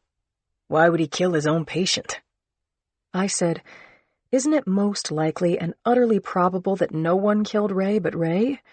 Murray told you Ray neglected his own health." Joe rolled over onto his back and sighed. "I really would love to know for certain that Ray died of natural causes." "Me too. I like Dave. And answer me this. If Dave killed his father, why would he have you looking into it? If he did it, you'd have to turn him in." Joe thought about it for a long minute, then said, "How about guilt?" If he killed Ray, he could have so much guilt we can't even imagine it. He might want to be sure he's covered his tracks by involving me. Or he might have an unconscious motivation. Meaning? Dave might want to get caught. Chapter 58. Joe fell asleep fast and slept silently and still, his mind and body resting after a long run of worry and wakefulness. I couldn't sleep for thinking about Joe's theory, that Dave had killed his father out of resentment and then felt so much regret, shame, and guilt that he wanted to be punished. Eventually, I slept. A light, dream-tossed state in which I envisioned shooters lining up shots at moving targets. I saw Paul and Ramona in their office making morning small talk. And then the sound of broken glass. Paul sprawling across his desk, blood sheeting over the edge, soaking into the carpet. Ramona standing. Another shot. My eyes opened, and I pictured the cabochon ruby pendant on a gold chain hanging an inch above the bullet hole through her chest. I must have fallen back asleep, because when my eyes opened again, I was thinking about Claire. Had she been drugged into a dreamless sleep? Was she in pain, staring at the ceiling, thinking about her precious young daughter? Had her doctor given her good news or bad?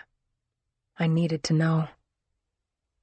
It wasn't yet 6 when I slipped out of bed without waking my husband. I padded softly into the main room and then peeked in on our sleeping, curly-haired cowgirl.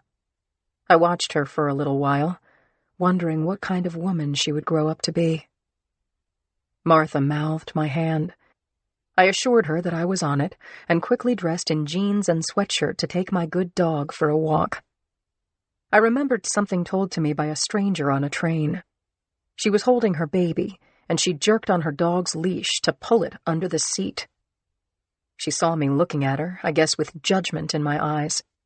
She said, "Before you have a baby, your dog is your baby. When you have a baby, your dog is a dog." I stooped down to look Martha in the eyes. "You know I still love you, don't you?" She wagged her tail, whined, and licked my face. I leashed my old friend, and we rode the elevator to street level. It was still early morning. Other people walked their dogs, crossing the nearly empty street against the light. Martha wanted to play, but I gave her the next best thing, a sprint to the corner of Lake and 11th and back. All night my mind had flopped like a beached tuna. Claire, Dave Channing, dead bodies in cold boxes awaiting burial and justice. My job. We took the elevator up, and once inside our home, Martha cocked her head and whined, "Feed me." In the kitchen I filled a bowl for my fluffy old girl, brewed my morning joe, and flicked on the small under-cabinet TV to keep me company. The first morning show was in full swing when a bright red breaking news banner streaked across the screen. What now? What the hell is it now? Chapter 59. Early that morning, Cindy was in her office, checking the East Coast news feeds when her cell phone rang. It was Serena Jackson, an old friend. They'd gone to Michigan together, and Serena had recently moved from Chicago to San Francisco for a high-profile job with KRON-4. "Sin, I've just heard that one of the snipers has issued a memo to the press," she said. "Check your mail." With Serena on hold, Cindy scanned her mailbox and opened an email headed "For immediate release." Every word contained in its 4 paragraphs was a stunner. She read it out loud to Serena, who said, "Get ready to break news, girlfriend. I'm in a satellite van less than 10 minutes from the Chronicle's front door." Cindy said, "I'll call you right back." She read the email again. It shook her as much on the second read, and appeared to be every bit a blockbuster, raw, bloody, and ready to be splashed across TV screens everywhere. If it had been widely disseminated, the clock was ticking and the deadline was now. She printed out the email and phoned Tyler to bring him into the loop, but at 7 a.m. her call went to voicemail. What to do?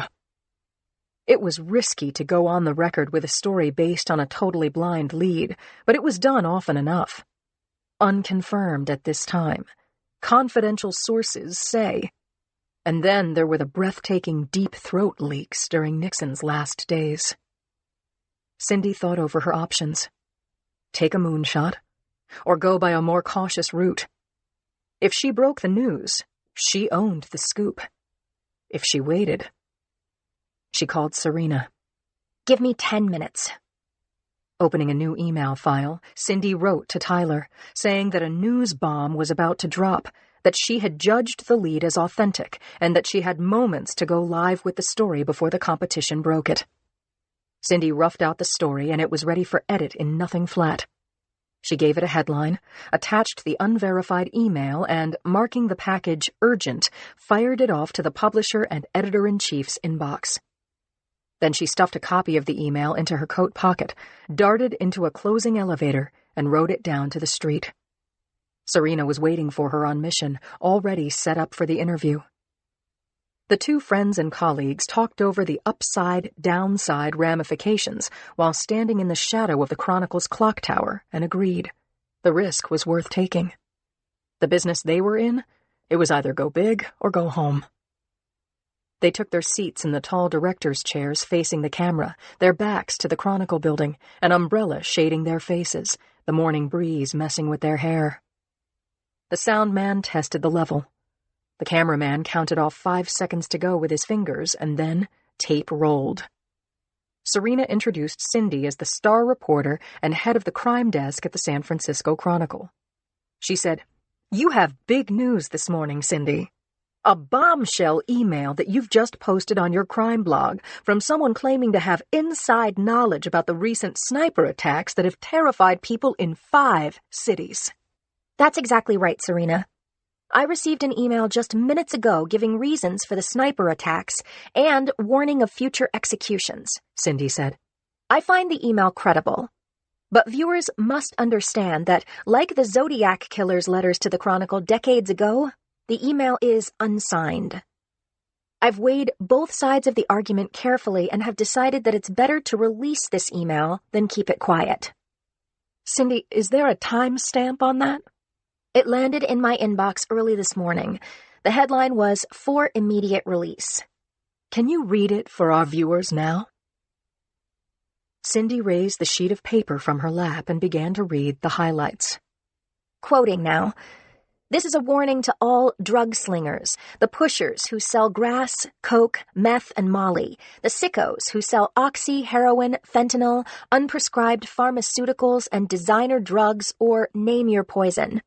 Deaths from overdoses have risen to 70,000 Americans per year, nearly half of those from opioids like fentanyl. It's not okay. It's not stopping. It's getting worse. A coalition of citizens across the country has had enough of ineffectual ad campaigns and political slogans. We've launched a new war on drugs, a real war. 9 scum dealers are dead so far, and we're just getting started. We have a list.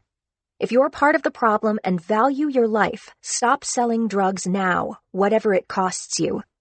Destroy your product and get straight. Or spin the wheel. You'll never know when your number comes up." Jackson said, "Cindy, correct me if I'm wrong, but until right now, we have not known the motive for the shootings that have taken place here and in Chicago, LA, and as of yesterday, Houston and San Antonio. Is that right?" Cindy said, "There have been theories that there was a drug connection, but to my knowledge, this email is the first public communication from someone asserting a connection with the shooter or shooters and that their mission is to rub out drugs. We have to take it seriously." Chapter 60. Cindy wove through the maze of cubicles in the messy, crowded newsroom. Artie Martini, sports writer, called out over a partition, "Great interview, Cindy. I sent you the clip." "That was fast, Martini. Thanks." Cindy glanced through the glass wall of her office while fishing her keys out of her coat pocket. She had cleared her phone lines before the interview, and 20 minutes later, barely 7:45, all 12 buttons were in a blinking frenzy. She hoped that a cop friend, of which she had many, had called to confirm what she'd just told the entire freaking world. And there was something else. The anonymous writer had said that 9 victims were down. She counted 8. If the writer was telling the truth, 1 victim had not yet been accounted for, or had not been connected to the others. Either way, victim number 9 was news. Cindy retrieved her phone from her coat pocket, dropped into her chair, and turned on the Whistler TRX-1 scanner on the windowsill. She started her beat check, again listened to the police radio, checked the wire services and network feeds on her laptop. Satisfied that there hadn't been a big earthquake or a fire on the West Coast, that no terrorists were holding an airliner hostage, she checked incoming email. Her interview with Serena Jackson had been widely covered. There were bulletins on Google and Yahoo, and a request from the New York Times for more information, and she saw that other journalists who'd gotten their own copies of the War on Drugs email had released it far and wide, but not first.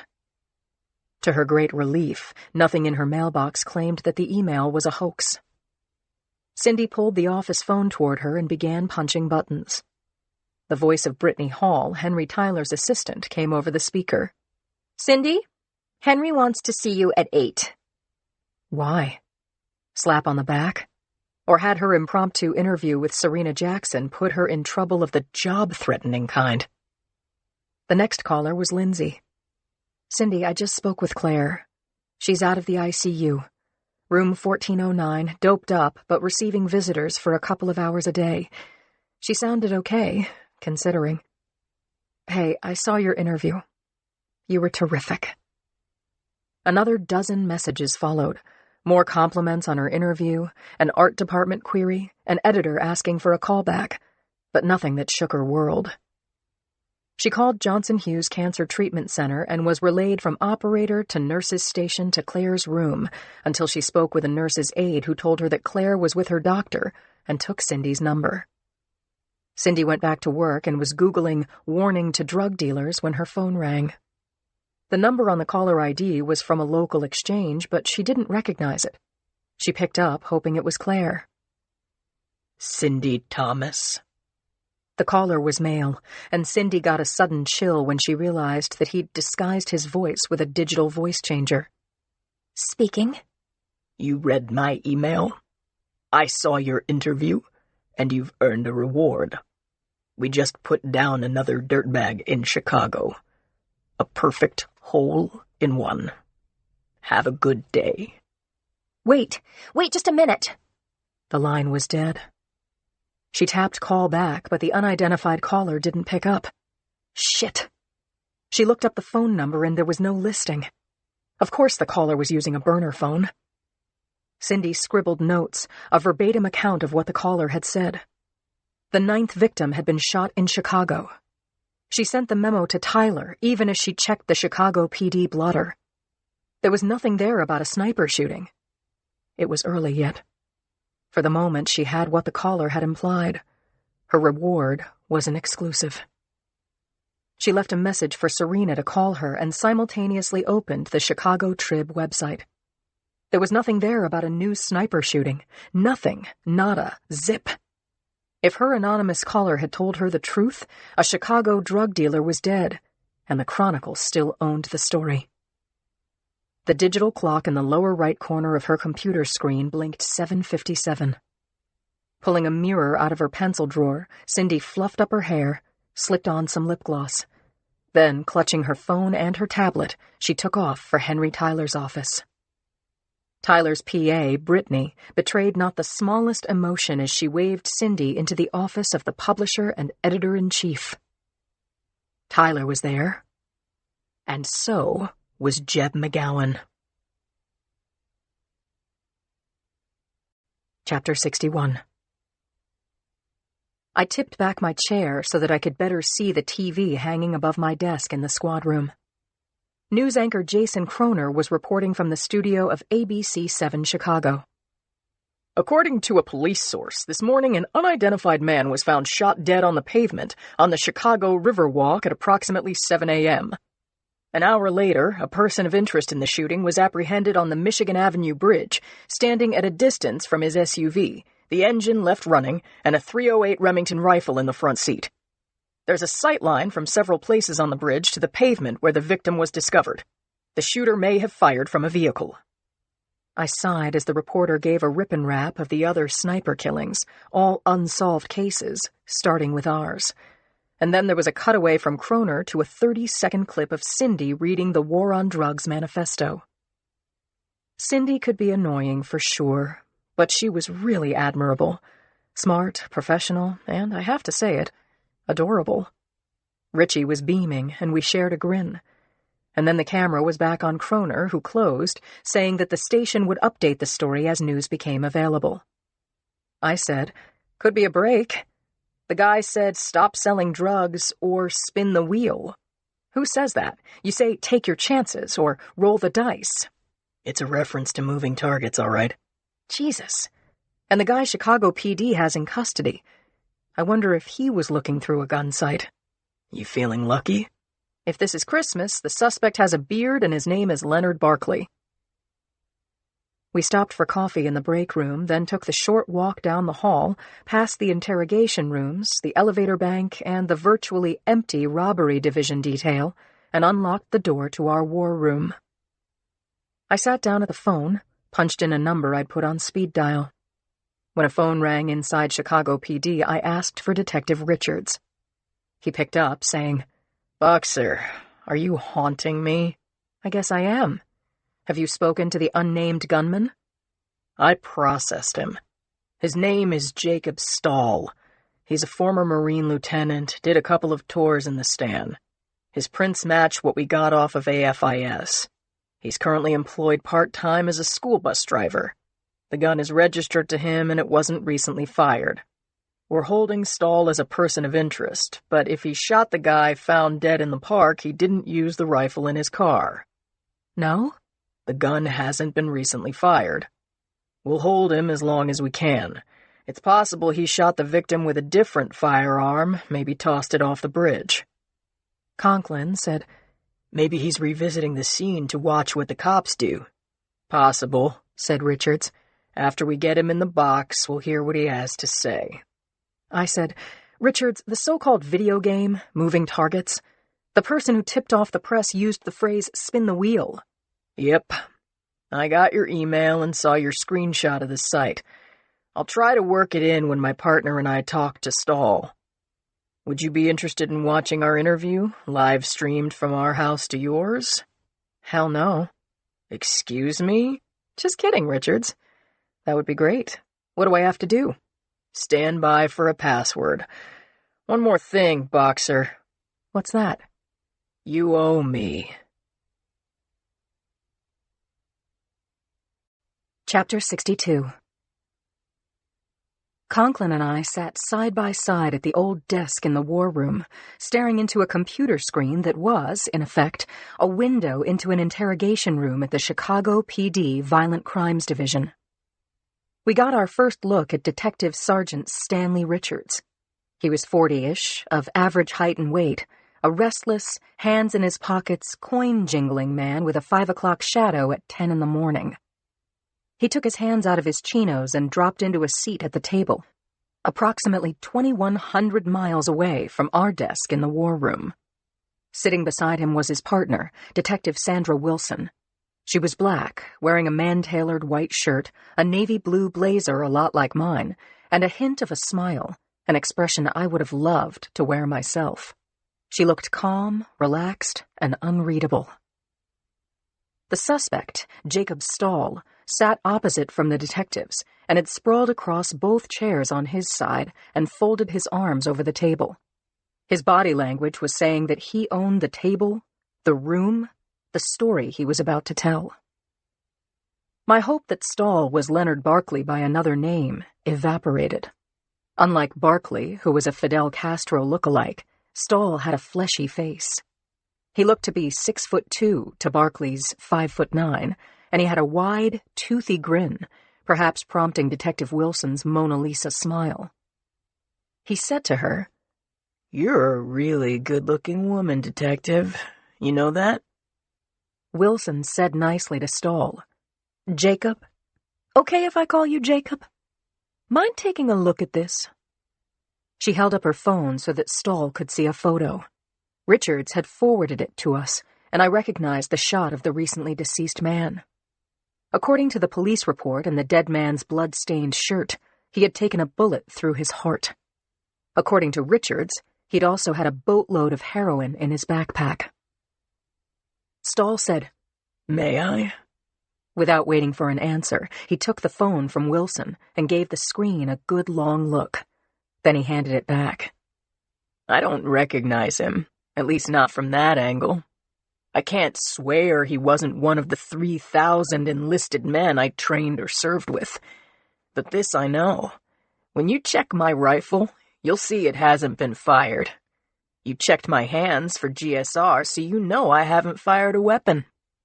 Anything else?" "Yeah," said Richards. "Where were you at 6:30 this morning?" "Is that when that guy in the park bought it?" "Where were you, Lieutenant Stahl?" "I was at the South Blue Island Avenue bus depot having coffee and joking around with 3 other drivers and my supervisor, Jesse Cruz.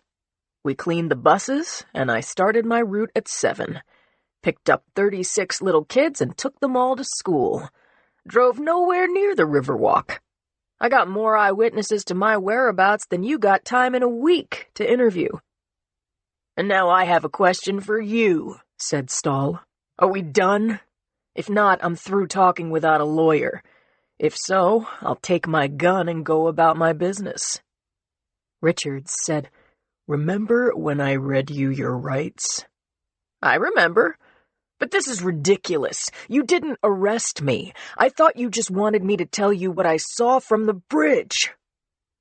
The confident body language was gone. Stahl was getting exercised. It wasn't going to do him any good. My partner and I looked at each other, brought our eyes back to the screen as Richards said, "Stahl, you're a person of interest in a homicide. We're holding you in custody until we check out your alibi, and if you've been honest with us, we're gonna clear you. Understand? We have to do that if it takes a week or longer."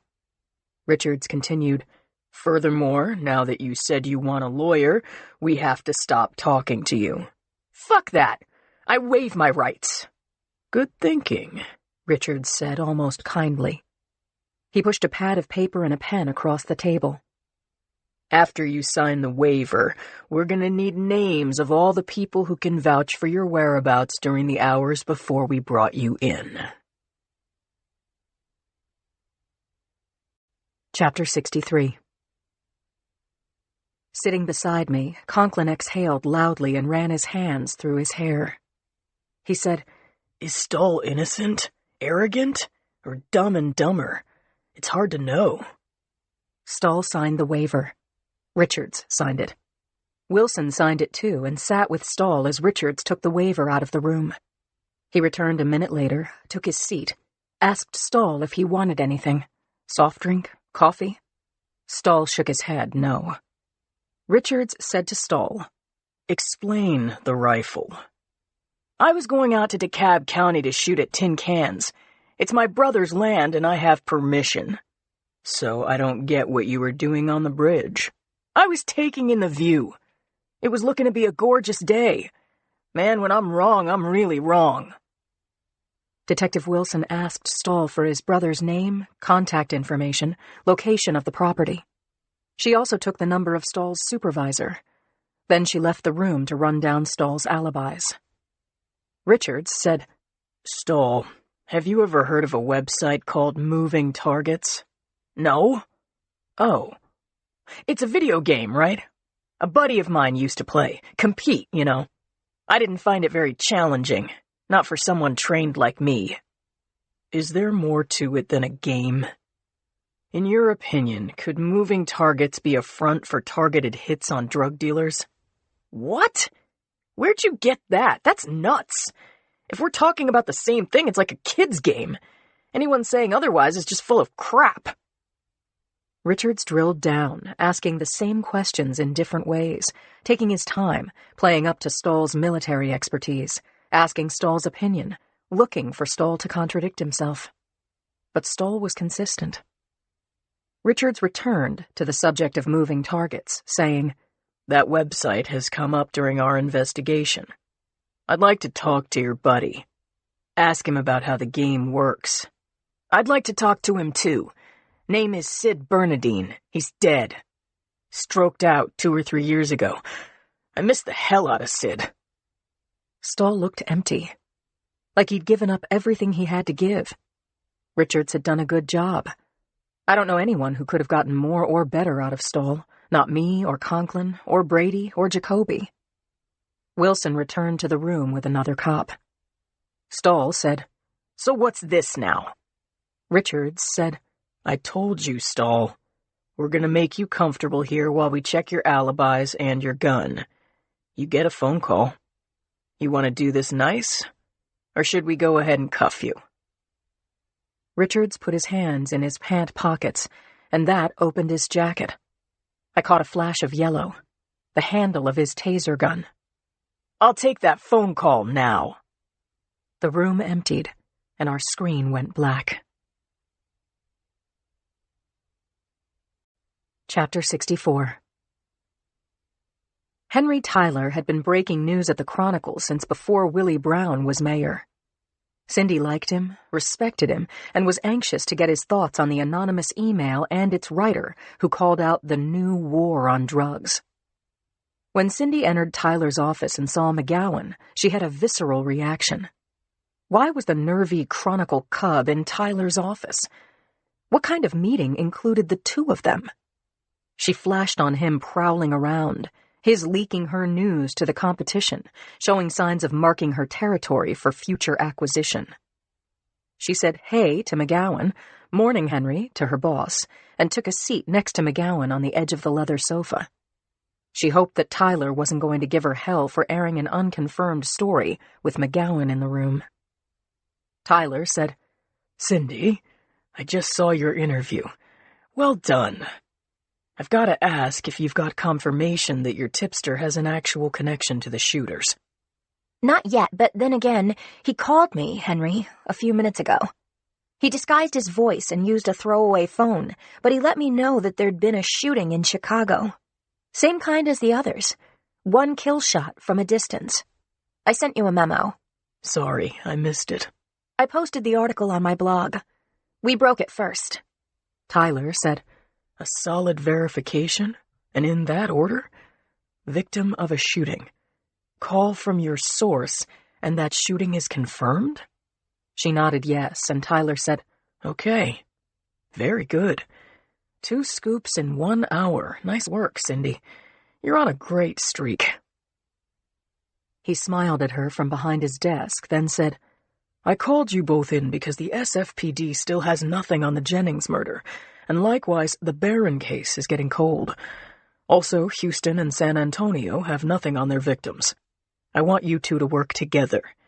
See if you can't get something on what appears to be a cabal of military-grade killers. McGowan, report to Cindy on this, and make yourself useful." "Yes, sir," McGowan said. "Cindy, you still have my mobile number?" Tattooed on the palm of my hand. Tyler smiled. "Go get 'em," he said. Chapter 65. McGowan held the door for Cindy, and as they made their way around the newsroom together, Cindy couldn't help but notice that McGowan was high on enthusiasm. "Wow, Cindy. Look, I'm gonna help you in every way I can. I'm your guy." You asked Henry to give you this assignment, right? "Wait, Cindy. He said that we should work together, didn't he? In my mind, we're on track to land the story of the year." He gave her an undeniably winning smile, which Cindy did not return. She thought, We, huh? but said, "Okay, then." Once inside her office, she closed her door and called Richie. "This is an official on-the-record call," she told the man she loved. "Got anything on the dead man shot on the Riverwalk in Chicago at the crack of dawn? Anything at all?" He said, "We're working with Chicago PD. I can only tell you this as my friend and lover. Confidentially, Cindy. Okay? Damn it. I mean, okay. Chicago police have a suspect in custody. As soon as I've got something I can talk about, I'll call you first. Cindy said. Gee, Richie, I can never thank you enough. He laughed, said, Be good. She clicked off, swiveled her chair so she was looking out over Mission Street rather than through her office wall at McGowan's cube only 20 feet away. The killer or killers had committed the Chicago murder less than 4 hours ago. The story was so hot, it was sizzling. The combined killings amounted to a killing spree that was unprecedented in style and geographic range. It had started here in San Francisco. Her beat. And now the fear and fascination with this peripatetic shooting gallery had galvanized the country. Who would be next? Cable news, even the president, had weighed in on this spate of assassinations. "We're a nation of laws," the White House spokesman had said. "We deplore vigilantism. Innocent people will be killed, and they are all innocent, until proven guilty by a court of law." Cindy agreed in principle, and she still had a job to do. She had to unlock this story. She went to her doorway and called out to McGowan, who stood up and came over to her. Jeb, work on this morning's Chicago victim. Who, what, when, where, and if you uncover a shiny new why, that would be great. Then, separately, build a timeline starting with Jennings. Next, the Barons, Rocio, Peavy, the 3 Texas victims, today's guy, too. Profile of each. We'll update this timeline, keep it running as a sidebar. McGowan held up his phone. Chicago victim's name is Patrick Mason. Good. Follow up, and I'll reach out to Houston. See if the killers there had the same M.O. McGowan smiled and did a pretty good imitation of Henry Tyler, saying, Go get 'em. Chapter 66. Cindy was in a fury when she sat back down at her desk. Jeb, mocking Henry. That snotty kid. She opened the email from her anonymous source who'd tipped her to the war on drugs and given her today's scoop. Drug dealer shot dead in Chicago. Cindy had the feeling that this was another Zodiac or Son of Sam, other serial killers who'd buddied up to the press. This time it was serial killers, plural.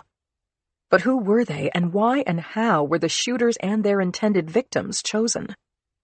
She wanted to read the email again, this time looking for dropped breadcrumbs or any lead that she had missed. He had written, "If you're part of the problem and value your life, stop selling drugs now, whatever it costs you.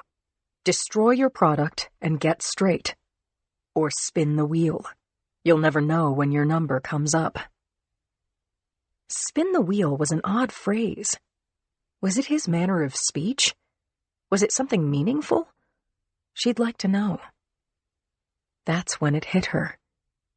Her source had written to her, and he had called her. Her return call to the burner phone had failed, but she hadn't written back to him. She had to do that, and if she made a good enough pitch, maybe he'd write back. Maybe she could sell him on her being his press conduit to the world. She was known. The Chronicle had reach. Tyler was a friend and mentor. It was a good idea. But before she fired off her return email, she wanted to think about it some more.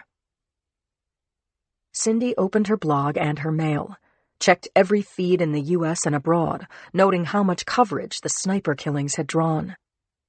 She also detected something else that surprised her. The public was cheering on the vigilantes. When she opened the comments section on her blog, that same unexpected element was present. Readers were thinking that the shooters who were picking off drug dealers were the good guys. She left her office deep in thought, headed toward the coffee station. McGowan was outside his cubicle, standing with his back to her. He was chatting with a pretty young intern. He was talking about her. Cindy does a good yeoman's job, McGowan said. She has 10 years in grade here, so she knows what she's doing, but she has no style. She's not a writer's writer, if you know what I mean. A hack, you're saying? Said the intern. McGowan laughed. Right word. Exactly. Cindy had to decide quickly. Show McGowan that she'd overheard him? Or hold it back for a better, more pivotal time? She walked around him to the coffee station, poured herself a paper cup of hazelnut bold, feeling the back of her neck getting hot. She heard McGowan calling out to her over the din of the newsroom. He was saying, Cindy, I want you to meet Robin Boyd. She just started working here as an intern. Her father works for— Nice to meet you, Robin. McGowan, get to work. I want those profiles, every one of them, before noon. Show me what kind of writer you are. Try not to let down the team. Chapter 67. Claire's room was lined with flowers of all heights and colors, grouped on the windowsills, in a row along the chair rail across from her bed, and there were bunches of get-well cards woven into the slats of the window blinds. I was so glad to see her. When she smiled and stretched out her hand, I went to her, gave her a long, gentle hug. "Be careful of my lifelines," she said of the tubes running hither and thither from IV bags, into and out of her thin cotton hospital gown. "Bossy even now," I said, moving a big chair up to her bed. "How are you feeling?" "Like I've been run over by a team of horses. Those Budweiser ones. Clyde somethings." I laughed with her, picturing that. "Well, they didn't trample your sense of humor." "No, thank God. I need it. But I'll tell you a little secret." "What's that?" She signaled me to come close. I moved in so my ear was almost against her mouth. "You can ask me anything," she said. "I'm so doped up, I'll spill all my beans." I paused to wonder if she had any secrets that I hadn't already discovered over the last dozen years. "How about this? Tell me what the doctors told you." "That's it?" she drawled. "That's like you got one of those genie lamps with the 3 wishes, and you wished for a sausage on the end of your nose." I couldn't help cracking up at the image from that ancient parable or fable or whatever it was, but I refused to be sidetracked, and so I persisted. "What did Dr. Turk say?" "Oh, you know. Looks like they got it all, but they're not committing. Not yet." "When are they letting you out of here?" "What day is it?" "Tuesday?" "What year?" "When, Claire? When can you go home?" "When the docs are sure my lung isn't leaking." "Do you hurt?" "Not now. Man, I never realized how boring you are, girlfriend." I laughed out loud. I knew it was the drugs talking, but still, I was so glad to be in her face, annoying her to death. "And work? Did they say when you can come back to work?" "Why? Did someone die?" I laughed again. "The usual number. Lots. And no more pushing me around. Doctor said you have to go for a walk, so we'll go together to the end of the hall." "He did not. You're lying." I buzzed the nurse, and when she arrived a moment later, she detached a few lines and helped Claire from her bed. I got a laugh out of her flashing her big butt down the hallway, and she laughed too, wheezing some, telling me she'd get me for this. I put my arm around my best friend's waist and told her to shut the fuck up. She said, "Did you catch that sniper or snipers yet?" "Working on it." And then she started to sing. Yeah. As I had one arm around her waist and was holding the IV pole with the other. "Hup, 2, 3, 4. What the hell we marching for? Sound off." I stared at her. "Lindsay, you say sound off." "Sound off." "That's it. Sound off. 1, 2, 3, 4, she sang. I shook my head and helped her make a 2-point turn. "What? What are you thinking, Lindsay?" "I'm thinking I want what you're having." She laughed and laughed some more, wobbling enough on her slippered feet to scare me. The nurse and I used considerable strength to hold Claire up and walk her back to her room, and it took 3 of us to get her into bed. I promised her I'd come back the next day, and not long after that, I hugged her goodbye. Chapter 68. I checked my phone as I walked through the exit doors out to my car. Richie had called a couple of times. I climbed into the driver's seat and called him back, and he picked up on the first ring. I wasn't expecting him to say, "Bad news." "What is it? Please don't make me beg." "Kennedy. That detective in Houston. He was shot a couple of blocks from the moving target's storefront he was checking out. He took 1 slug to the back of his head. This can't be a coincidence." I was stunned. I liked Kennedy. He was perceptive, curious, outgoing, proactive. I'd felt as if I knew him. I didn't speak, and so Rich said my name a couple of times. "I'm here." I know how you feel," he said. "It's sick. They're going after cops now?" How could they have known he was a cop? Did he tell them? Or did they just make him when he walked into the shop? And then what? They followed him out, tailed him for a few blocks, and shot him? Houston PD is on it. They crashed moving targets and the space was empty. No computers, no nerds, no fingerprints, no cameras. Back door open to the loading dock. No one was home but the dust bunnies and a sign hanging inside the door. Sign saying what? I asked him. "Gone fishing." That's a sly way of saying gone hunting. Right you are. I told Rich I was on the way back to the hall, but in fact, I wasn't ready to drive. After we hung up, I sat in my car looking out at the hospital parking lot, and I thought of Carl Kennedy. He'd been upbeat, quick with an idea, and now he was dead. He and Clapper had been tight, having worked together in homicide, LVPD. I didn't want Charlie to hear about Kennedy on TV or the internet. I tapped Clapper's office number into my phone and waited for his assistant to locate him. When he got on the line, he said, "Boxer, you heard about Kennedy? He told me he was working with you." "I just heard. Charlie, I'm very sorry." He said, "Thanks." But his voice was all wrong. He sounded removed. "Charlie?" "Lindsay, got a minute? I'll take this to my office." I turned off the police radio, pressed my phone to my ear, and waited for Clapper. And then he was back on the line. "Boxer, what do you know about what happened?" I gave Clapper background on moving targets and said that Kennedy knew of an in-real-life location that was possibly Moving Targets HQ. I said Kennedy was going to check them out. Then he was shot a few blocks from their store. Houston PD found the store had been cleaned out. I hadn't heard that part, Boxer. I'm starting to form a theory. Tell me.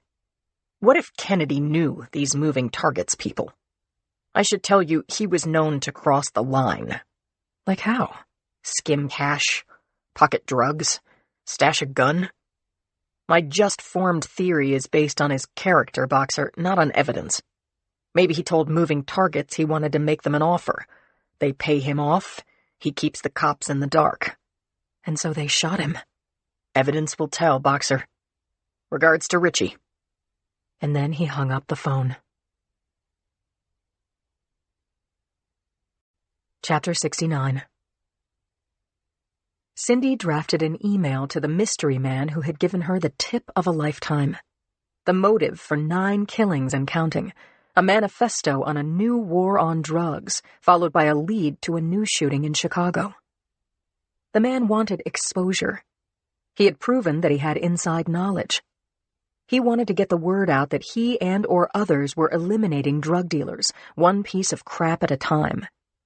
He'd obscured his identity, but he wasn't being coy. His message to drug dealers was twofold. Do you want to live? Or do you want to spin the wheel? The final draft of her email to him was short and simple. I am sympathetic to your cause and have an idea for spreading your message. Please write or call me again so we can discuss. In fact, she abhorred frontier justice. But if she could be this man's conduit to the worldwide press, he might give her the key to the whole shooting match. She would love to draw the killers out of their hidey holes and into the hands of the SFPD. But she was impatient. She felt a breeze. It was the passage of time. The clock on her computer screen read a couple of minutes after noon. Where was the mystery man right now? Was he at his computer, reading the news, basking in the growing public praise for what he was calling the new war on drugs? Cindy sent her 2-sentence email, got the message sent notification, and now she was on the hook, waiting for his reply. She turned her mind to other things. She spoke with Claire, who told her she'd never been so bored in her life. They laughed when Cindy added, "Better bored than dead." She texted Richie to say, "Can you tell me anything?" No.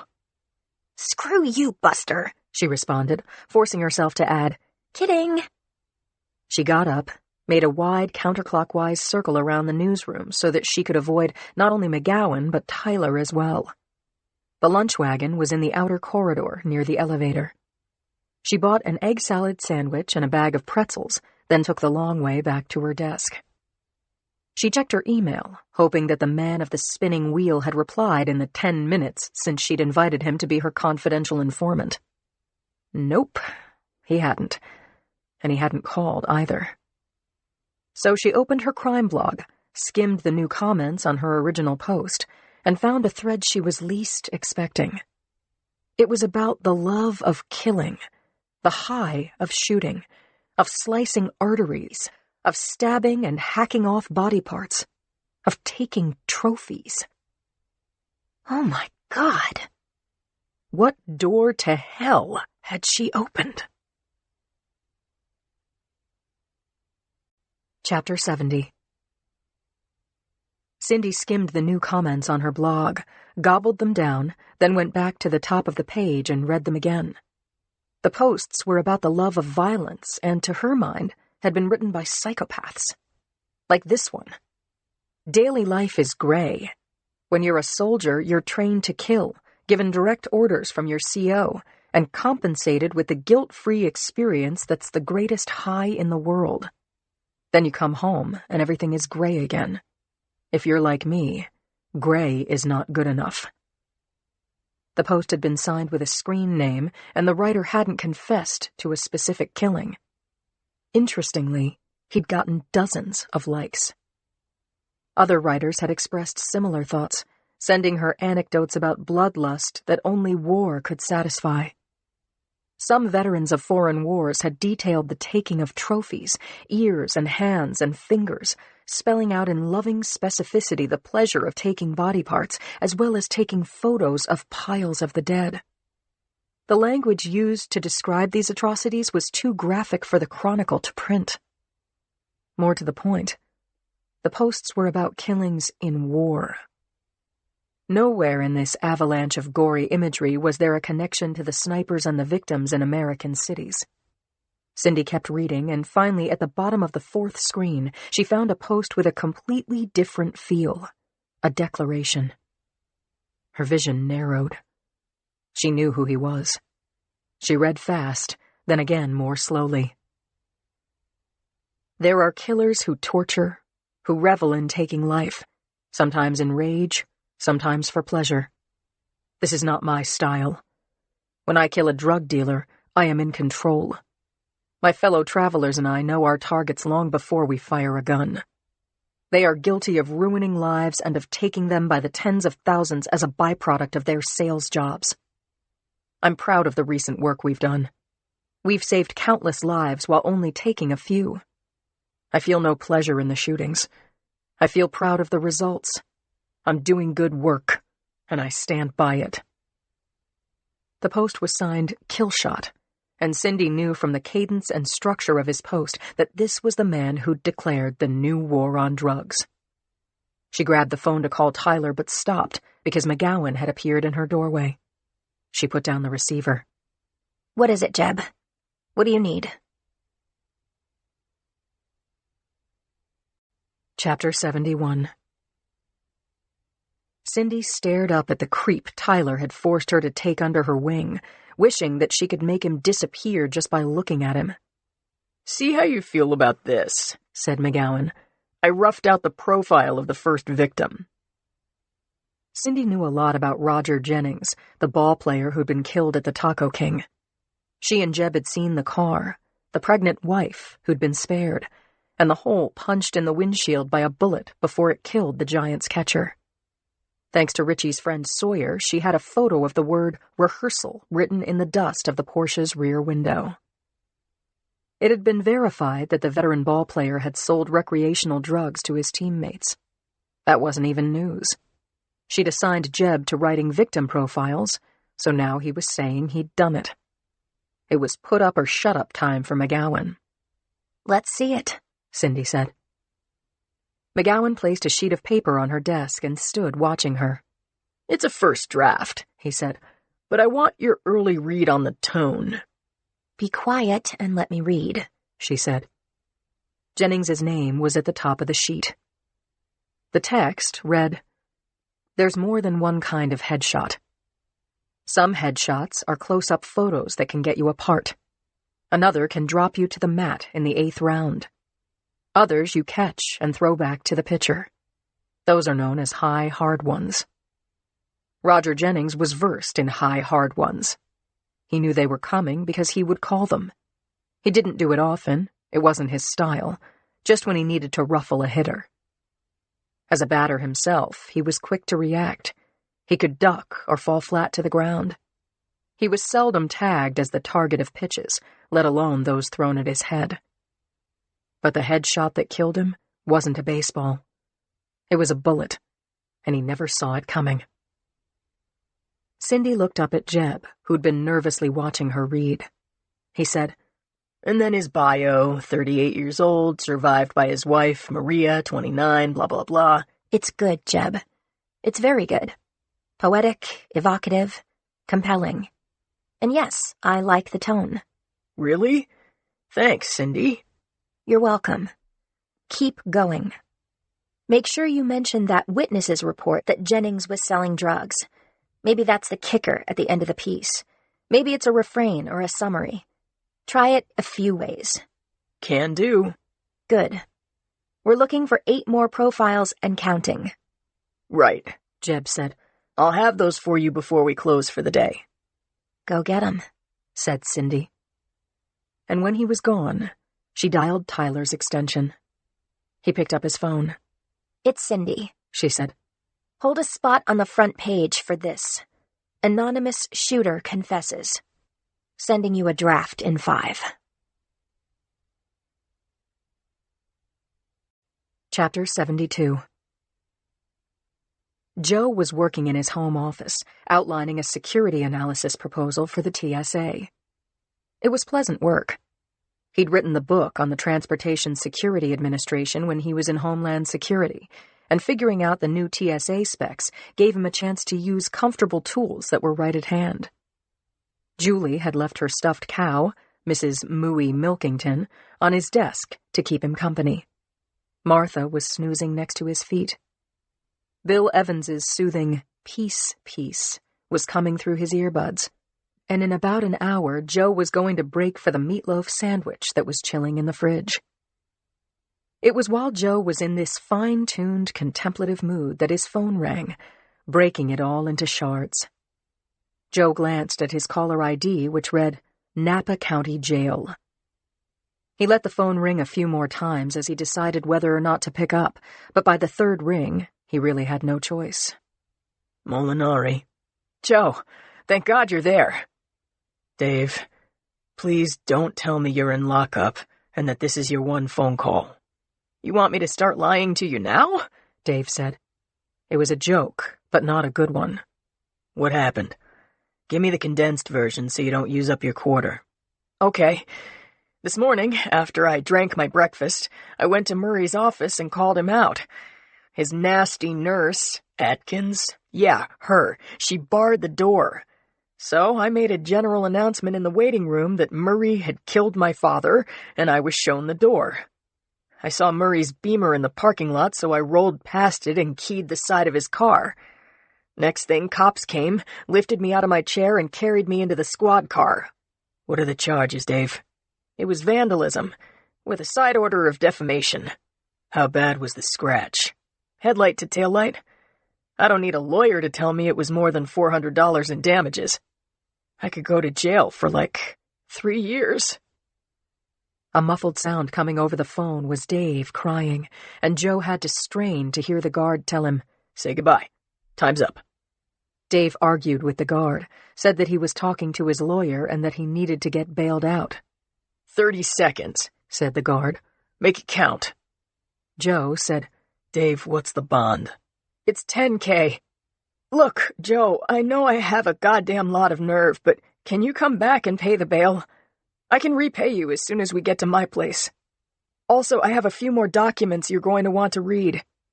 And Joe, I gotta be honest, it kills me that you don't believe me about Murray." Joe thought about all of the sleeping pills Dave had saved up in his medicine cabinet. If he didn't want to spend the rest of his life blaming himself for Dave's suicide, he had to see him, try to get him into therapy. At the very least, throw out all the pills he could get his hands on. "Your bed is all made up," Dave was saying, "and I have a couple of New York steaks and a bottle of private reserve cab that Ray had been aging for 10 years. Joe said he had to make arrangements, but he'd try to be at the bail bondsman by 4 p.m. "Thanks, Joe." "Take it easy," he said, but the call had been disconnected, and there was a dial tone in his ear.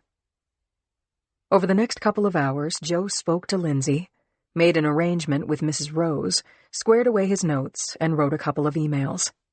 He went to the bank, and then he was on the road, heading north to Napa Valley. As he picked up speed, Joe was starting to look forward to what would come next. He wanted to see the new documents Dave had mentioned, and more than that, he wanted to have an honest conversation with Dave. There was a question he'd never asked him, and he wanted to watch Dave's face when he finally did. Chapter 73. Dave was using a disreputable wheelchair that had been ridden hard in the Napa County Jail for a couple of decades. Dave's own chair had been lost, and there was no finding it. He said, "Don't worry, Joe. I have a spare at home." A guard helped Joe transfer Dave from the chair into his passenger seat, and Joe got behind the wheel. He checked to see that Dave was buckled in, then drove away from the jail and took the first right turn onto the highway. Dave thanked Joe effusively for all he'd done, and then sagged against the car door. When they'd cleared the town limits, Joe asked, "Tired?" "Yeah, tired and beat. That was fucking brutal. Real jail. Real bad guys. No joke. I was afraid to sleep." Joe winced. He said, "You fix the damage, make some promises, and keep them. Get a good lawyer. Do you know anyone? I'll ask around." It got quiet again, and Joe turned on the car radio, fiddled with the dial until a classical station came in strong. He tried to relax. He was fine with Beethoven and an open road, but it was 7:30. He was hungry, and he needed to think. He wondered, not for the first time, what the hell he was doing here. Nearly an hour after leaving the jail, Joe pulled onto the dirt road leading up the side of the hill to the winery. A minute or two later, he'd parked in front of Dave's cottage and, following his directions, located the key under a stone rabbit and entered the dark house. He located the lights and the spare wheelchair folded up in the hall closet. Returning to the car, he found Dave sitting with the door open, his legs outside the car and a look of mortification on his face. "Dave, what's wrong?" He waved his hands in the general direction of his lap until Joe got it. Dave had peed his pants. Joe felt heartsick for Dave and positively ashamed of his own selfish feelings. If he took Dave at his word, his friend had suffered an incalculable loss. His father was dead. He was facing 1 to 3 for the childish vandalism, and a good lawyer might or might not keep him out of jail. It was becoming clear to Joe that even if Dave was acquitted, he couldn't run the winery by himself. This was an awful and desperate situation. Joe helped Dave into the chair and pushed it to the foot of the ramp. Dave was saying, "I've got to clean up. Do you need help?" No, I can do it. And I need to go online for a couple of minutes. Make sure no one is suicidal. I never go 24 hours without checking into my website." Joe knew he was speaking of his support group for paralytics. "I'm good to go now, Joe. Just hold the door." "Sure. There should be a bottle of wine around somewhere." Joe cracked a smile. "We're 15 or 20 minutes from a stake on the fire." "Take your time," Joe said. "I'm fine." As Dave rolled his chair to his quarters at the back of the house, the thought Joe had had so many times before came back to him. What had happened to Ray? Had he simply died? Had Murray killed him, as Dave insisted? Or was Dave behind it all, doing a head fake, playing the victim, and in so doing, covering up his real crime? Chapter 74. Joe sat at Dave's big plank dining table and called Lindsay. "I have to stay overnight," he told her. "Dave's a wreck." "Call me after lights out," she said. "I want to hear about Dave, and I have a few things to talk about." "He's in the shower. Tell me now." Lindsay filled him in quickly on the Houston cop, Carl Kennedy, who had been part of her task force. Her voice was strained when she told him that Kennedy had been killed, shot from behind, and that moving targets might be involved. They had an office, she said. By the time the cops got there, it had been cleaned out to the walls, and of course no one witnessed the shooting. "So who do you think shot him?" Joe asked.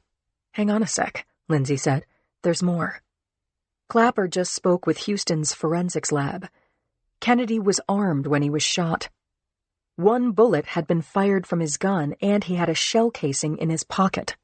"I'm not getting it." "Here's the thing, Joe.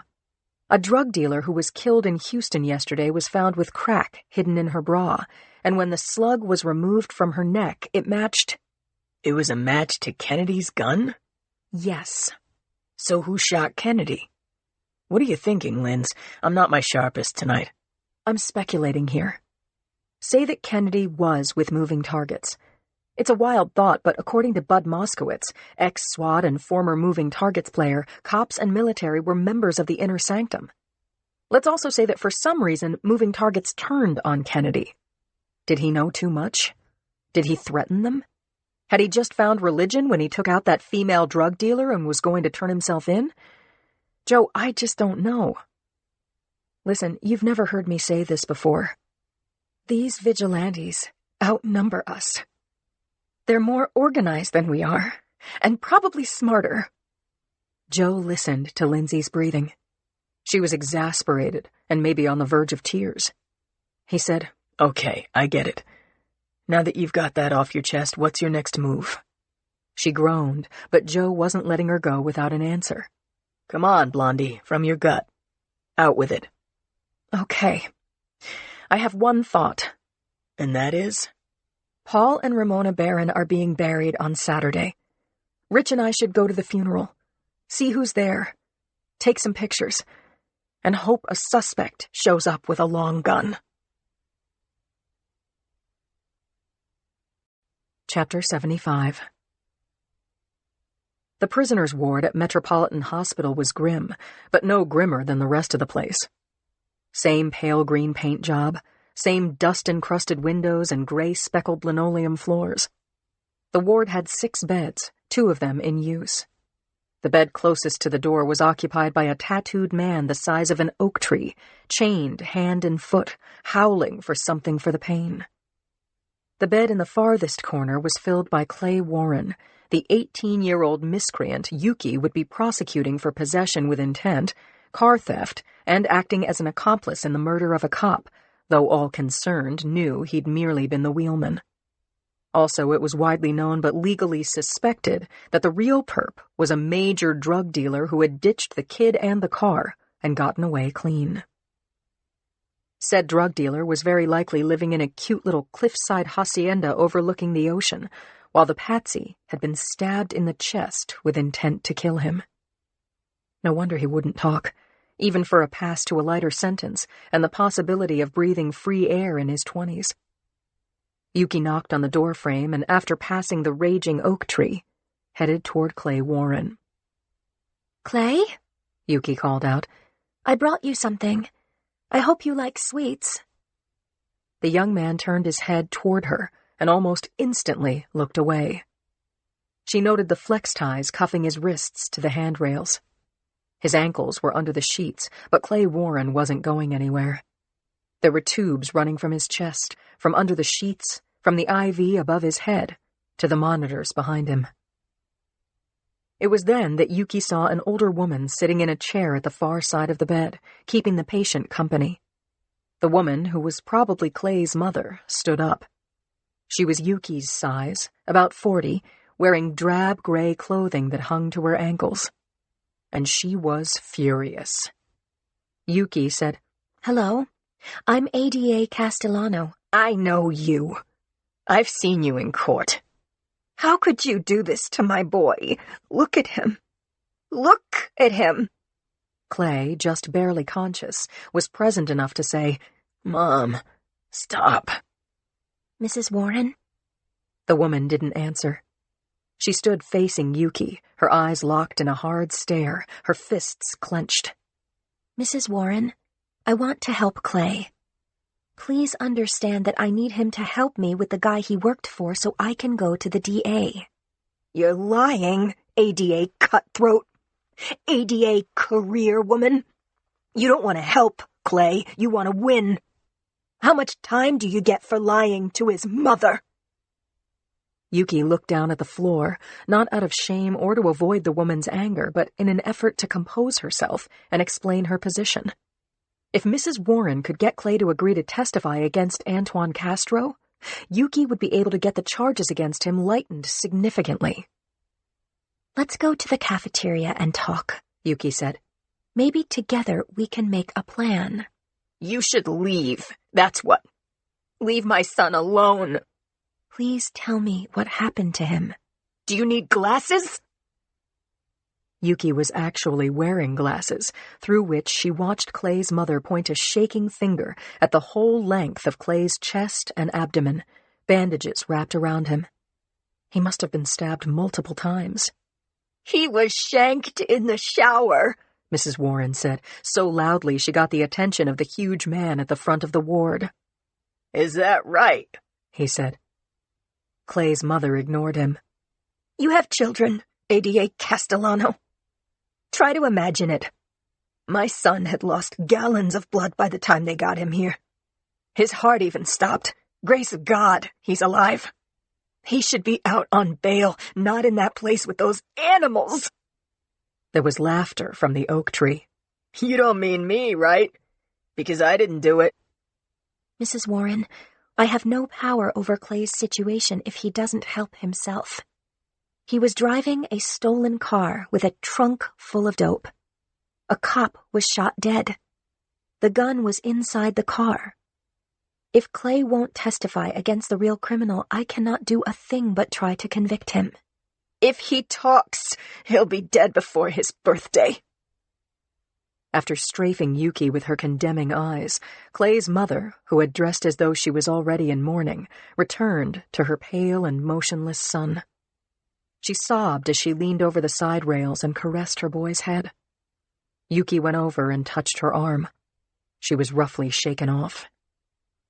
Yuki knew damned well she shouldn't be here, shouldn't see Clay without his attorney present, but she felt sick for the kid. His mother didn't really get it. It was highly probable that Clay wasn't talking in order to protect her. If Yuki couldn't turn him around, he was cooked. Could he hear her? Clay, here's my card again. Feel better soon. Yuki placed the card and a bag of small chocolate bars on the side table, said, "Take care," to Clay's mother, and headed for the doorway. Mrs. Warren shouted after her, Pull some strings, damn it. Throw your weight. Be humane. If you don't stand up, you will think of Clay every day he is in prison, and then when they kill him, you will think of him forever. Welcome to hell, ADA Castellano. Yuki called for a taxi, and one was waiting by the time she got to the street. "Hall of Justice," she said to the driver. She stared out the window as she headed back to work. Parisi would have to listen to her. This wasn't justice. This was closing a case by charging the wrong man.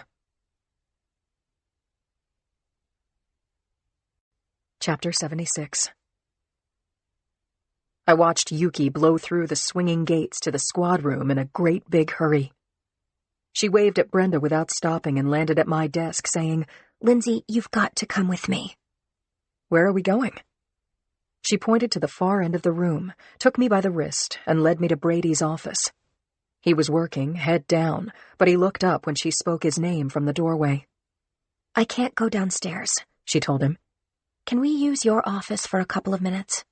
His look said, "Why?" "We need some privacy." Okay, sure thing. Have fun, darling. He headed to the front of the bullpen and appropriated my desk. Yuki dropped into Brady's well-worn swivel chair. I closed the door and pulled up a seat. We settled in, but I didn't think we were going to have any fun. I was highly agitated. My brain was sparking from 3 sugared cups of black coffee and my newfound obsession with the so-called new war on drugs. I pictured the photos on the casualty wall of the war room, starting with Paul's body splayed across the desk, Ramona's dead and staring eyes, and the ruby cabochon hanging just above the bullet hole through her chest. From there, I ticked off the victims in L.A., Chicago, San Antonio, and Houston. At that point, I stopped ticking off and dwelled on Detective Carl Kennedy, a murdered cop, leaving even more questions about moving targets. As is completely normal for detectives, I was obsessing, or as I call it, searching what I knew for a missed clue, an anomaly, or a pattern beyond the one obvious correlation. The victims had all sold drugs. Had Kennedy been killed because he threatened moving targets? Or had he been marked as a target because he, too, sold drugs? I didn't know, and neither did Houston PD. But we knew the shooters were active in multiple cities and states, either a constellation of groups or one group making their kill, then changing location and killing again. Cops in 5 major cities had no idea where the snipers would strike next. But we agreed. There would be a next. Yuki was also agitated, and it had nothing to do with high-octane caffeine or snipers.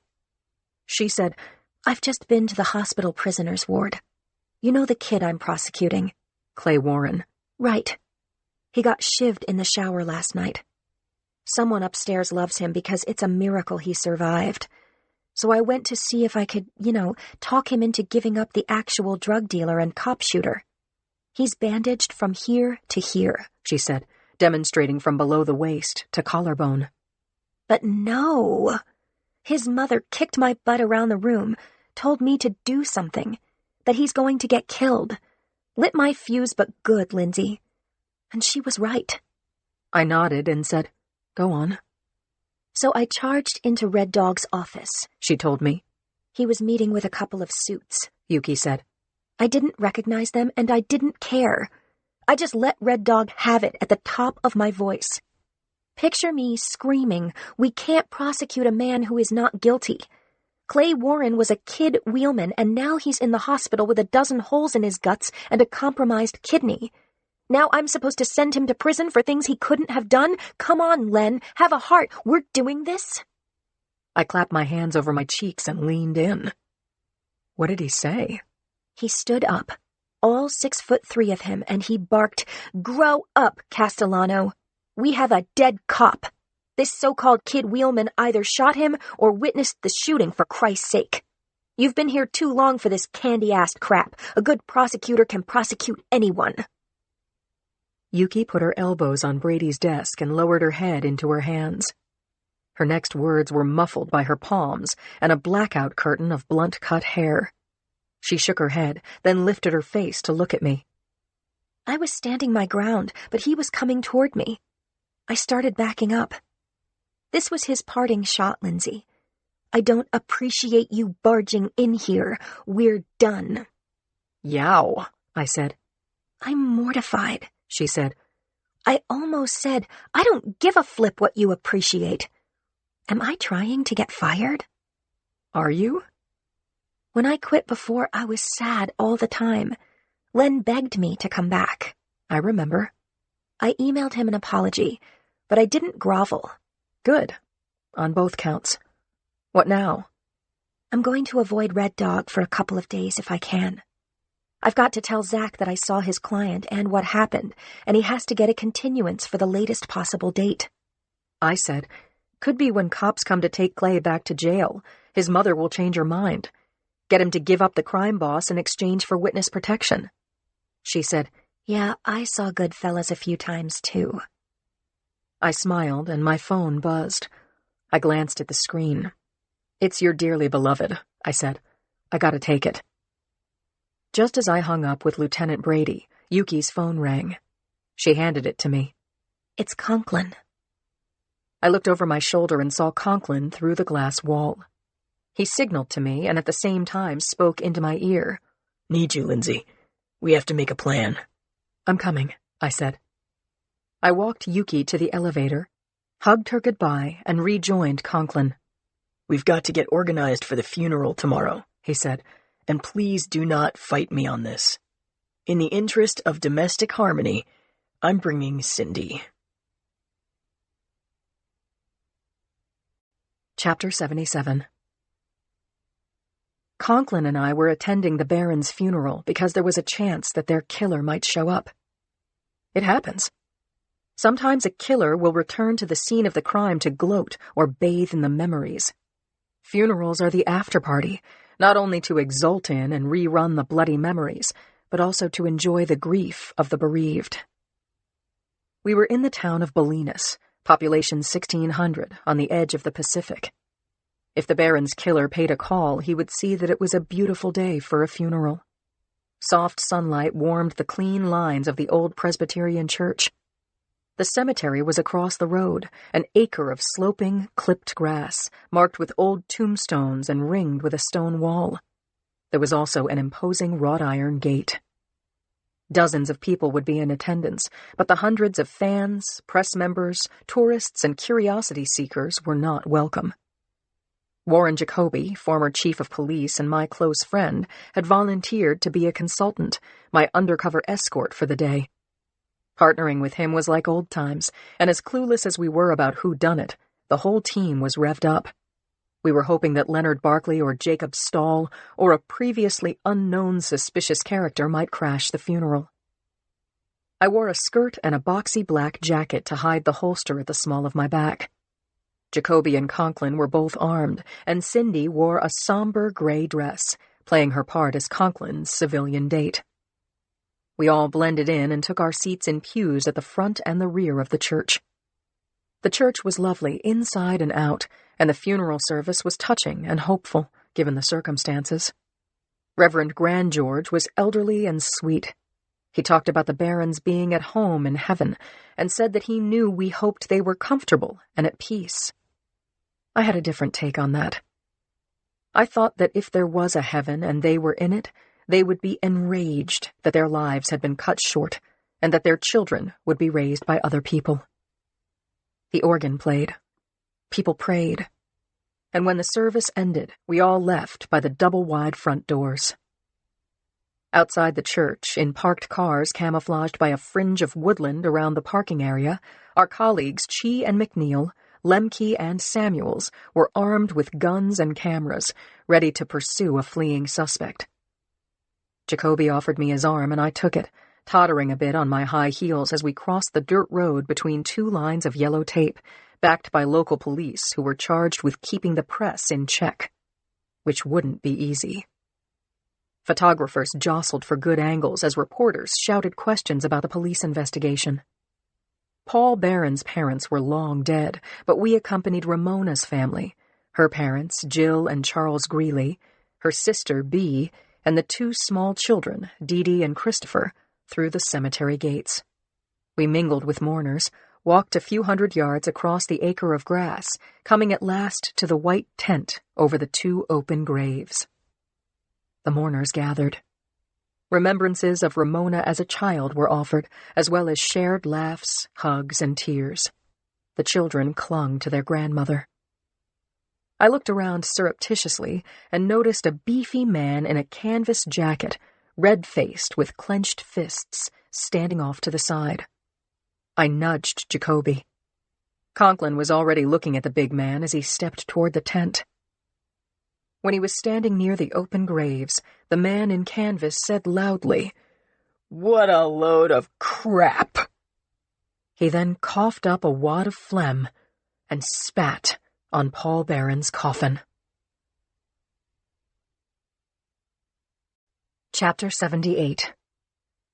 The 40 people standing under the tent gasped as one. Even I was shocked, but my reflexes snapped me out of it. At the same time, someone shouted, "You asshole!" and 2 men moved toward the one who'd spat on Paul's coffin. They each took an arm and pulled the man in canvas away from the gathering, but he stuck out a leg and snagged the tent pole, and the pole bent. The tent wobbled and slowly, hypnotically, collapsed. Screaming broke out and anger rose up. Men began milling in a loose circle. Jackets came off and were flung to the ground. Provocative curses flew, and the circle of men broke into 2 groups. It looked to me as though it was Paul's friends and family against those of Ramona. There were many obstacles on the hill of the cemetery lawn. Trees, headstones, stunned women and children. The local cops were 300 yards away out on the street. I couldn't gauge how bad this would get. Guns could come out, knives. We, the undercover team, would have to prevent violence, and yet if we drew our guns, we could set it off. I looked for my teammates and made eye contact with Conklin. My badge hung from a chain around my neck, inside my jacket. I pulled it free and held it up. "SFPD! Everyone freeze!" The red-faced man was 6 feet tall and heavily muscled, and he acted like I wasn't there. He waved his arms and yelled to the opposing group, "Don't you see the hypocrisy of burying them together? It's his fault. Paul corrupted her. She would never be in that box if not for him. He might as well have shot her himself." He was shouted down, called names, and that made him even wilder. He was on the move, dodging, weaving, swinging his head around, shouting accusations. And since the collapse of the tent, the media had jumped the tape. They outnumbered the local cops and were now climbing over the walls. Still yelling, "It's Paul's fault!" the red-faced man ranged in and around the broken group of mourners. Charles Greeley was fit, in his late 50s. He'd been watching, but he couldn't stand still any longer. I watched as he broke away from his wife, a slim woman who looked like her daughter's death had broken her. Greeley reached the red-faced man and shoved him hard, sending him staggering back and away from the fermenting crowd, hissing, "Anderson, you bastard! Control yourself! This is my daughter's funeral!" Greeley pushed Anderson a couple more times, his hands flat against Anderson's chest, Anderson saying, "Get your hands off me, Mr. Greeley! I don't want to hurt you!" as the older man backed him into the stone wall. I saw potential for tragedy. I shouted, "Freeze! Everyone freeze!" but no one was listening. I was closing in on Anderson when he really snapped. "I'm sorry, Mr. Greeley." A shovel had been leaning against the wall, and now it was in Anderson's hand. He drew back his right arm and swung the shovel, connecting with Greeley's shoulder. Greeley cried out and spun into a tombstone where he crumpled and dropped. Jacoby helped the dead woman's father to his feet. Once he was standing, Greeley tried to pull free of Jacoby's grasp, cursing, "You son of a bitch, Anderson! How fucking dare you!" I drew my 9 and went for Anderson, shouting, "Hands behind your back!" He started to do it, but as I pulled my cuffs from my jacket pocket, Anderson turned and, seeing an opportunity, punched me square in the face. I hadn't seen it coming. I stumbled back, my ankle twisting in my stupid high-heel shoes. I lost my balance and sat down hard on the ground. Someone reached a hand down to help me up, but as soon as I was standing on my wobbling feet, Anderson swung at me again, This time I ducked. And then I decked him. Chapter 79. Reporters scrambled across the sloping field of the cemetery, joined by bystanders, and together they outnumbered the local gendarmes 10-1. Reverend Grandgeorge held up his hands and asked for the commotion to stop in the name of God, but he had no chance against those who believed deeply that Paul Barron was filth, and the others, friends of the Greeleys, who reasonably saw the funeral as sacrosanct. Barefoot and bleeding, I retrieved my gun from the grass and ordered Anderson to stay face down on the ground. Conklin intervened. As I rubbed my jaw and tried to clear away the fog behind my eyes, Conklin arrested Anderson for assault on a police officer and read him his rights. Jacoby helped Anderson to his feet and marched him to the car across the road. The noisy crowd followed. Conklin said loudly, "Who else wants to go to jail?" I got into the passenger seat of the unmarked car, and Jacoby took the wheel. He backed out of the churchyard and pointed us southeast toward San Francisco, about an hour away. But he had a hard time keeping his eyes on the road. "Are your knuckles broken?" he asked. "Let me run you by the emergency room." "Jacoby, I'm fine. Really." I knew without looking that I had a fat lip, a swollen eye, a scraped cheek, and a pulsing ache in my right ankle. I didn't think I had broken bones, but I was pissed. I held my bloody right fist in my lap and picked up the mic with my left hand.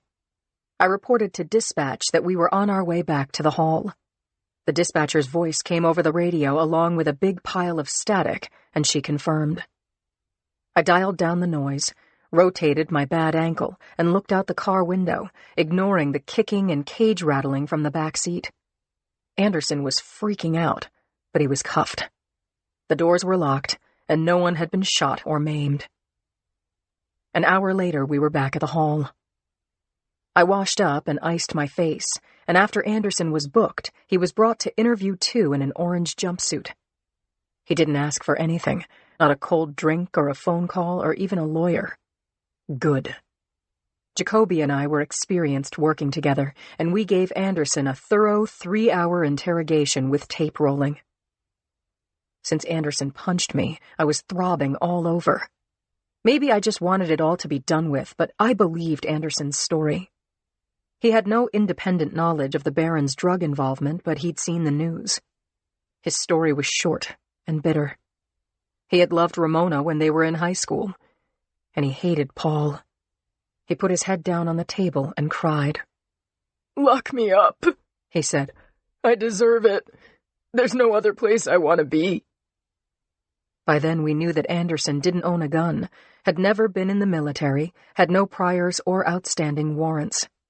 He didn't even have a computer, owing to the iffy wireless service in the area. He wasn't one of the moving targets shooters, but we were keeping him in lockup while Greeley got a lawyer and pressed charges. As a guard took Anderson to holding, he said to me, "I'm sorry about hitting you. I'm sorry for what I did." "Tell it to the judge," said Jacoby. Back at my desk, I slumped down in my chair and said to Conklin, "It's still Saturday, right?" My partner grinned at me. "Want to go out to dinner with me and Cindy?"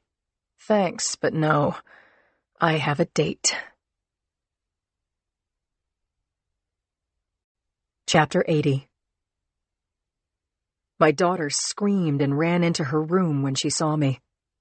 Martha made quite a racket, too, took a stance outside Julie's door until my little girl let her in. And poor Gloria Rose stood by, wringing her hands. "What happened? Lindsay, what happened?" I put my gun away and peered into the hallway mirror. I looked worse than I'd thought. My swollen lower lip was split, and one of my front teeth was chipped. Dark blue circles had come up around my eyes, and I was starting to worry about my knuckles. I couldn't straighten my hand. I said to Mrs. Rose, "I had to break up a brawl. I'm fine." "If you keep looking at me like that, I'm going to start feeling sorry for myself." I'll get some ice. Be right back. "Gloria, I'm going to look like a beauty queen again by this time next week." She was supposed to laugh, but our good family friend and nanny nodded and said, Sit down, Lindsay. Pull your hair away from your face so I can see if you need stitches. Make that ice pack for the road, I said. That's why God made sandwich bags. I sat down like she'd told me, and I let her clean my face with alcohol, hardly screaming at all, but enough that Julie crept out to see what the ruckus was all about. What happened, Mommy? It's a long story, honey, but the bad guy's in jail. Oh. And he'll never get out? No, I wouldn't say that. He flipped out. Hurt some people. It's a long story. I'll tell you later. Do you want to go to the park? And bring home noodles for dinner? I'll have to ask Daddy what he wants, but I'm sure we can find a couple of noodles for you. A couple? Mrs. Rose led me to the sink, unwrapped and washed my knuckles. While I told her what a good person she was, she poured alcohol over my right hand, telling me that I needed to take a nap. Don't take offense, but you look like you crawled out of a dumpster. This was a nice suit, but you'd never know it. She showed me the rip under the armhole, the grass stains on the elbows, the bloody lapels. This is what I get for wearing heels. Let me up, Gloria. Martha, you want to go to the park? Did she ever? I told her and Julie to give me a minute and repeated to my darling daughter's nanny, I have to get into jeans, okay? And spend some time with Jules. I need it. She needs it too. You've got a point, she said. Go change. Put on some lace-up boots. You're limping. A bit later, while we still had late afternoon sunlight, I hugged Gloria Rose goodbye. I leashed my good old border collie and helped Julie on with a jacket, and we took a leisurely 3-block walk to Mountain Lake Park. It would have been a great idea, but for the phone. Brady called. After I briefed him, Conklin called to make sure I was okay. The park was busy. New rules were now posted about keeping dogs on leashes and not feeding the ducks. Not a problem for Martha in her old age. She was more of a flock herder than a duck fetcher. I found a seat on a bench where I could see everything. Julie and Martha lay down in the grass, and Julie told Martha a story involving bad men and her big, strong mother. I couldn't help but laugh, and then Chi called, a methodical man with a list of witnesses, 2 of them who said I'd thrown the first punch. How many say I didn't? More. She went down the list of mourners, giving their opinions on who had reason to shoot Paul and Ramona Barron. Here's the net, she told me. Anderson is popular. He played football. He can fix anything, and he has friends.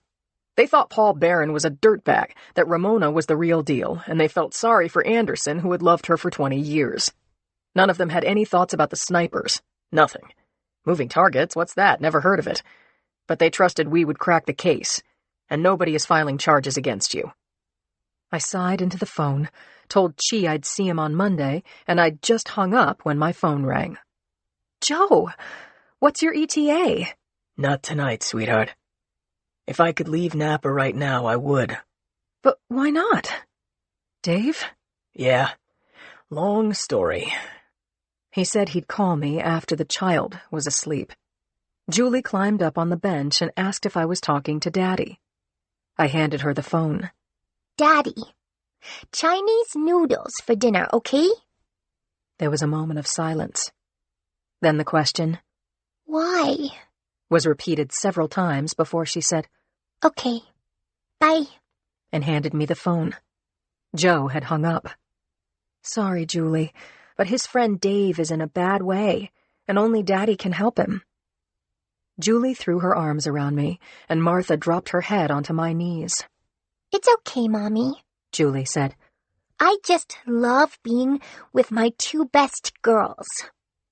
I laughed at that direct quote from her father. I hugged her and ruffled my doggie's head, and after a while we walked home, stopping off at the Chinese noodle joint, of course. Bought takeout tan noodles for 2. We were home and halfway through our noodles when my phone buzzed. I looked at the screen. It was Brady. Damn.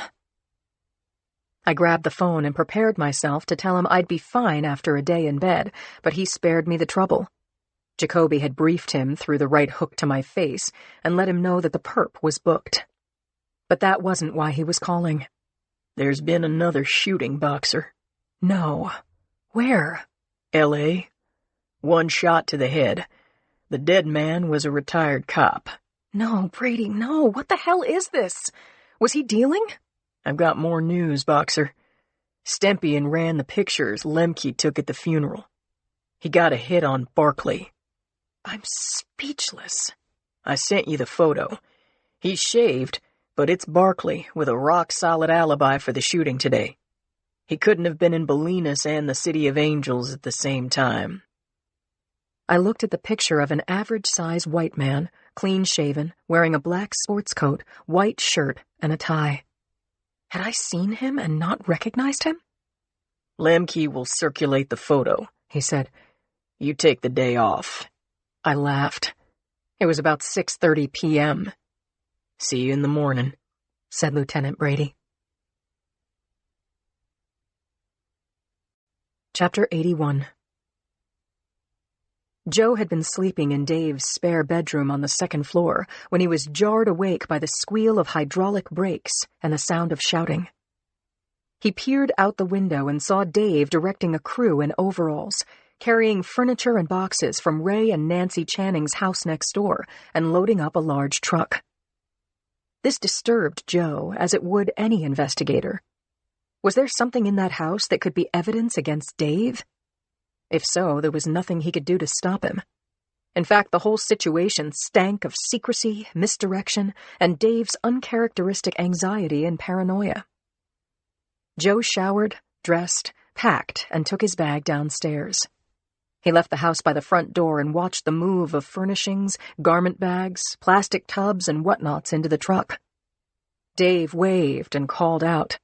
This is all going to auction, he said. Can I give you a hand? We're good, Dave said. Joe shouted back, I'll make breakfast. Comfortable in any kitchen, Joe found the coffee, set up the pot, took eggs out of the fridge, and whipped them in a bowl. There was a loaf of bread in a basket, and he sliced it. He lined a pan with bacon, then went outside and gave Dave a 5-minute warning. A few minutes later, Dave came into the house with items on his lap, a paint box, a pair of men's boots, and a rifle. Wow, it feels good to send all that stuff to auction, he said. Anything that doesn't sell goes to Goodwill.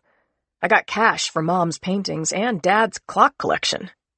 I put cheese and onions in the eggs, Joe said. Take a look. Dave took an envelope from his shirt pocket, opened it, and showed a check to Joe. I can pay you back and meet the payroll, too. Okay? Sure. That's great. Dave placed the boots on the floor, the paint box and the gun on the chair in front of the fireplace, before pulling his chair up to the table. It wasn't long before he began rolling it back and forth. He appeared to Joe to be preoccupied and anxious. You need something? Joe asked. I need to see Dr. Alex Murray in handcuffs. Dave backed up, made a sharp turn to the fridge, got his hands on a carton of juice, and it slipped from his fingers onto the floor. Joe grabbed a dish towel, but the juice outran him. He turned his head so he could look up at Dave. He said, You're the same guy who could throw the pigskin in a perfect spiral from the 50-yard line to the end zone. Yeah, well, that was a lifetime ago. While Joe mopped up, Dave went to the sideboard and pulled out dishes and coffee mugs and set the table. Joe watched him do it. His hands were shaking. Why? Joe finished frying the bacon and cooking the eggs, and when the toast popped, he buttered 4 slices, set it all up on a pair of blue china plates, and brought breakfast to the table. Dave brought over the coffee pot, and as Joe would have predicted, it slipped from Dave's hand, dropping from 3 inches above the tabletop. Joe steadied the sloshing pot. He said, Dave, what the fuck is going on? You mean besides watching a truck drive off with my parents' stuff that I've grown up with my whole life? Besides my upcoming trial? Besides that I've lost my father, my best friend? And you, Joe, you look at me like you'd like me to get the electric chair. Joe sat down across from Dave and moved all of the plates out of the way. Dave was rolling the chair again, to and fro, staring down at the table. "Look at me," Joe said. Dave stared at the table. Joe said it again, but this time not as a demand. Dave had every right to his feelings, and Joe had every right to his. "Dave, I'm not the law. I work for you. You're acting like a man with a bad conscience. I have to know the whole truth in order to help you. Did you have anything to do with Ray's death?" Joe braced himself for Dave to flip the table, knock the coffee pot to the floor, and then open his veins with a bread knife. "No," he said. "I didn't do a damn thing to Ray but love him. Let me ask you, Joe, I've met your father. He's a good guy. Could be a bit of a jerk. He had a lot on his hands, all you kids, afraid the money would run out. He said a few rough things to you in front of the coach, in front of me. Did you ever think of killing him?" "No." "No. Under what circumstances would you have done it? If he was hurting someone? If he was a criminal? Not even then, right?" "Right." "Even if he was sick and told you to put him down, you wouldn't do it." The pause lengthened, and then Dave spoke again. "I swear to you on the memories of my mother, my father, and the love of my life, Rebecca, that I had nothing to do with Dad's death. Someone did, but it wasn't me." Throughout this speech, Dave had fixed a direct and unwavering look into Joe's eyes. Joe said it with feeling. "I'm sorry, Dave. Apology accepted. And don't you dare ask me if I killed Ray ever again." Joe got up, walked around the wheelchair, and put his arms around Dave's chest, hugging him from behind. Dave nodded his head and held Joe's arms. They stayed this way for a long time, until Joe spoke. "I'm going to cook up some more eggs, and then let's go to work." Chapter 82. Dave and Joe moved into the sitting room, where Dave had laid out papers on the coffee table.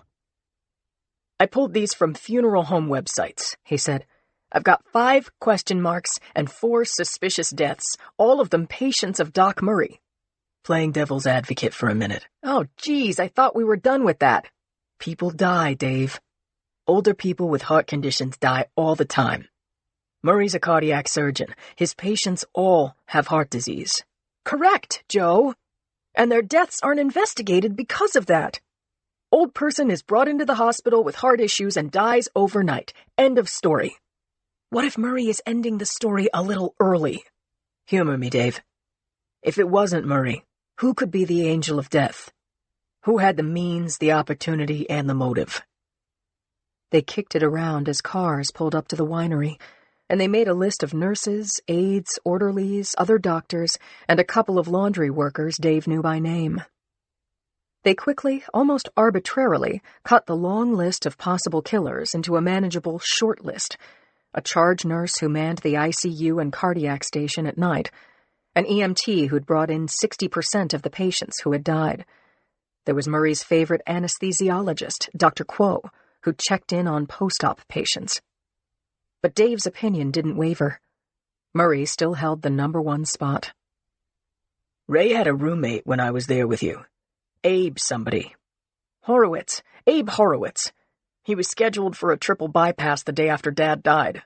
You think he is checked out of the hospital?" Joe asked. "Or did he, check out? Was Murray his doctor? I'm not sure." Joe got on his phone, called St. John's, and asked to speak with a patient, Abe Horowitz. The front desk put the call through. Joe reintroduced himself to the man he'd met casually the other week and said that he'd like to drop by for a visit. "Wonderful," Horowitz said over the phone. "Ray said a lot of good things about you. Can I bring you anything?" "Nope, but I might have something interesting to tell you." Chapter 83. An hour later, Joe walked into room 419 in the recovery wing. "Abe, hi. How are you feeling?" "Ha! Like my rib cage was wrenched open and my sternum was cracked. Oh, yeah, and my arteries were rearranged, but I'm still breathing. Watch your cholesterol is my advice to you.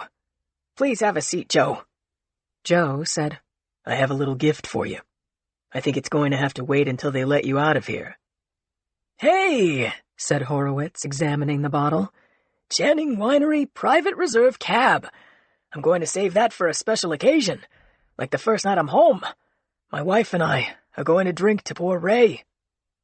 Joe pulled up the offered seat and told Horowitz that he felt terrible that Ray had died, that Ray's son was inconsolable. He said, Dr. Alex Murray was your surgeon? Sure. One of a couple or so in the operating room. You know, what I wanted to tell you is that I had an out-of-body experience. Joe said, Really? I want to hear all about it. Okay, because it was amazing. I'm in the operating room, I guess unconscious. And then I was up above the operating table, my back to the ceiling, and I was watching the operation. You've heard these stories before, haven't you? Patient dies and he hears what the people in the operating room are saying? Joe leaned in, said, Abe, you're saying you died? I'm not just saying it. Dr. Murray told me. My heart stopped. I was officially dead. Yeah, believe it. I watched the heart-lung bypass machine squeeze my heart. They were listening to classical music, talking over the violins. I was in a state of, I don't know what else to call it but wonder, or grace. I could see and hear everything, including the flat line on the monitor. Then here they come, regular beeps, my heart beating in my chest. A nurse says he's back. I wake up in the recovery room. What do you think of that? Damn good story, Abe. And all true! Horowitz laughed. Joe laughed with him. It felt great to be in the presence of a man so happy to be alive. He said, So, Abe, Dr. Murray brought you back to life? God, I love that man. I'm only 63. I have a lot to live for. Abe, Ray was a good friend when I was in school with Dave, and I feel awful that he died. Were you with him when he passed away? I'm sure I was, said Horowitz, but I was knocked out, so I'd get sleep before my operation. I very dimly remember a nurse calling Mr. Channing, Mr. Channing. I opened my eyes and called out to Ray, but she had closed the curtain. There was some fussing going on, as if she wasn't supposed to be there, and then the nurse and an orderly, I think, wheeled him out. I said, So long, Ray. Joe wanted to ask who else was in the operating room when Abe Horowitz came back to life, and what nurse and what orderly had wheeled Ray Channing's body out of the room, but it felt wrong to do that, as if he were questioning Horowitz's memory. And then he did it anyway.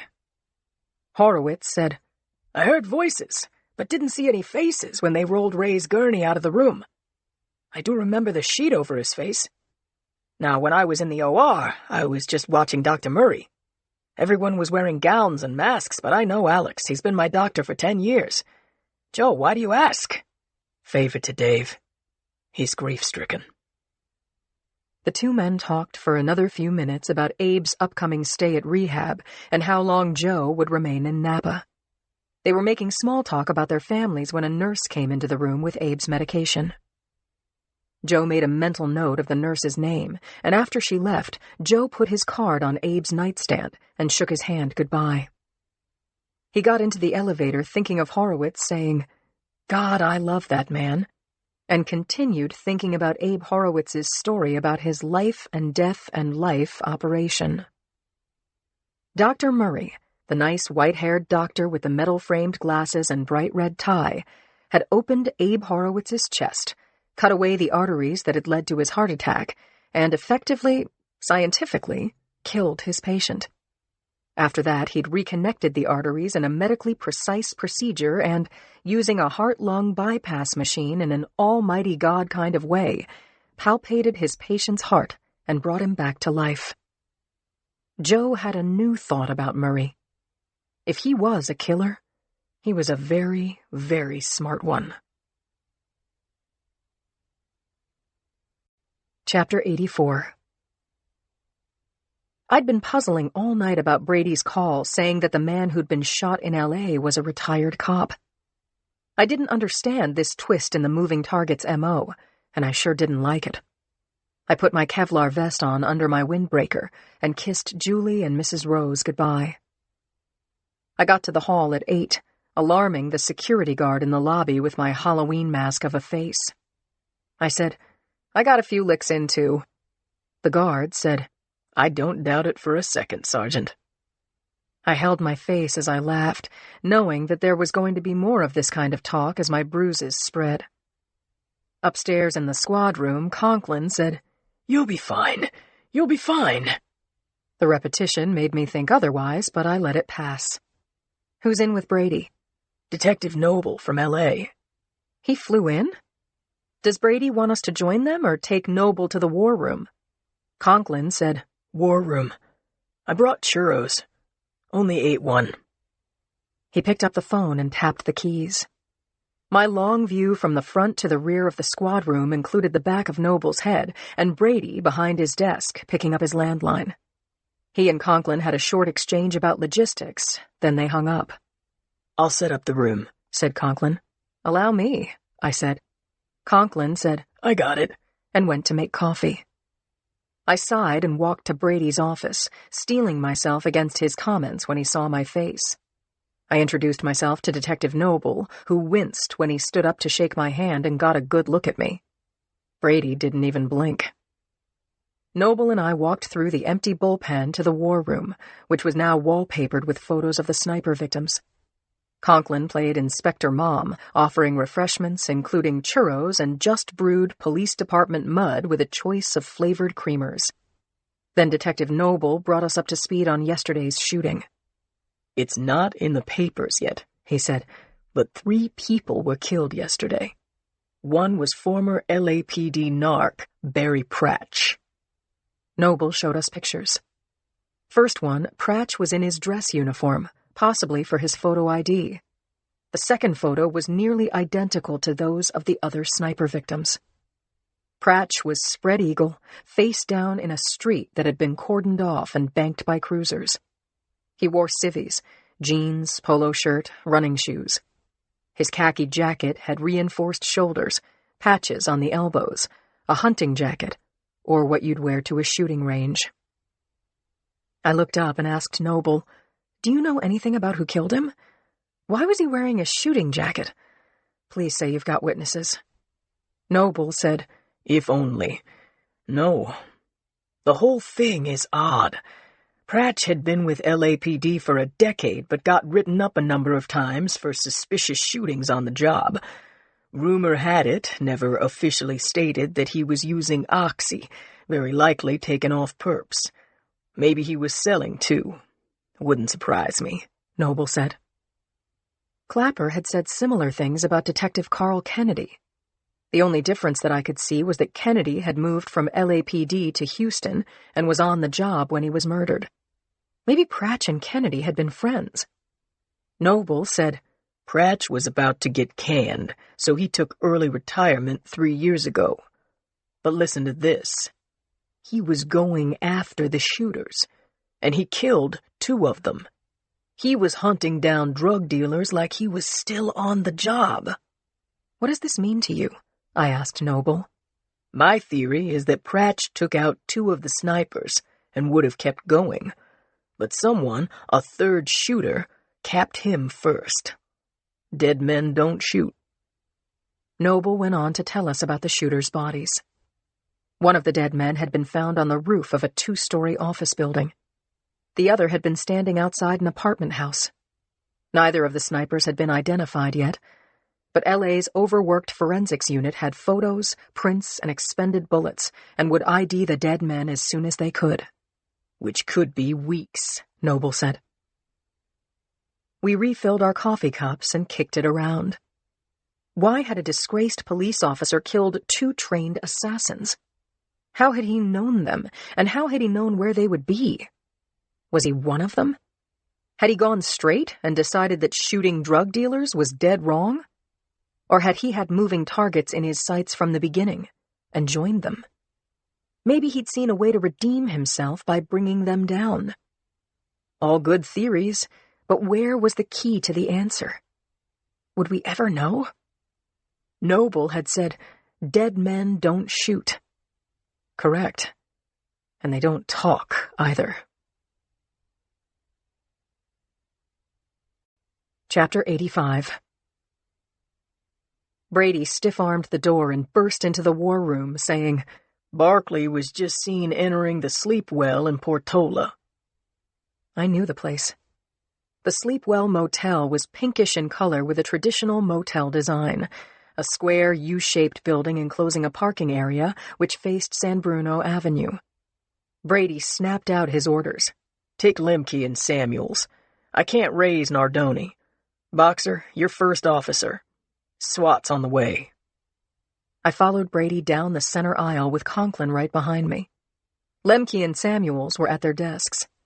Lemke's jutting lower jaw made him look like an old pit bull. Samuels was round-shouldered with glasses and could pass for an accountant. People underestimated him. They were wrong to do so. They were both good cops, inseparable, and now Lemke had a halo because one of his snapshots at the Baron's funeral had turned out to be Barkley. Conklin conveyed Brady's orders. Samuels forwarded their phones to Brenda, and the two of them grabbed their jackets. We were all hoping for another crack at Barkley.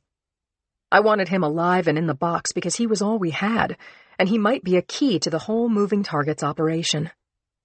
The four of us jogged down the fire stairs to Bryant and signed out a couple of squad cars. Conklin took the wheel of ours, and we went to Code 3, switching on our sirens and flashers, Conklin stepping on the gas. I reported in, requesting a dedicated channel, and signed off. A minute later, 4 codes streamed over the speaker. Officer needs emergency help. Send ambulance. Requested assistance responding. A second request. Send ambulance. Traffic parted ahead of us, and within 10 minutes we were on the main road through Portola, a working-class neighborhood on the edge of the city. We flew past the small businesses, shoe repair shop, bakeries, grocery store, a couple of restaurants, and then I saw the blinking neon sign up ahead. Sleepwell Motel. Vacancies. Free Wi-Fi. By the time we arrived, the motel's parking lot was filled with law enforcement vehicles and cops on foot who were attempting to clear the area of bystanders. My job as primary responder was to stabilize the scene, secure it for CSI, and determine what had happened for the record and for the lead investigator who, please God, wouldn't be me. I reached out to Clapper and filled him in. "We need Prince right away." "In a motel room. Wish us luck." All the luck in the world. I looked past the cruisers, ambulances, and guest vehicles, trying to get a fix on what the hell had gone down. Where was Nardoni? Brady had said Barkley had been seen. Given time spent relaying orders and driving through noon traffic, it was a fair bet that Barkley was long gone. I was out of the car before Conklin fully braked. I hobbled on my twisted ankle to the ambulance that was taking on a patient. The paramedic wouldn't let me inside. "He's got a head injury. Please, get out of our way." What's his name? What's his name? "Glenn Healy. Officer Healy." Where are you taking him? "Zuckerberg, San Francisco General." The rear doors closed, sirens shrieked, and the bus moved onto the main road. Someone called out to me. "Sergeant Boxer. Over here." Sergeant Robert Nardoni was sitting on the 3rd step of a staircase running from the parking area to the 2nd floor. Cleaning supplies and toiletries were heaped around Nardoni's feet as if Mr. Clean and Bed Bath & Beyond had purged their trucks, haphazardly flinging samples across the area. My eyes were drawn to an overturned housekeeper's cart that had crashed into a vintage Buick some 20 feet from the foot of the stairs. That explained the toiletries. But I still couldn't picture what had happened here. Nardoni would have to tell me. I asked him, "Bob, are you all right?" "We lost him, Boxer. Bastards stole our car and booked." Chapter 86. Nardoni was pale and had a nasty abrasion down the left side of his face, and he was holding his left arm tightly to his chest. Any minute now, paramedics would load him into an ambulance, but I held on to hope that before then I'd get his statement. I'd known Sergeant Robert Nardoni for years. He had a sharp eye, worked hard, and was angling for a job in homicide. Although he'd been injured, he was sitting up, speaking, and seemed to be tracking the scene as it devolved. I said, "Nardoni, are you okay?" "Good enough." The guy who did this. Was it Barkley? I forgot to ask for his ID. Sarcasm was a good sign. Nardoni had a gift for it. I brushed little bars of soap, bottles of shampoo, sponges, and a spray bottle off a step and sat down beside him. I now had a wide view of the parking lot. Tourists, paying guests, and local looky-loos meandered across the 200 square feet of asphalt, stepping on possible evidence and getting in the way of the cops, who were doing their best to clear and cordon off the area. No one was taking witness names or statements. A lot rested on what Nardoni had to tell me. EMTs with lights flashing and sirens whooping filed into the area, and civilian drivers leaned on their horns as they tried to leave. I told Nardoni I was concerned that Barkley had hijacked a police cruiser. An armed criminal driving a patrol car could speed without being stopped, could pull drivers over, and if he could get them to step out of their vehicle, he could rob them, kill them, take their car. That stolen black and white made Leonard Barkley more dangerous than before. Nardoni gave me his car's tag number and I called it in, requesting an APB forthwith. And now I saw another victim. Standing beside the second bus, Lemke and Samuels talked to a patient who was strapped onto a gurney. She was sobbing, and I saw blood running down an arm. I turned back to Nardoni. Who is she? Housekeeper. Accidental casualty. He dropped the bravado and was fixing me with a hurt look in his eyes. He kicked the shit out of us, Boxer, and took everything but our skivvies. Healy got the worst of it, way worse. Okay, I said. Please start at the beginning. Nardoni sighed and gingerly touched his face with his fingertips. When he was ready, he said, Healy was driving. We were looking for a coffee shop when I saw a guy looked like Barkley cross the road, heading to the motel. I was pretty sure it was him, but the picture I have of Barkley, the dude had a beard. Yep, he shaved. Go on. So we pulled in the lot and saw him take the stairs to the second floor and enter room 208. You can see it at the head of the stairs. We parked over there where we could watch the room, and I called in a sighting of a suspect wanted for questioning, and we requested backup. But he saw you, right? Yeah. He peeks through the curtain, then opens the door, and I see him assessing his next steps. He's going to either bolt for the elevator at the end of the building, or he's going to vault over the railing. Healy and I get out of the car, draw our weapons, and I yell, "Stay where you are! Show us your hands!"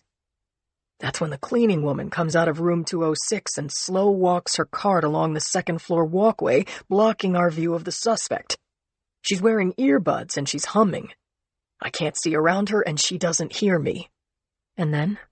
And then fucking Barkley lunges, grabs her, and shoves her and her cart down the stairs.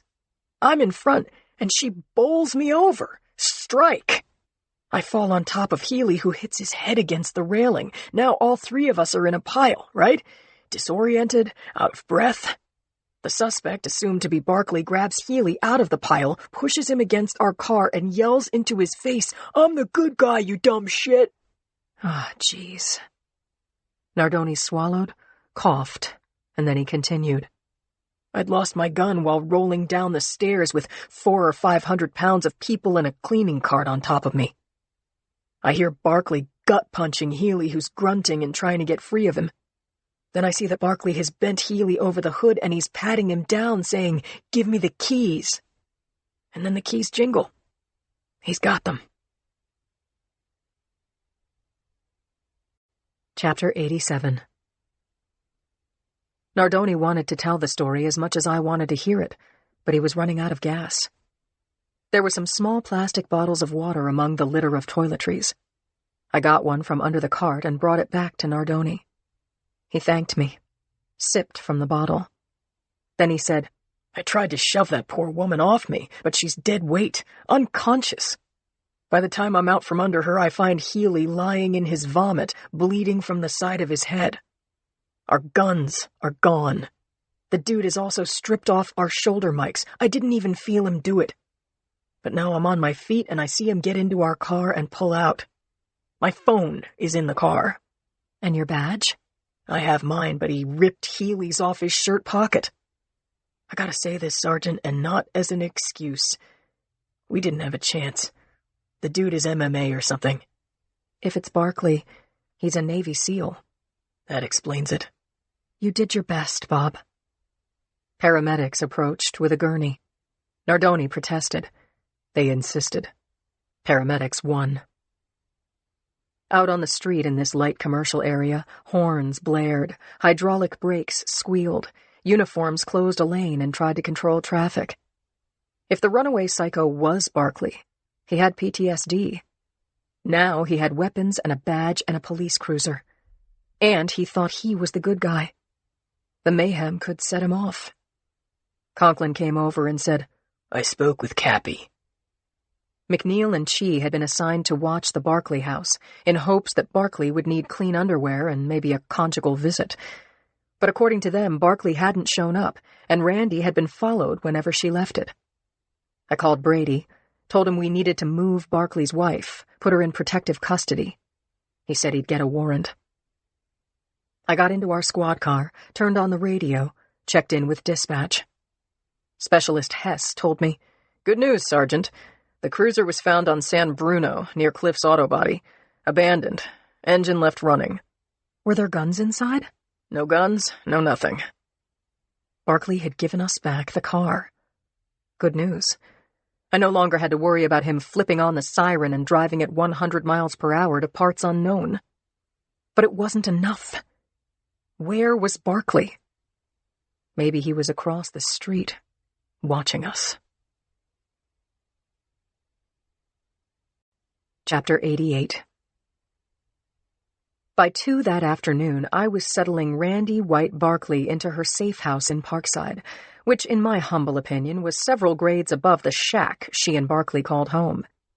It had 2 freshly painted, sunny rooms, comfy furniture, an ocean breeze, and a park only a few blocks away. Barkley, her large Rottweiler mix, climbed onto a white sofa and fell asleep. He felt at home, but Randy complained while uniforms secured the windows and checked the door locks.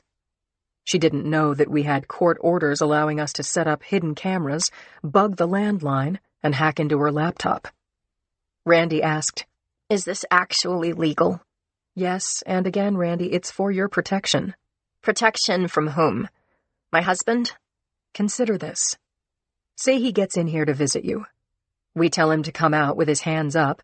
He resists arrest. There's shooting. You both die. Randy shrugged. We knew that could happen from the beginning. We have a pact with death. Don't you? She paused to watch my face. I pictured my young daughter.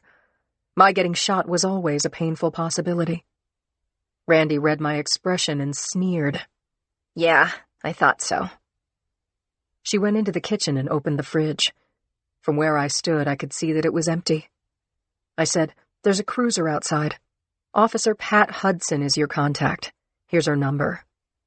I used a fridge magnet to attach the note to the door. She'll get you what you reasonably need, I said, meaning groceries. Keep the shades down and stay off the phone. Hudson or her alternate can take you and your dog to the park once a day. When can I get out of here? Look, Randy, if you prefer, I can put you in jail and hold you as a material witness. That was true, but only for 48 hours. Cops are allowed to lie, and I don't think my nose grew even half an inch. I'm gonna need tampons, she said. I'll tell Officer Hudson on my way out. There's a drugstore about a block from here. Randy joined her dog on the sofa, put her feet on the coffee table, and clicked on the TV. You got HBO here? Make yourself comfortable, Randy. Keep your phone charged in case we need to make contact. An ice cream, she said. Double chocolate chip.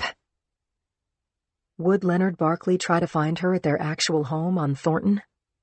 Had he followed us as we moved her to this swell safe house? What were his plans? Randy would never tell me. She was playing with her dog's ears and watching the first season of The Sopranos when I let myself out. Chapter 89. Cindy was in her office writing a victim account of a carjacking while tuning into her police scanner at the same time. She was on deadline and deep into her writing when someone knocked. It was Henry Tyler saying, Returning your call." Cindy invited him in and told him she'd have the story for him shortly. "I only need a teaser on the front page," she said. "Then maybe half a page anywhere in the B section." "I'm leaving tonight at 6. On the dot." "You'll have it before then." Cindy went back to her draft of the story, checking the quotes against her interview transcripts, when the police scanner went crazy. She dialed it up. Something was happening, and it sounded big. This was why she kept her scanner with her at home and work and in between like it was her flesh and blood. First thing she heard clearly was a call for backup, followed by dispatch saying that backup was on the way. Then there was a string of 4 codes. Officer needs emergency help, send ambulance, requested assistance responding, and send ambulance again. Officer needs emergency help was like an electric shock to her spine. She speed-dialed Rich, pressed the phone to her ear, and listened for him to pick up. No answer. Cindy looked through her glass wall. McGowan was not at his desk. She sent him a text message saying, "Hold the fort. I'll be back in an hour." She wanted to call Rich again, but throttled the impulse. If he was at his desk, he'd call her. If he was out, he was busy. A new voice came over the radio, an officer asking dispatch to repeat the location. The dispatcher answered, "The Sleepwell Motel, 2701 San Bruno Avenue." Cindy couldn't tell what was happening, but her instincts were on high alert. She felt a big story coming to life in Portola. If she got clear road, she could be at the Sleepwell in 15 minutes max. Cindy slipped her phone into her handbag, zipped up her baseball jacket, and slung the bag over her shoulder. Last, she tucked her radio under her arm and exited the office. Her curiosity and imagination caught fire. She overrode her throttled impulse and called Rich again. This time she left a message. "Call me, Rich. Let me know that you're okay." She unlocked her blue Honda, plugged the radio into the lighter jack, connected her phone to the Bluetooth app, and buckled in. It was normally a 10 to 15-minute drive from the Chronicle to Portola, but that didn't count traffic jams. Paying almost full attention to the road, Cindy took every shortcut, ran every yellow light, and when she finally arrived at the crime scene, there was nothing to see but tattered yellow tape. Something had happened here. But what? Cops were taking down the tape. Motel guests were pulling out of the parking lot. She headed to the motel manager's office. Chapter 90. Cindy read the nameplate on the counter. Mr. Jake Toohey, manager. Toohey was broad and balding, and his body language spoke loudly, conveying, "What now?" and "Who cares?" But Cindy thought she could turn him to her side. She unzipped her jacket, tossed her hair, and introduced herself. "I'm Cindy Thomas from the San Francisco Chronicle, and I wondered if you could—" Toohey interrupted. "Let me see your card." Cindy handed him one from her jacket pocket. She glanced over his head and saw the framed picture on the wall of a gutted deer hanging head down from a tree, Toohey standing beside it, grinning. Cindy zipped up her windbreaker as he pinned her card to the bulletin board over the coffee station. He turned around and patted down the flyaway hair in his horseshoe-shaped fringe. His smile was absolutely chilling. "What do you want to know?" he said. "Everything. Why don't I just let you tell me what happened here?" She pulled out her phone, pressed record, and put it on the counter between them. She said, "Can you spell your name for me?" He said, "I could, but I won't. Turn that off." Cindy sighed, then complied. "Sorry," she said. "It's my job to cover this story." "Do not use my name. I will deny I ever spoke to you." "Deal. Let me start over. What can you tell me?" "There was a guy staying here last night," said Toohey. "What I heard is that he shoved our cleaning woman down the stairs. We're insured, but her papers are wonky. I don't know for sure, not my business. Oh, a couple of cops got injured." "Shot?" "Shot? No. Who told you that?" The manager wouldn't give her the name of the cleaning woman or of the man who'd booked the rooms, or the names of the police officers, saying, "I don't want to lose my job, understand?" Of course, Cindy said. I feel the same way. Thanks for your time. Cindy shook off the yucky feeling of the last 5 minutes and walked out to the street, where a couple of uniforms were taking down the tape. She didn't know any of them, but she found one who didn't look like a hard-ass. He was in his 30s, wore a wedding band, and still knew how to smile. She checked the name on his badge, Officer S. Bender, and introduced herself to him, saying that she was head crime writer at the Chronicle. She said, By chance, do you know Inspector Rich Conklin of Homicide? He's a close friend. Was he involved in the incident? The cop said, "Yeah, he responded to the call. He's fine." Cindy exhaled her relief and asked, Could you tell me what happened here? "I will because your close friend is on the job, but do not quote me. I'm not authorized to speak to anyone about an open case, let alone the press." All right, Officer Bender. Ha ha, no, I mean it. Really. No problem. I promise to keep your name out of the story. He gave her a stern look. I swear. She extended her hand and they shook on it. Then Bender told her what he had heard. None of it was first-hand, but it was a scoop. Big one. It was that guy Barkley who fired at the cops, I think, and he escaped. The thinking is that he could be one of those drug dealer killers, but I have not heard that officially. Unconfirmed, unidentified person says, right, Ms. Thomas? Exactly. Good. Word is that after this incident went down, he stole a squad car and disappeared again. I also heard that he used to be a Navy SEAL. Wow. And thanks, Mr. Anonymous Source close to the police department. Bender grinned. I mean it. Thanks very much. Cindy groaned through the traffic jam on Highway 101, and after parking her car in the garage across from the Chronicle, she headed upstairs and went directly to Tyler's office. Got a minute? She asked. For you? Take 2 minutes. Henry, I got a scoop on background. Better than the carjack piece? Cindy said, I can do both. Then she laid out what she knew about the incident at the Sleepwell Motel. Get going, said Tyler. You have 3 hours. Cindy went to her office and set up her scanner on the windowsill. She'd gathered a lot of information on Barkley since his wife fired on police, giving her husband a chance to escape. She had a research file on the sniper victims, and Bender had confirmed what she'd heard, that Barkley had been a Navy SEAL. At her request, McGowan had gathered a stack of research on the SEALs, and now, as if she'd called him up, McGowan was at her door. Need help? I'm drafting something, she said. Tyler wants to see it by 6. Now that we're working together, I'd like your input before that. Okay, Cindy.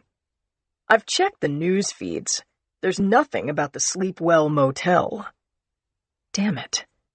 She hadn't told him about that. He had police contacts of his own. Or he'd been snooping with his ear to Tyler's office door. Good, she said. Let's hope it stays that way. She opened her research folder and highlighted portions of the research she'd need.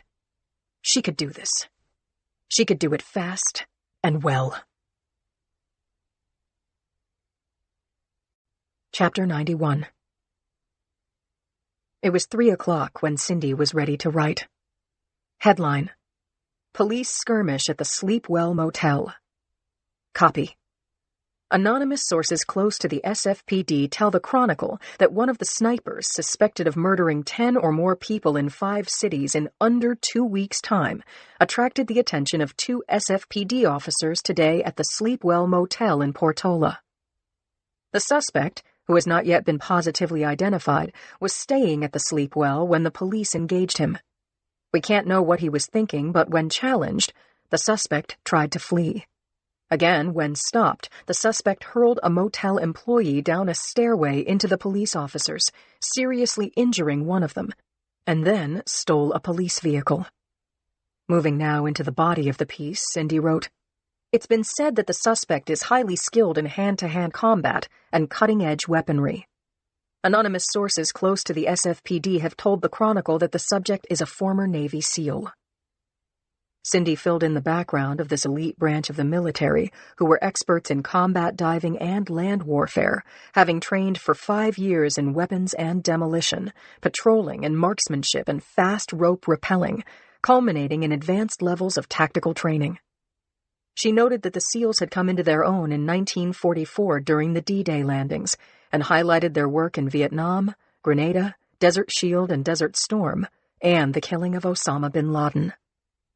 If there are active or retired Navy SEALs in this coordinated war on drugs, Cindy wrote, it would explain the precision targeting and the long-distance accuracy of the killings in the early morning. She was ready to wind up the story and stopped to consider the kicker. She would love a quote, and Rich had been at the scene. If he even said no comment on the record, it would be better than no quote at all. She called him again, begging the ringing phone, "Come on, Richie, please pick up." And her call went to voicemail. It was 5:45. Looking through her glass wall, she caught McGowan's eye. She put up a hand so that he didn't barge in, and she sent him a text. "I need another moment." She lowered her head and fired herself up to write an emotional finale. When the first 5 sniper victims were killed, it was difficult to see a pattern in the shootings or the victims themselves. A celebrity couple, a dentist taking his young son to school, a store owner on his way to work, a professional baseball player in the twilight of his career.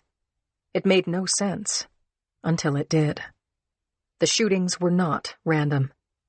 There was a connection between them. The victims were all involved in dealing drugs. Popular opinion was polarized, but over the last few days has become weighted in favor of the shooters, cheering them on. One of the shooters, self-identified as Killshot, sent an email to this reporter's crime blog, announcing the urgent need for a new war on drugs, that the civilian law and order approach had failed to stop the sale of drugs, and that, in fact, more people were dying from drug abuse every year. It gives this writer no pleasure to report to the Chronicle's readers that this past week, 2 police officers were killed by sniper vigilantes. This afternoon, the unnamed subject of this article disarmed 2 police officers, and, as reported, they were injured, one of them seriously. We call for an end to this vigilante activity. It's unlawful. It's dangerous to innocent citizens, and since guilt had not been proven in a court of law, all of these snipers' victims were not guilty. It's time for voters and those of us with the power of the pen to take a stand against this criminal movement. Cindy checked the time. 5:06.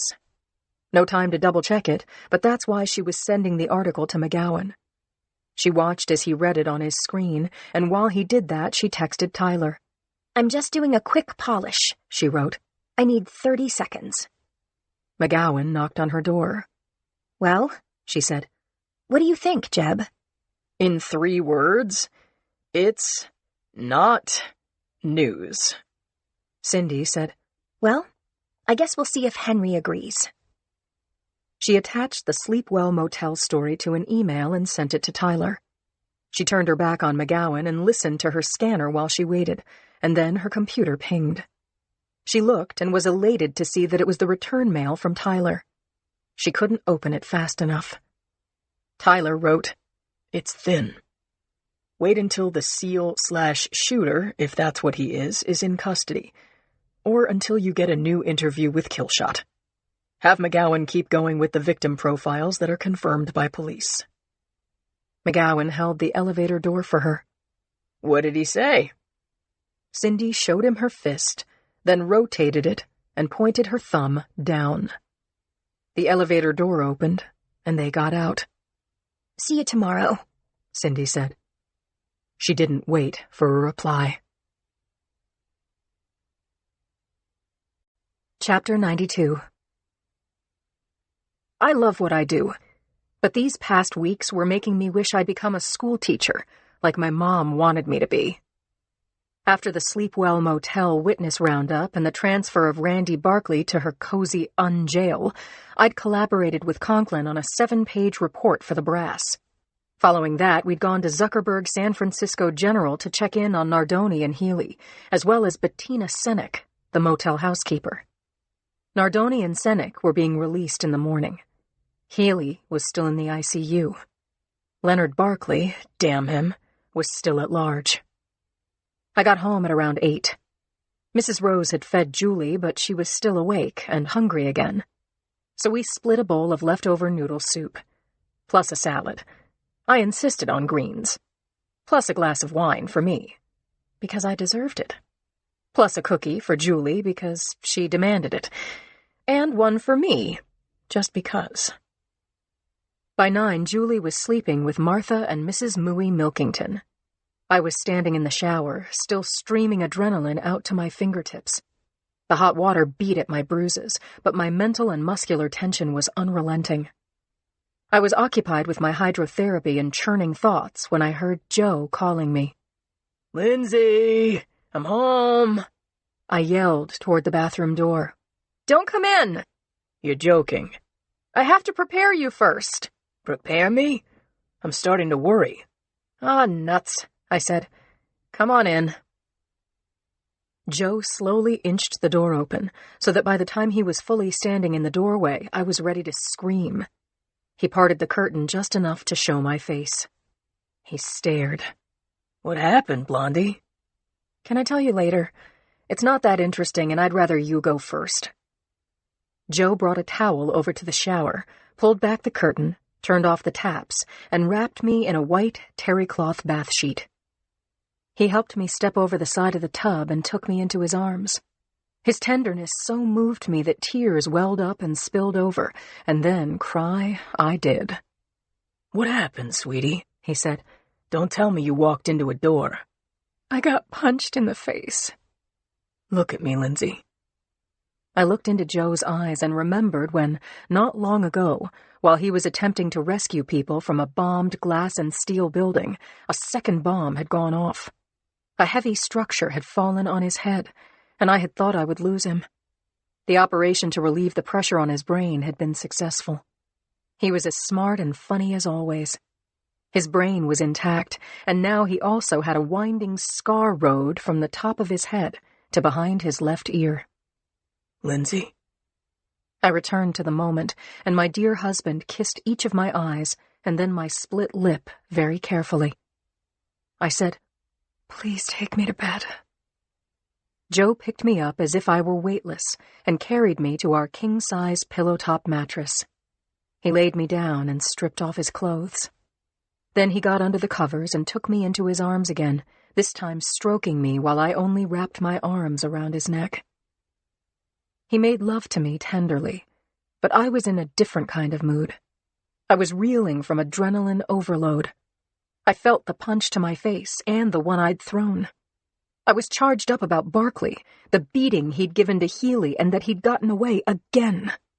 I was enraged about that and couldn't find relief. I said, "I need..." "Tell me." "I need to push back." He pinned my wrists to the bed with his big hands, and I submitted. Then I got free, turned him onto his back. He gave me what I wanted and more, and I gave him as good as I got. I couldn't remember when making love with my husband had ever been more satisfying, more cleansing, and at such a deep level, and it was because I loved and trusted him entirely. Afterward, we lay on our backs, touching side to side, hands clasped together. And then Joe rolled over and looked into my eyes. "Who hit you? I want his name and contact information." I laughed. I laughed some more. And when I was all laughed out, I told him about the saloon fight in a country church cemetery, and that the guy who'd hit me was in jail awaiting arraignment. And I told Joe that I loved him.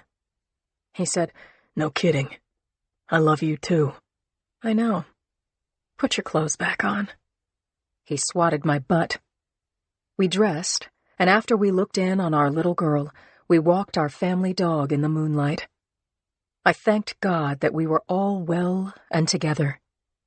I counted my blessings. Chapter 93. The next morning, I called Claire's hospital room. Again. Edmund had been keeping me up to date on her condition through texts, and I'd sent messages to her through various nurses who'd passed them on. But Claire hadn't called, and all that I could learn from Edmund was that she was healing from the surgery, walking a little more every day. I missed her and wanted very much to get my own sense of how she was feeling. I wanted to hear in her own voice how she felt, and I had a couple of tales to tell her. I called her as I dressed for work, and she actually answered the phone. There was a moment of stunned silence before I said, "Claire? Who were you expecting? You're awfully fresh. I've been worried out of my mind." She laughed, and that cheered me up, but I was still feeling both worried and in need of a one-on-one conversation. "When are they sending you home?" "I guess that's up to the parole board." "You're a riot, Butterfly. Are you free for lunch?" "You bet I am. I've watched as much Rachel Ray and CNN as I can stand. I need Boxer news." "Well, I've got some." "Bring it," she said. "Noontime is good." I left Julie in her booster seat next to Joe at the breakfast table. I kissed them and Martha goodbye, and once inside my Explorer, I headed toward the hall. My spirits had transformed overnight. My skin was pleasantly whisker-burned, and I had a lunch date with Claire. She hadn't seen my face, and she was going to give me the business.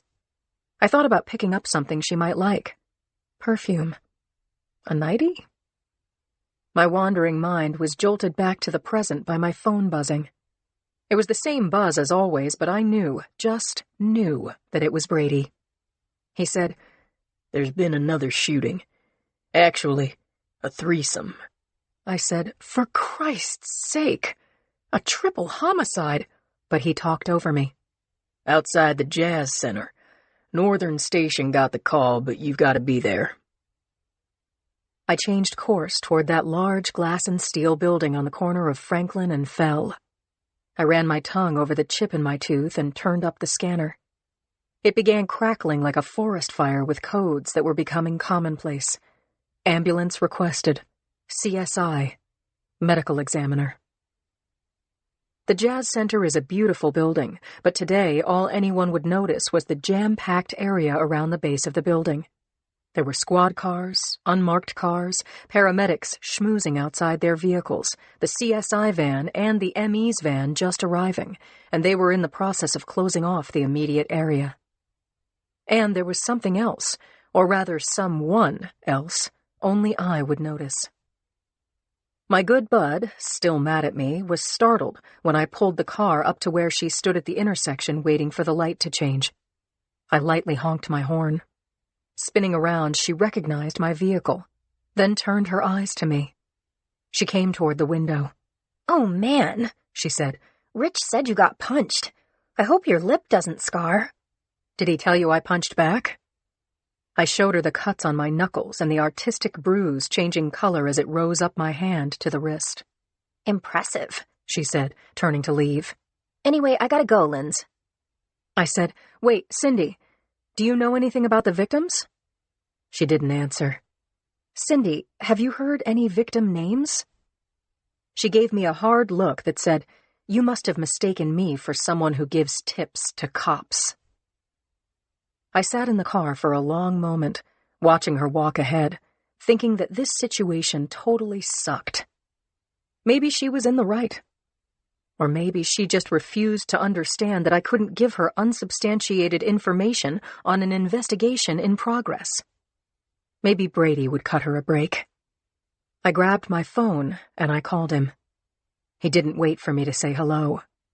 "There were 2 more hits," he said. "Both in Baltimore. Where are you, Boxer? Clapper is looking for you." Chapter 94. Cindy and her college friend, TV reporter Serena Jackson, sat up front in the KRON-4 sound van. The front seats were cramped, but the windshield gave them a wide view of the cordoned-off street and the mob of law enforcement on both sides of the tape. Inside the van, behind them, sound equipment and video monitors lined both long sides, where a half-dozen video techs edited Serena's interview and maintained contact with production at the studio. Dead ahead was the Jazz Center, a modern, nearly transparent corner building. The lobby and cafe inside it had been open to the public, until now. The sidewalk outside the open doors was the scene of a triple homicide, a horrific crime. Upon arrival, law enforcement, both local and FBI, had cleared the teeming lobby. The streets on both sides of the building and all access points were closed to anyone without a badge. Serena, having squeaked inside before the police perimeter was locked down, had gone live with her report 15 minutes ago. By the time Cindy had arrived, police cruisers had been parked across the lanes as barricades. Yellow tape and the thin blue line were in place. Cindy felt damned lucky that she'd seen the KRON-4 van and that Serena had invited her inside. Now Serena's cameraman ran the unedited video for Cindy. He had captured 30 seconds of the bodies lying on the sidewalk in front of the Jazz Center. Cindy had seen many murder scenes, but something about the bodies lying in broad daylight on a public sidewalk was frightening to her. In the video, the camera turned to Serena, who, with her voice catching in her throat, told her audience that guitarist Neil Chrysler had been shot dead with one bullet to his head. This murder had happened just outside the entrance to the Jazz Center. Chrysler's 2 bodyguards, names still unverified, had also been brought down by single kill shots to the head. Serena said to the camera, "There was another person in this group of musician and bodyguards, a minor who was unharmed, and in his best interests, this station will not release his name. But I did speak with him before he was taken away by a police escort. This witness told me that he didn't see the shooter. One minute he was walking up the stairs near Chrysler. One bodyguard was in the lead. The other was bringing up the rear. According to the young man, the guard behind him was shot first. The leading guard screamed, 'Get down!' and this young man did get down, and that probably saved his life." Serena went on to say that the witness didn't know anything about the shootings or why the victims were killed. He had told her that it all happened super fast, and after the first shooting he didn't see anything because he was lying on the pavement with his arms crossed over the back of his neck. When it was quiet and he looked up, he realized that he was the only survivor. "Thank God he was spared," Serena said. "And now the investigation into this terrible crime begins." Serena gave a hotline number and signed off. But the Serena of right now was sitting next to Cindy, and she told Cindy what she couldn't say on air. "The witness is Chrysler's son, Anton.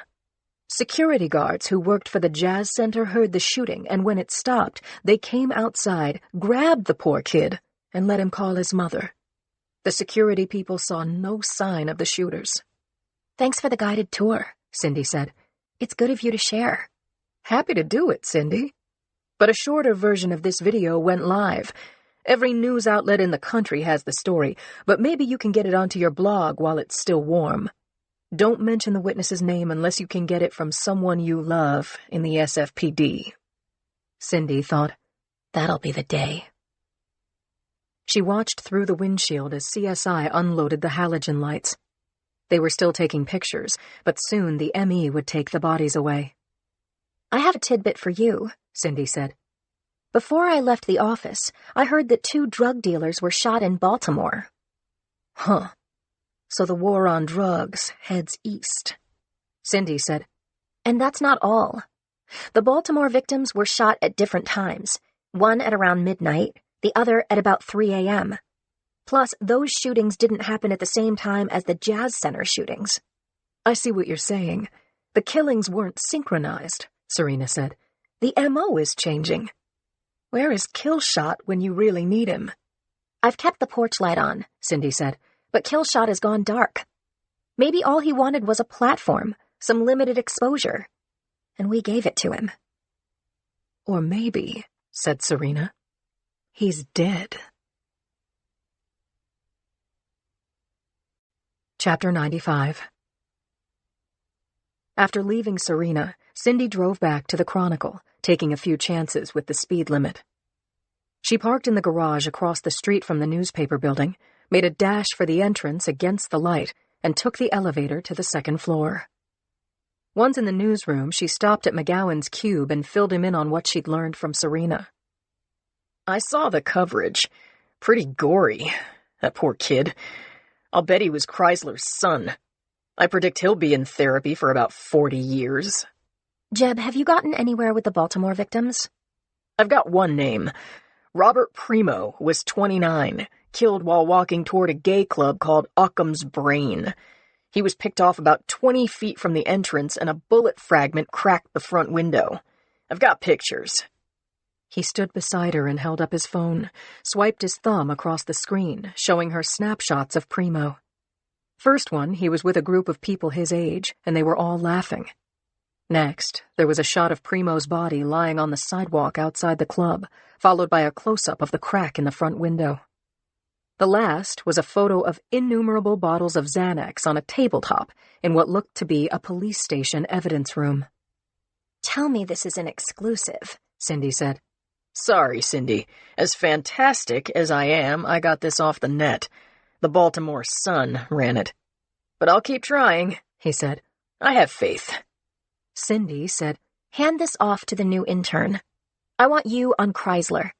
Everything you can find on him, his family, his greatest hits, and if you can get the names of his body men, that would be a plus. If this was a moving targets hit, where's the drug connection? This happened in San Francisco. If we work fast, Henry will want this on the front page, she said. Cindy went to her office and opened her computer. Her email inbox was full. She scrolled from top to bottom, hoping to see an email from Killshot, but he still hadn't written to her. She opened a file and called it Jazz Center Homicides. Her readers checked her blog several times a day. Accordingly, she started a new thread and planned to update it as news broke. At the same time, it could run as a major story on the Chronicle's front page. Cindy was off to a fast start with Serena Jackson's quotes. She gave attribution to Serena and KRON4 and added incoming notes from McGowan on Neil Chrysler's career. She asked the question, if Chrysler's murder was part of the new war on drugs, where are the drugs? She let the question hang and then closed the piece with her take on the triple homicide. She wrote, in addition to the execution of Neil Chrysler and 2 men who worked for him, 2 men were killed in Baltimore before sunup by the same method, a precision kill shot to the head. No sign of a shooter. The Chronicle has been running biographies of the previous single-shot victims, and even when the victims were killed in different cities, the times of death were synchronized. But today's crimes differ. Item: the men killed in Baltimore were shot at approximately midnight and 3 a.m. The 3 men killed in San Francisco were executed at some time prior to the morning rush hour. Are the new war on drugs snipers going rogue? Or has the original pattern changed and is now encompassing a wider area and a looser time frame? If so, what's the battle plan? The San Francisco Chronicle wants to hear from you. Cindy entered her blog post, wrote a note to Tyler that she and McGowan were on the story. She copied McGowan, too. She packed up to go and was standing at the elevator when her cell phone rang. Richie said, You still love me? Why do you ask? Because I love you. I want to take you out to dinner tonight. I need your company while we're both awake. Cindy said, Great idea. Stupendous. The elevator doors opened and Cindy left the building, looking forward to seeing Richie over a restaurant dinner. She crossed Mission to the garage, walked down the ramp to her spot, and was unlocking her car when Jeb McGowan appeared.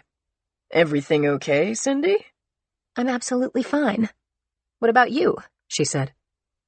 She organized her bags and the radio on the passenger seat and closed the door. She was walking around the back of her car to the driver's side when McGowan blocked her path. What's this? She said. McGowan put his hand behind Cindy's neck and pulled her toward him. Then he kissed her.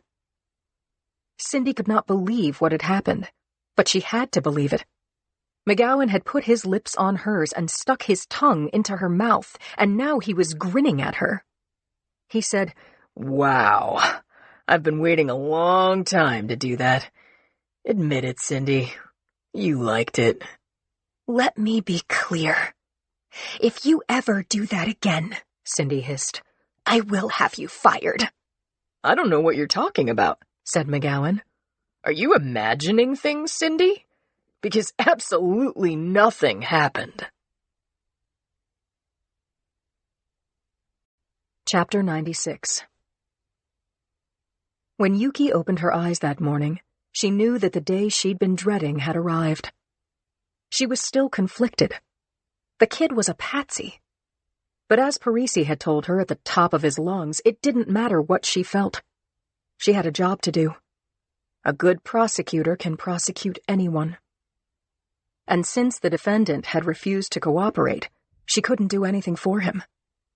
So in 2 hours, Yuki would drop the hammer on Clay Warren. Careful not to wake Brady, Yuki showered, blew out her hair, dressed in a classic blue suit, and stepped into her high-heeled blue suede shoes. There was a note on the table in the foyer next to her keys that read, XXX, Heart B. She smiled, pressed her lips to the back of the note, and after returning the lipstick kiss to the table, Yuki gathered her stuff and drove to the hall. During the drive, Yuki reviewed her prep for the trial. She'd rehearsed her opening and saw no holes in her argument. She'd prepared her witness and set up the props, and she liked the jury. And she thought about opposing counsel, her friend Zach Jordan. Yuki had worked pro bono with Zach at the Defense League and learned a lot from him. He was smart, had a passion for the underdog, and had a gift for connecting with a jury. She'd also learned that Zach lacked a killer instinct. But even if he sprinkled broken glass on his cereal, his teenage client was facing grand theft auto, possession of a firearm, and holding a kilo of an illegal substance with intent to distribute, to name 3. The really bad news for Clay Warren was that even if he hadn't stolen the car, owned the gun, or possessed the drugs, a cop had been killed during the commission of those felonies. That made Clay just as guilty as the guy in the passenger seat. The charge was felony murder, and the penalty was 25 to life. Yuki had gone way out on a very weak limb for Clay, but her sympathy for him had been wasted. The kid had brought the hammer down on himself. Minutes after leaving her car at the all-day lot across from the hall, Yuki reached her office with time to spare. Rosalie Belinkie, a recent graduate of Berkeley Law and her second chair, popped out of her cubicle and followed Yuki to her desk. Hey, Rose. Anything happening that I need to know? Rose said, No calls, no walk-ins, and no semaphore signals from sinking ships. I checked your mail 10 minutes ago and there was nothing regarding Clay Warren. She placed the thick folder of highlighted deposition transcripts and Yuki's opening statement on her desk and handed her a container of milky coffee. The young lawyer said, I just have to tell you, I'm pretty excited. I wish my parents could see this trial. Yuki smiled at her number 2. She sipped coffee without getting any on her suit and picked up the folder. Ready, steady, go, she said. Rose Belinkie locked the office door behind them. Chapter 97. Yuki and Rosalie left the DA's offices and walked 50 yards along the corridor, their heels clacking in time against the terrazzo floor. Yuki felt her pulse speed up as a court officer opened the door to 6A, and she and her deputy entered the small, oak-paneled courtroom. The gallery was filling as they walked down the center aisle, through the gate, and took their seats at the prosecution table. Yuki looked across the aisle to where Clay Warren sat beside Zach Jordan at the defense table. Zach was going over his notes, and Clay looked as he had the last few times Yuki had met with him. His expression was fixed and hard, wordlessly expressing his decision not to defend himself. Yuki turned another 90 degrees to check out the spectators. Clay's mother was watching her with drill-bit eyes, boring holes through Yuki. Yuki dipped her head in respect, and then took in the rest of the gallery and got an entirely different feeling. Wall-to-wall cops gave her nods of encouragement. Yuki had just settled back into her seat when Judge Stephen Rabinowitz entered the courtroom through his private door behind the bench. Yuki had tried 2 cases before Rabinowitz. She'd found him fair and even-tempered, You couldn't ask for better than that. The bailiff stood at the base of the bench and called, "All rise," and all did. Rabinowitz took his chair, which was positioned between the Stars and Stripes and the flag of the great state of California. The legal teams and spectators also took their seats with a considerable amount of shuffling and whispering. The judge exchanged a few words with his clerk and the bailiff. Someone sneezed. A cell phone tinkled a little tune. Rabinowitz said, "No phones. Are we clear? Turn 'em off." Yuki felt like a young racehorse inside the gate waiting for the bell and the release. She was ready for this trial, prepared and involved and sharp. The jury filed in and took their seats. The bailiff read out the case number and announced that Judge Stephen Rabinowitz was presiding. The judge brought his gavel down, calling the court to order, and greeted the jury. As he began his instructions to them, Yuki thought this case was hers to win. She would make sure that happened. Chapter 98. Joe woke to morning light slashing across his face, the sheets twisted around his ankles, and the rumbling of Dave's chair rolling across the rough-hewn boards on the floor below. He remembered now. The late-night call from Dave. The drive to Napa. He heard Dave talking with Jeff the chef clearly enough to get the gist. They were insulting each other like old friends, going over the menu and getting ready for the day. Joe had a job, too. Or call it a moral obligation. All he had to do was solve the mystery of Ray Channing's suspicious death without having a badge or any authority at all. Joe no longer believed that Dave had killed his father. But he had become convinced that some of Dr. Murray's hospitalized patients had been murdered. That wasn't enough to bring in the law. There had to be a viable suspect, and there had to be evidence. Currently, he didn't even have a theory. Joe kicked off the sheets and thought about the people he had met over the last couple of weeks. Dr. Murray himself, Abe Horowitz, who'd slept in the bed next to Ray, who'd been wheeled out of the room, his face covered with a sheet. He thought about meetings with 3 of the people who'd lost loved ones, all Murray's patients, his interviews with night shift nurses and 4 people who worked in the winery itself, including the elderly handyman who brought his dogs with him in his truck when he mowed the lawn. Motive, anyone? One person rose to the surface of Joe's mind. Not as a suspect, but because he felt he hadn't given the man enough attention, hadn't asked enough questions. Johann Archer, the writer who'd lost his 38-year-old fiancée, Tansy Mallory, and had written a touching tribute to her in Great Grapes. Tansy had been a fit, long-distance runner and had shown no signs of cardiovascular disease. Dr. Alex Murray had been the attending doctor the day Tansy Mallory was brought in to St. John's small ER. The surgeon had treated her for heat exhaustion and ordered her kept overnight for observation. Typical recovery time should have been a matter of hours, but Tansy had died overnight. What distinguished Tansy from the other 2 cases was her survivor's take on her death. Archer believed Murray had killed Tansy through either neglect or intent. Joe hadn't bought the murder plot at that time, but now? Dave Channing and Johann Archer had never met, but Dave had gotten Johann's contact info, and Joe had left him a voicemail last week. Joe sat up, retrieved his phone from the floor near the bed, and tapped in Archer's number. Yes? Johann, it's Joe Molinari. I called you last week. Sorry to call again so early. Do you have time to see me? I'd like to get your thoughts about suspicious deaths at St. John's Hospital. Good. I'm having plenty of them, said Archer. Something, or rather someone, occurred to me, and it might be the guilty party. I need to tell you. And I mean you, Joe, specifically. Chapter 99. The courtroom was small enough for Yuki to be heard from the counsel table, but she wanted to speak with the jurors face to face. She left her notes on the table, crossed the well to the jury box, introduced herself, and thanked the jurors for serving. As an assistant district attorney, she said, I work for the people of San Francisco. It's my job to tell you about the case you will be deciding and why the defendant has been charged. To start, please picture this.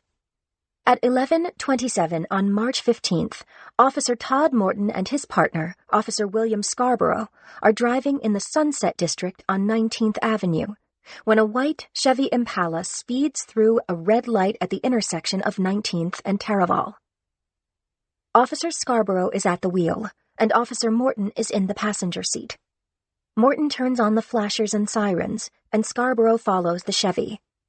Normally, the driver sees the lights and hears the sirens and pulls over. But the Chevy's driver speeds up. Officer Morton calls it in, and the police dispatcher tells him that the vehicle in question has been reported stolen. Now the Chevy hits Highway 1 South at 90+ miles an hour. Cars are going off the road as they see this car running up on them. But there is something the driver of the Chevy doesn't expect. The vehicle in front of him doesn't have enough pickup to get out of his way, and now the Chevy is boxed in by the slow-moving car ahead of him, and cars streaming past him on both sides. Officer Scarborough pulls into the fast lane and makes a hard right in front of the Chevy, road-blocking the lane. The Chevy brakes but skids, hitting the rear compartment of the squad car. Fenders bend. Drivers lean on their horns. A simple traffic stop has gone all to hell. Leaving that image with the jury, Yuki walked back to her table and returned with a large foam core board. She turned it so that the jurors could see the attached photos of the white Chevy in various degrees of speeding ahead and burning rubber as it was brought to a halt by the patrol car. Yuki told the jury, Officer Scarborough will take us through the entire 15-second video, but for now, we've cut and pasted the relevant frames. See here. This is Officer Morton. He has gotten out of his cruiser with his gun drawn. Officer Scarborough is still behind the wheel. He's calling for backup and making sure that the dash cam is working. Yuki continued laying out the sequence of events.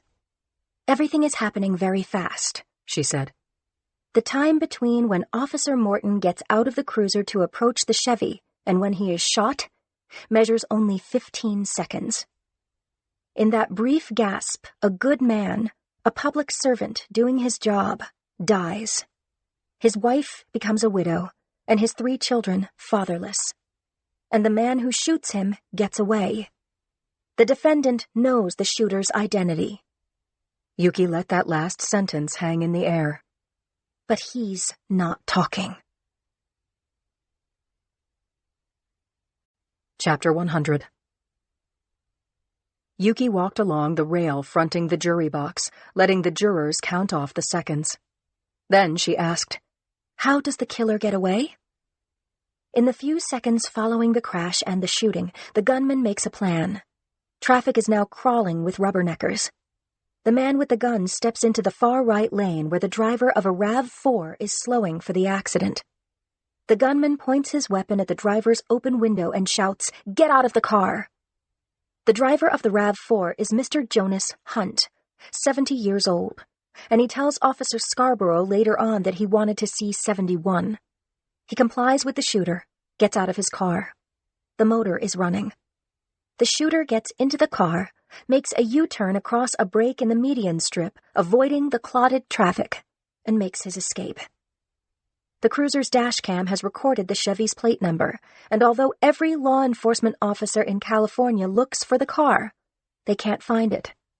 The RAV4 is found 2 days later, abandoned in a junkyard. Mr. Hunt cannot describe the carjacker except to say that he was either white or Hispanic, and frightening. Mr. Hunt didn't want to look at his face, and so his description is vague. The carjacker wore gloves, and to date his prints have not been retrieved. The dashcam view of the shooter is grainy and doesn't ring any bells with law enforcement software. Officer Scarborough can't identify the shooter either. He tried. He looked at mugshots and he spoke with a police artist, but he couldn't make a positive ID. He saw the man from a distance, then he saw him at an angle when he shot Officer Morton, and then when the killer hijacked Mr. Hunt's car, Officer Scarborough saw him with his back turned. But one person does know the shooter's identity. The driver of the stolen white Chevy at the center of this true story. Officer Scarborough arrests him, and after being futilely interrogated, he is incarcerated in the men's jail. Right now, he's sitting with his attorney at the defense counsel table. His name is Clay Warren, and he is the defendant. Yuki stopped speaking for a moment and let the jurors get a good look at the teenager facing a life sentence. Then Yuki said, Back at the scene of the crime, Officer Scarborough attends to Officer Morton until the ambulance arrives. Sadly, Officer Morton has already passed away. Yuki told the jurors that stealing a car is by law grand theft of an automobile, a felony. She said, The defendant may or may not have known that the car was stolen, or that the shooter had a gun, but guns, licensed or not, must be stored in the trunk or another locked box. This gun was not locked up. It was on the shooter's person. And that felony is charged against the defendant as an accomplice. That's not all, Yuki said. A kilo of high-grade, unadulterated fentanyl was secreted in a suitcase in the trunk of the stolen Chevy. Another felony, and another charge against the defendant. As you have seen and I have told you, a police officer making a routine traffic stop was killed during the commission of these crimes. That makes the defendant an accomplice, and just as guilty under the law as the shooter. Since Officer Morton's death, Mr. Warren has not identified his accomplice, nor has he cooperated with the police or the district attorney. Now he is left to take the weight of justice alone. Please find him guilty of felony murder. Chapter 101. Judge Stephen Rabinowitz turned to the defense table. Mr. Jordan, ready with your opening statement? Yes, Your Honor. Zach stood, patted his client on the shoulder, and stepped out into the well to address the jurors and the court. Your Honor, members of the jury, I'd like to tell you about Mr. Clay Warren, the unfortunate defendant who is also a victim. My client is an 18-year-old who failed to graduate from high school. Until recently, he lived with his mother and 12-year-old sister, Trina, in Crocker, Amazon, and worked a part-time job not far away at the Shell Station on Alamany Boulevard. He does not know his father. His mother, who is here today, works as a housekeeper. Money is tight in the Warren household. Mr. Warren hasn't told me how he found himself driving a stolen car, running a light, crashing into a patrol car, and witnessing his passenger shoot a police officer to death. This young man has never before been charged with any crimes, not even for stealing an apple, before he was involved in the very serious crimes of March 15th. So what happened on that particular day? Zach focused all of his attention on the jurors. He said, Let me offer a speculative explanation. Yuki stole a look at Clay Warren, at his unchanged, mask-like expression, then turned back to watch Zach mount his case. It's self-evident that the man Mr. Warren was driving in the white Chevy was dangerous, Zach said. He had a gun, a stolen car, and $1 million of drugs in the trunk. He killed a police officer in cold blood. Mr. Warren was arrested as an accomplice. I'm going to add, unwitting. That he was an unwitting accomplice, and he may have been forced to take part in this criminal endeavor. After his arrest, my client was locked up in the general population of old-time jail in the Hall of Justice. He recently attempted suicide by hanging. Despite being placed under observation, within days he was attacked by one or more prisoners and stabbed repeatedly to his abdomen with a sharp implement and nearly bled to death. Since then, Mr. Warren has been held in solitary confinement under constant watch so that he isn't murdered and doesn't kill himself for being victimized by the true criminal, and to the eternal grief of his family. One could even say that he has been punished and has paid his debt to society. Clay's life is now hell, and the only way out is through the good graces of the 12 men and women of this jury. Chapter 102. I was texting an apology to Claire for standing her up for yesterday's lunch when my desk phone rang. I snatched up the receiver. Boxer. Sergeant, it's May Hess. May Hess is a dispatch supervisor who calls herself the Queen of the Bat Phone. She also works the tip line because she's good at helping people, cutting through the panic and distress. She said, "I've got something for you, Sergeant. A tourist witnessed the shooting at the Jazz Center." "What? Tell me. I can do better than that. I've queued up the tape. Listen here." I heard a recorded voice over my phone. Police? Police? Hess's voice answered on the tape. "This is the police. Do you have an emergency?" No, it's about the shooting yesterday at the Jazz Center. Okay, and what's your name? Sharon Fogel. Spell it for me. After the caller spelled it out, Hess said, "What do you know about the shooting, Miss Fogel?" I saw it, but I didn't know it. I was taking pictures. I'm from Sheboygan, Wisconsin. I'm on vacation. I was going to go to the Jazz Center, and I took some pictures of the building, and then those men were shot, and I ran. I only realized what I had on my phone this morning. "Tell me about the pictures," said Hess. It's 2 pictures, actually. One shows his car. The other shows him. I heard the caller panting, and I was panting a bit myself. Had Sharon Fogel really snapped a photo of the killer? Hess said, "Miss Fogel, give me your address. I'll have a police officer come by and get your statement and take a look at the photos while she's there." I heard a man's voice speaking in Sharon Fogel's room. Fogel's voice was muffled. I thought she was saying, "Just a minute." Then she was back on the line. My husband wants me to stay out of this. "Miss Fogel, you won't be involved in any way." I can't. "You may have something of real value to the ongoing investigation. What about this? Send the pictures to me.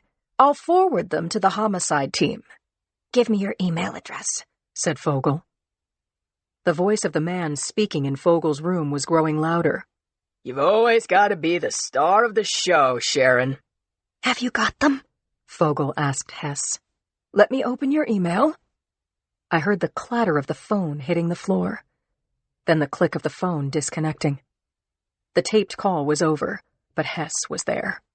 "Lindsay, did you hear all of that?" I said, "Maybe." "Did you get the pictures?" "Forwarding them to you now. She's staying at the Hilton. I have her cell number." I told Hess, "Great job." And then I waited for Hess's email to hit my inbox.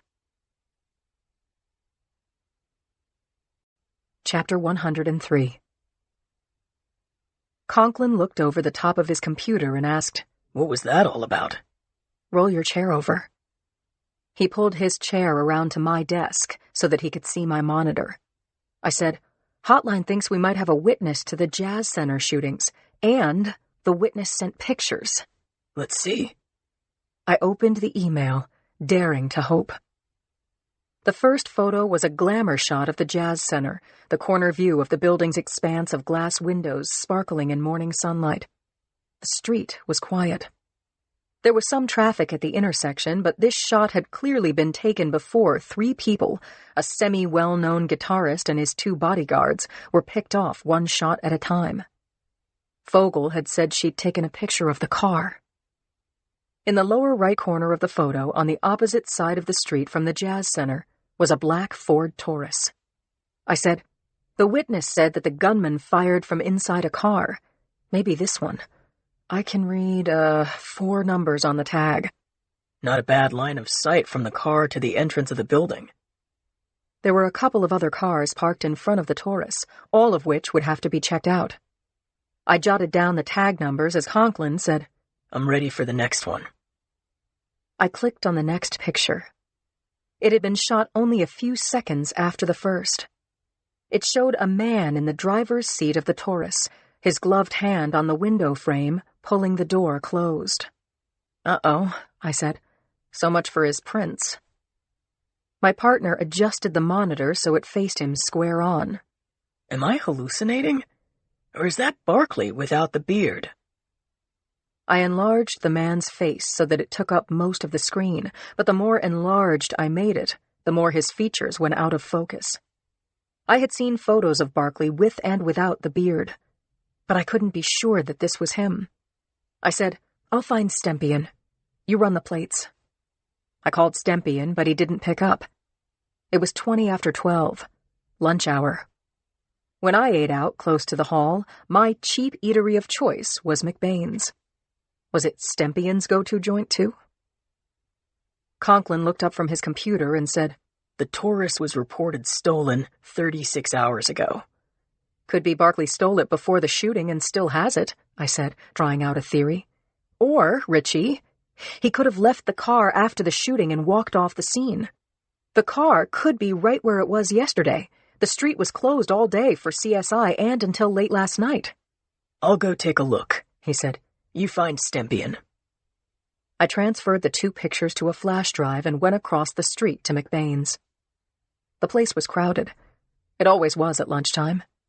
True detective that I am, I spotted Stempian at a table by himself, a plate of steak fries, a burger, and an iPad Pro in front of him.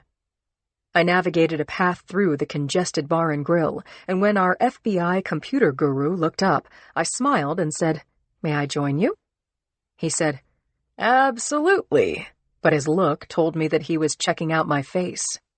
"Fist fight," I said. "Whoa, you okay?" "Never better," I said.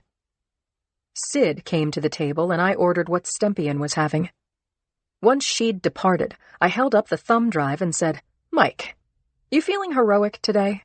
"Love to be a hero. How can I help?" "I brought you a snapshot. Can you look and tell me if it's Barkley? If you're not sure, you have to run it through your deep face recognition program. ASAP. What you call ASAP is what I call normal. As if I've heard anyone in the past 5 years say, 'Mike, take your time.' And I've been waiting." I laughed. Stempian pushed his plate aside and plugged my thumb drive into his tablet. He stared at his device. He finger-swiped and pressed buttons, but he didn't speak. I don't think I breathed as I watched him work. Chapter 104. The judge asked Yuki to call her first witness. She called Officer William Scarborough, and once he'd been sworn in, Yuki told the jury that the witness would run the video and explain what had happened at each moment in time. Yuki asked the court officer to dim the lights, and then Officer Scarborough pointed the remote at the laptop, downloading the digital recording from the cloud. He said, "First, we see the Chevy speeding through the light, and we take off after him." He stopped the video as the Chevy slowed. "What's happening here is that the driver is going 90, and that green minivan in front of him is full of kids and going about 40. For all the horn blowing, the van doesn't speed up." Scarborough started the film again. "Now the Chevy is forced to slow down.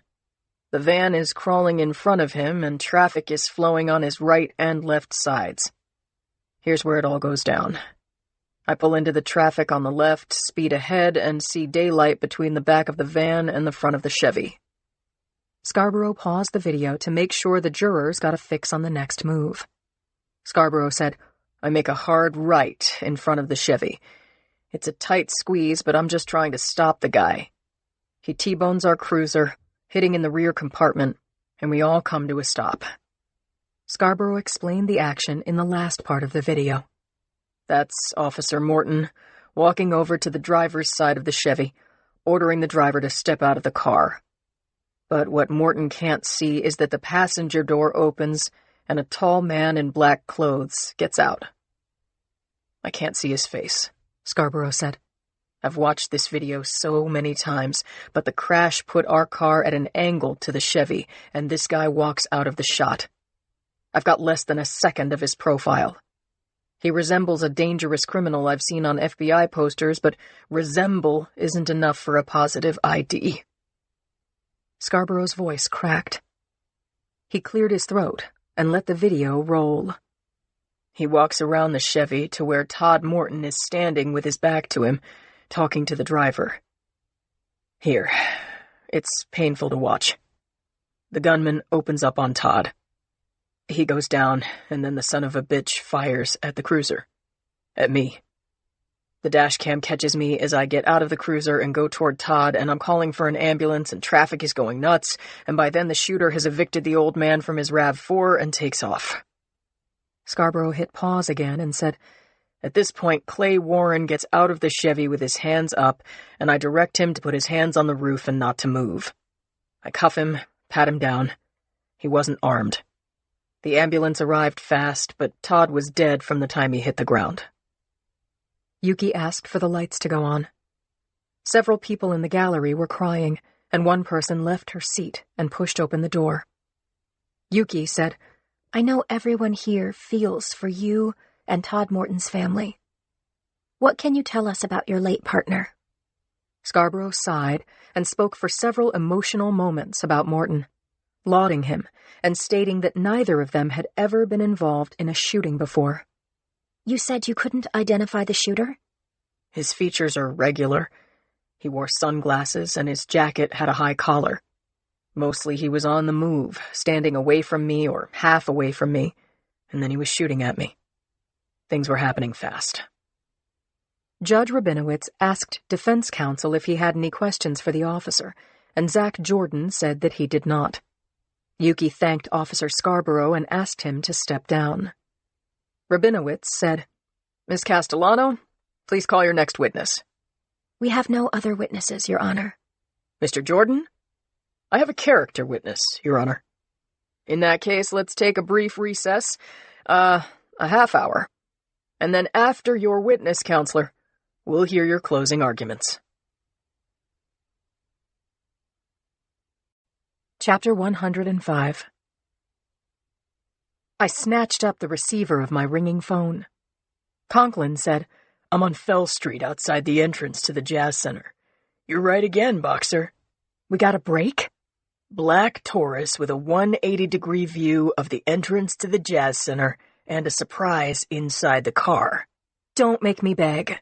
Try not to take all the fun out of this. Fine. Please, Richie, tell me. Good enough. I found a shell casing under the gas pedal. I'll stay here until CSI comes with the flatbed. A uni is taking tag numbers up and down the street. Good work, Rich. As I waited impatiently for my partner to return, I looked for Brady. He wasn't in the bullpen. He wasn't in Jacoby's old office on 5. His assistant told me he was in a meeting out of the office. And then he walked through the squad room door. I was with the ME, Brady said, speaking of Claire's stand-in. Where's Conklin? Right here, he said, coming through the gate. Brady said, Follow me. Once we were seated in his office, Brady said, Close the door, will you? Conklin reached behind him and swung it shut. I was dying to start the meeting with what we knew. A witness to the massacre at the Jazz Center had come forward. She had taken pictures of the probable shooter. The photo had been vetted by Stempian, who had stated with 95% certainty that the man in the picture was Barkley. Conklin had found a shell casing that had gone with the car back to the lab, and the odds were good that it would match the caliber of the rounds in the 3 dead men. We'd need prints on Barkley's gun to put these pieces together, but we knew more now than when I woke up this morning. My gut told me that Barkley was the Jazz Center killer. We needed to find him, alive and willing to talk, and we had something to trade: the release of Randy White Barkley. Brady's expression told me that he had something big to say, so I listened. Northern Station got IDs on Chrysler's bodyguards. The one who was walking in front of Chrysler was Bernie Quant, a well-known body man, freelanced for celebrities up and down the coast. The other one is the prize. Name is Antoine Castro, number 3 on the FBI's 10 Most Wanted. Antoine Castro? Are you sure? Brady passed me Castro's jacket.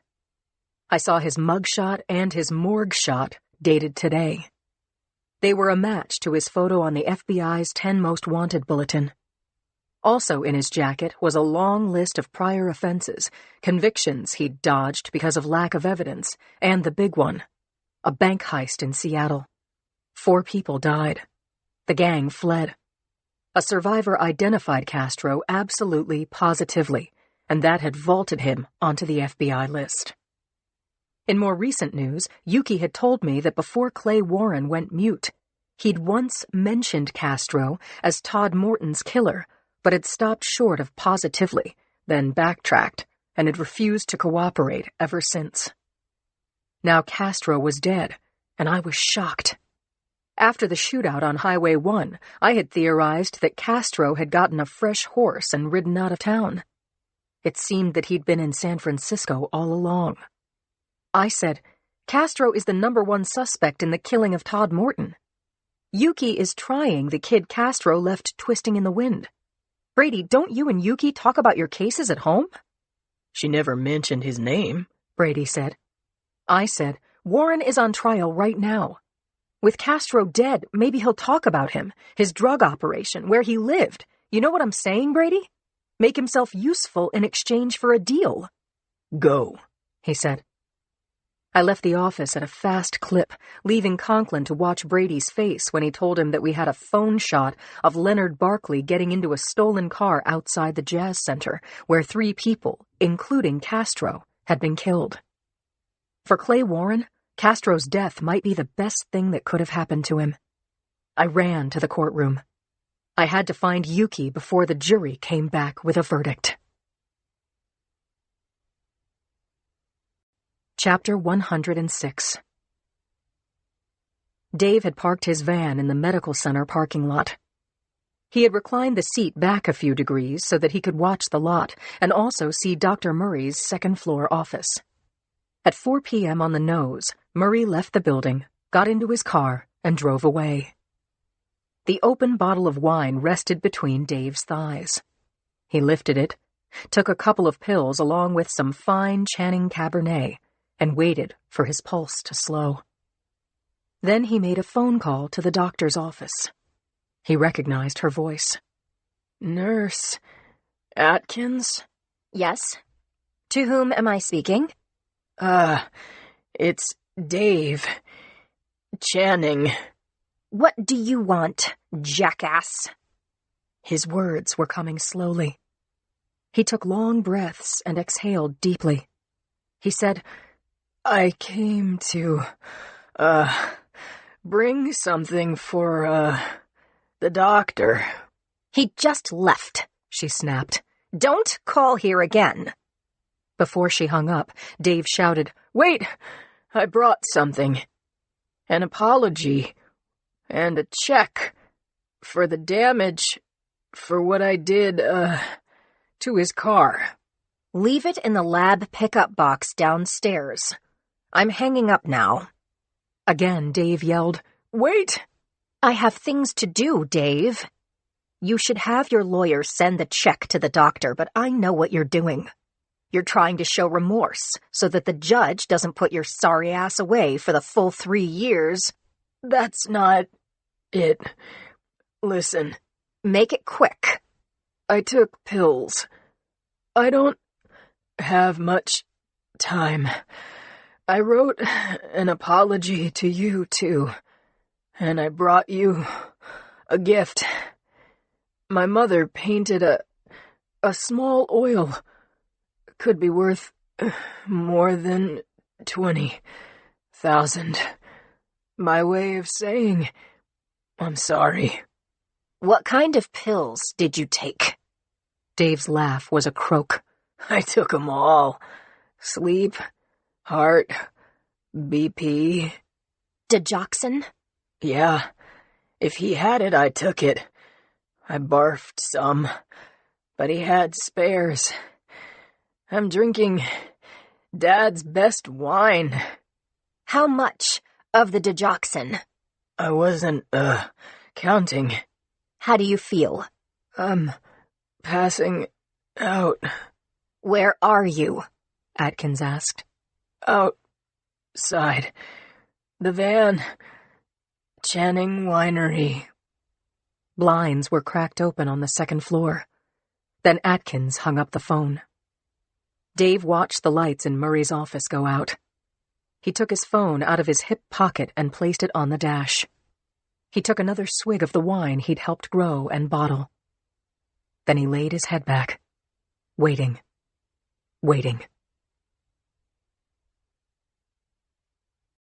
Chapter 107. I badged the court officer and he opened the door to courtroom 6A. There was standing room behind the last row of chairs in the gallery. I took a spot on the aisle and watched Zach Jordan make his closing argument. I was relieved that the case hadn't yet gone to the jury. Maybe I could speak to the judge, hand off the bombshell of Antoine Castro's death, and buy some time for Yuki and Zach to talk to the defendant. Zach Jordan was wearing red-framed glasses, camel hair over plaid and khaki, finishing with cordovan cap toes. It was a look that said, "I'm a good guy." I knew he was. I listened intently to his closing statement. He said, Clay Warren is guilty of trusting someone he didn't know in exchange for an adventure, a road trip, and, just guessing here, a small amount of cash. It turned out to be a catastrophic error, the biggest mistake of his young life. It's also possible that the man who shot Officer Morton put a gun to Clay's head and forced him to drive. We have seen in the video that this killer also aimed his gun at Jonas Hunt and made off with his car. I have to answer these questions hypothetically because Mr. Warren won't tell me. He won't tell you either. Zach paced a little. His brow was furrowed, and I watched the jurors' rapt expressions as they followed him with their eyes.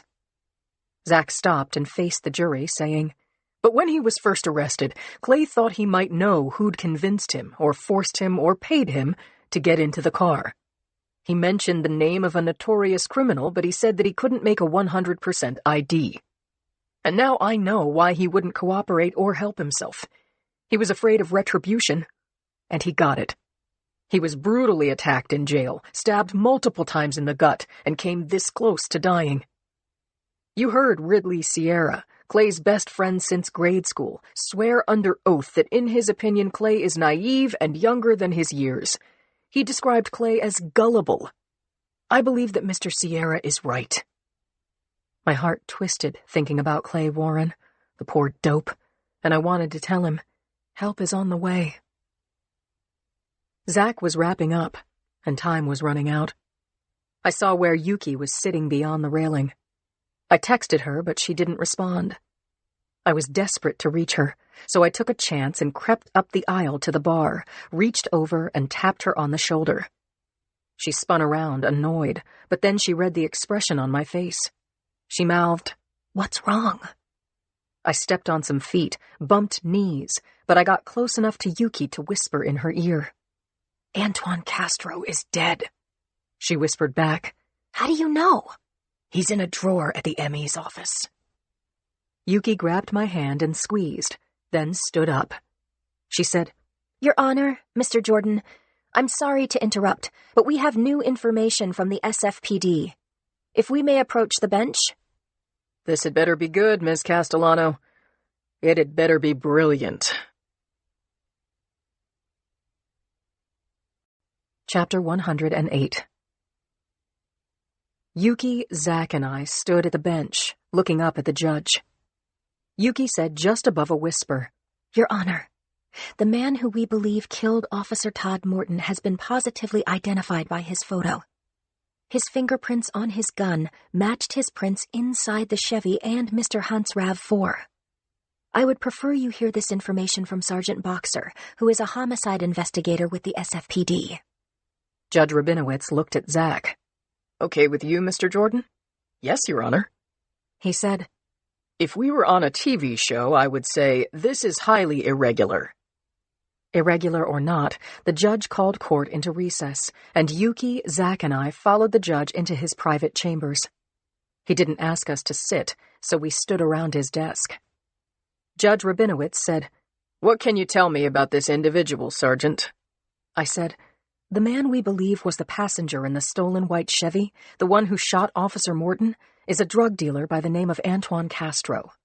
"You have him in custody?" "He was shot dead yesterday, Your Honor." "You say the man suspected of shooting Officer Morton is dead?" Rabinowitz said. "And what do you infer from that, Mr. Jordan?" Zach Jordan said, "As I've told the court, Clay Warren was terrified that the shooter would have him killed or harm his family. Absent the immediate threat, my client may cooperate with the DA. If he tells what he knows about the drugs in the car, if he had a working relationship with Castro, we may be able to roll up some major criminal activity." "Lot of ifs and maybes," Rabinowitz said. Zach added, "We need a little time, Your Honor. The defense requests a continuance. This is highly irregular," said the judge. "But you've got until 1 week from today." Chapter 109. Leonard Barkley knocked on the back door of a small brown stucco house on Thornton Avenue, 2 doors down from the nearly identical house where he'd lived with Randy for 4 years. His neighbor, friend, and co-conspirator, Marty Floyd, opened the door and gave Barkley a wide smile. "I was worried about you, man," said Floyd. "I never saw so many cop cars as was on TV yesterday. Hey, I've got pork chops and potatoes still hot. Sound good?" "Fantastic.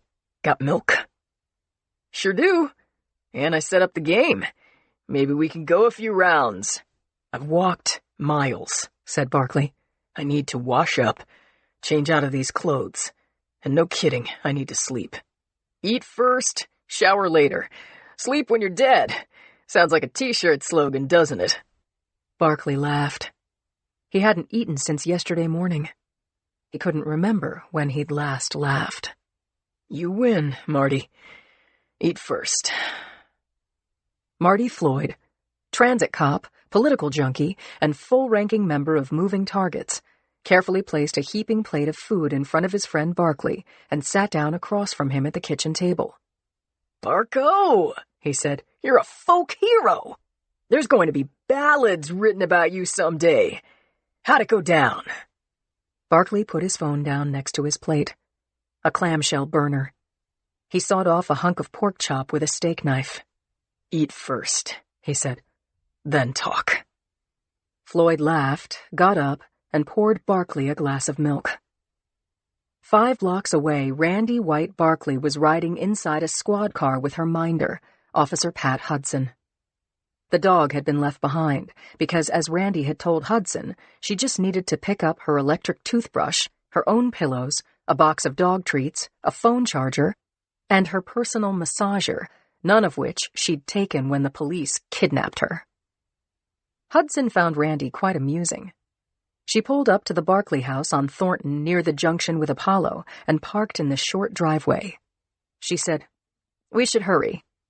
I told you, officer. Pat, this'll take 2 minutes. Just wait for me. "You're in custody, dear," said Hudson. "Besides, I'm coming too." Suit yourself, said Randy, as if she had a choice. She walked up the 3 wooden steps to her door, cautioning herself not to look at Marty's house 2 doors down, where a kerchief had been tied to his car antenna, signaling her that Barkley was there. The house key was in her hand when she heard Marty Floyd call out to her across 2 patchy front yards. "Randy, how's it going?" Good, Marty. I have company. "Yeah, I see. You look rested." Later, buddy. Be good, she called out. Feeling nervous because Leonard was so close and knowing that she wouldn't get to see him, Randy opened the front door. Home sweet home, she said without enthusiasm. Then she went inside with her jailer. Chapter 110. The Chronicle's city room was loud and busy, everyone bending their heads over their computers, working toward a 6 o'clock closing. Jeb McGowan knocked on the glass wall of Henry Tyler's office, and Tyler motioned him in. "Sir, I need a minute." "Any time. Take a seat." McGowan chose to stand. "Mr. Tyler, something happened, and I have to tell you about it." "Go ahead, Jeb. And for Christ's sake, sit down." Jeb sat on the edge of the leather sofa facing Tyler's desk. He said, "I don't know how to say this." "Speak, Jeb. Out with it." "Yes, sir. This is it. Cindy ambushed me in the garage. She kissed me, and clearly she wants more. It's classic sexual harassment, Mr. Tyler. She sees my potential. She wants to sideline the competition." Tyler picked up his desk phone and called Cindy. "I've got a fire in my office. Can you come down?" Cindy told him she'd be right there. She saved her file and, skirting the center of the city room, took the perimeter route, the long way around to Henry's office. His door was open, and after knocking, she went right in. "Where's the fire?" she asked Tyler. She saw McGowan sitting on the edge of the sofa but didn't acknowledge him. She sat in the side chair next to her publisher and editor's desk. "Jeb," said Tyler, "tell Cindy what you told me." McGowan, now red-faced, gutted it out. "You know where the fire is, Cindy.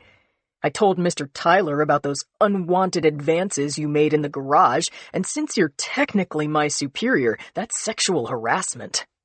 Tyler asked, "Cindy, what happened?" "He sneaked up on me, Henry.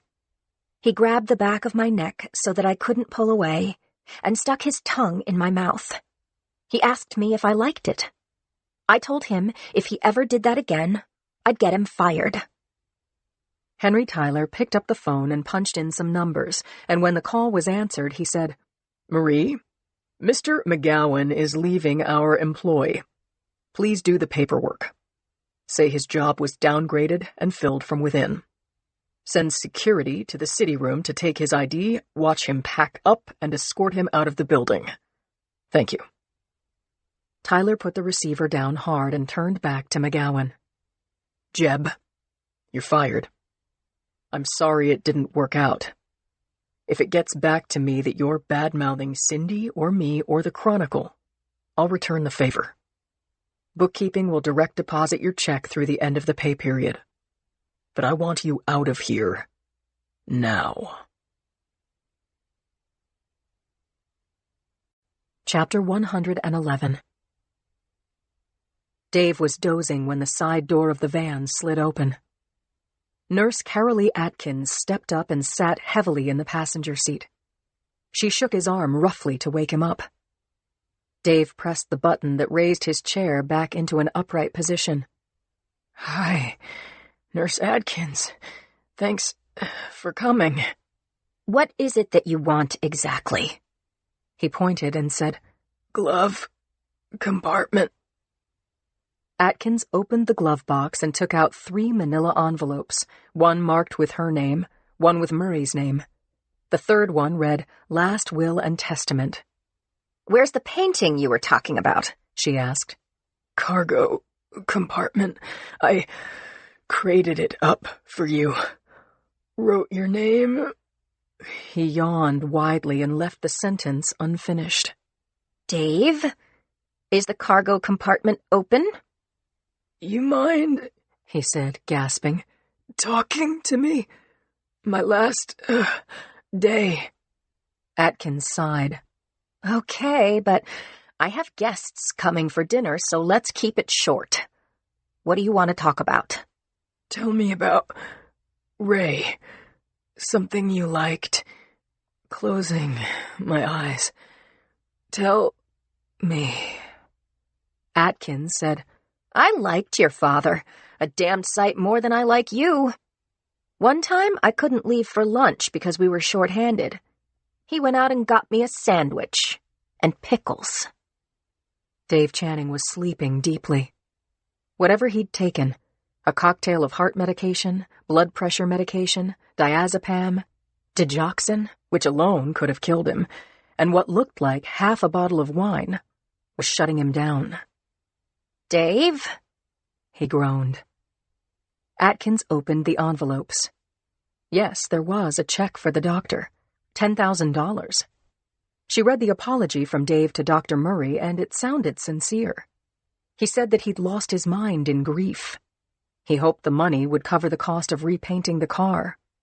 He was very sorry for being such a pain in the ass and asked the doctor to please forgive him. Dave tried to speak. "What is it, Dave?" "Pain?" "Sorry. If you'd asked me to help you out, you wouldn't have felt a thing." "Help me now." Atkins ignored him. She lifted the envelope with the words "Last Will and Testament" written on the front. She opened the envelope, took out a piece of typed paper, and started to read. It was a long narrative in which Dave thanked all of his online friends and left his paltry possessions to the staff and the money from the sale of the winery to a children's charity that specialized in helping kids with disabilities. The document had been signed and witnessed by a Jeff Cruz. Nice. She'd saved the envelope addressed to her for last. Dear Nurse Atkins, I apologize for being very disrespectful and making your job harder. I know you did your best for my father, and I'm indebted to you. I've left you a painting my mother named The Sun Also Rises, after an Ernest Hemingway novel. It was her favorite painting, and all I have to give you. Peace and light. Goodbye, Dave Channing. The letter was also signed and witnessed by the same Jeff Cruz. Atkins knew what Nancy Channing paintings were worth because Dr. Murray had one. Now she'd have one too. Dave sputtered, then asked haltingly, Was Dad in pain? Atkins sighed. Yes, he was in pain. I only help the ones who are in pain. How? Dave asked. How do you help? She said, Dave, don't bother yourself with details. He wasn't in pain, like you are. Okay? I'm going now. For God's sake, help! He bent over and, grimacing, wrapped his arms tightly across his abdomen. Your father had been sedated, Dave. They're all sedated. I put a little something in the drip line. They're already asleep, and they're asleep when they die. Ray felt nothing. He didn't have to suffer like you. Dave looked up at the tall woman with the cinnamon-colored hair. He could see her hard eyes staring down at him. You do that? For them? She sighed in disgust, couldn't wait to get away from him. I'm a helper. Someone has to do it, and I know how. She clucked her tongue as if saying, What a shame you took this into your own hands. Then she put her hand on his knee. It will all be over soon, Dave. Nothing will bother you again. Chapter 112. Nurse Atkins lifted the half bottle of wine from between Dave's atrophied legs and took a couple of swallows. It was pretty good. She drank some more and put the rest of the bottle back where she'd found it. Dave Channing was still breathing, but barely. He was wearing a long-sleeved shirt with buttoned cuffs and a turtleneck underneath. She managed to get a couple of fingers against his wrist. His pulse was slow. His breathing was shallow. She knew what dying looked like. Dave Channing was on his way out. She said, I'm getting the painting now, Dave, and thanks for that. I forgive your jackassery. Have a good trip. Atkins got out of the passenger seat and walked around to the rear doors of the panel truck, hoping to find them unlocked. They were. She felt a little dizzy as she twisted the handle, pulling the doors open. That was from the wine. She focused on a pile of quilted movers' blankets on the floor of the cargo compartment. She didn't see a crate or a mailing tube or any kind of box at all. Had Dave's last act been to prank her? She got into the rear compartment on her hands and knees and felt along the back wall. Nothing. That son of a bitch. She backed out of the van, cursing. Had he forgotten to put the crate in the van? Or had he been so stoned he couldn't lift it? Getting out of the van was proving to be harder than getting in. There was no light back there, and now she was feeling nauseous. She'd left the papers in the front seat. She had to get them. She carefully backed out of the rear compartment, made for the front door, passenger side, and gasped.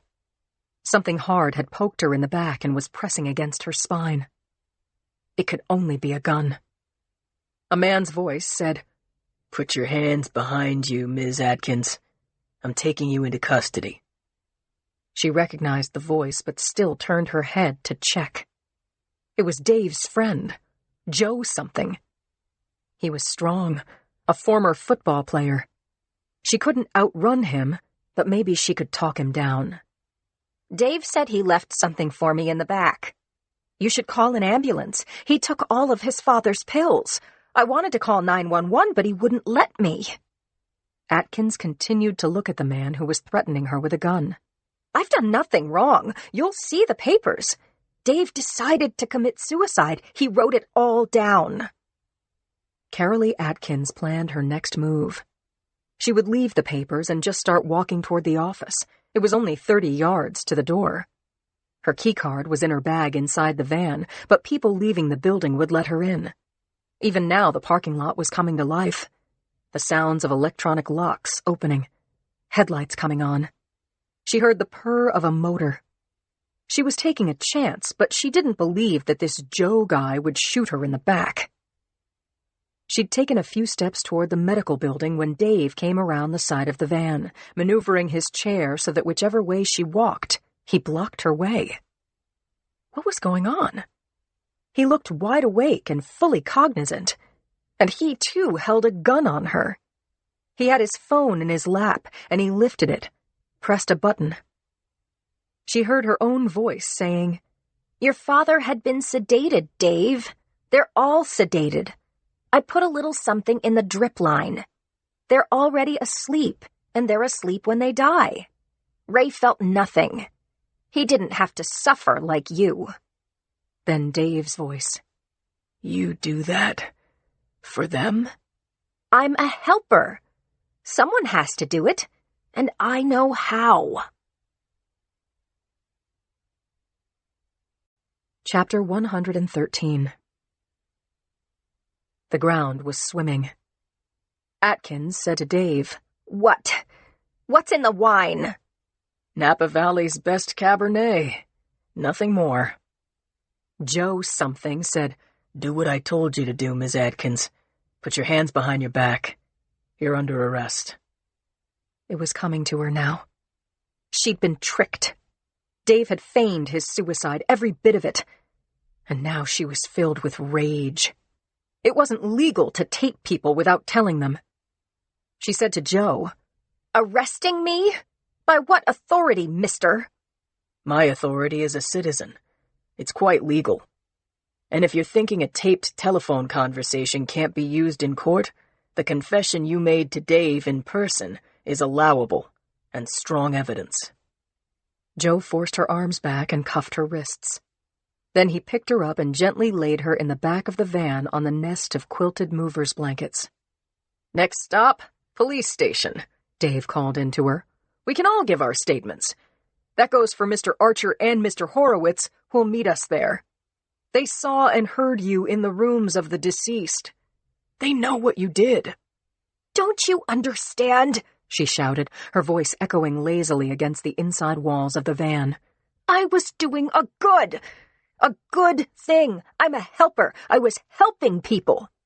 Joe said, "You're a serial killer, Carolee.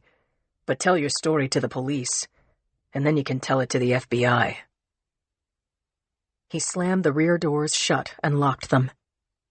Then he said to Dave, "The SFPD and the Napa Sheriff have an arrangement on cases involving the DEA. He'll be handing her off to SFPD." Dave was grinning so hard it hurt. "My God, Joe! We did it! We did it!" "We sure did," Joe said. The two friends grinned and exchanged a high five, a low five. The kicking from the rear of the van stopped. Joe said, "So what was in the wine?" "Grapes. But I took a couple of Dad's pills, beta blockers, to lower my blood pressure, slow down my heart. I needed to make her believe I was checking out. But then she got greedy for our private reserve cab. She's just tipsy." Joe and Dave laughed for a good long time. And then Dave said, "What a day. I wish I could tell my dad. He went crazy with happiness seeing the two of us together again, Joe. Have I thanked you lately?" "Yeah, you have. And thank you, Dave." "For what?" "For believing in me." Chapter 114. Mike Stempian was in his office at the hall, remotely hacking into Randy Barkley's computer. Randy wasn't online, but Leonard Barkley had just signed on from a new location near his house. Piggybacking onto Barkley's screen name, Stempien followed Barkley from his IP address at his new location on Thornton Avenue to an internet cafe in Gotland, to a private home in Budapest, to a travel agency in Medellin, working his way layer by layer ever deeper into the onion layers of the dark web.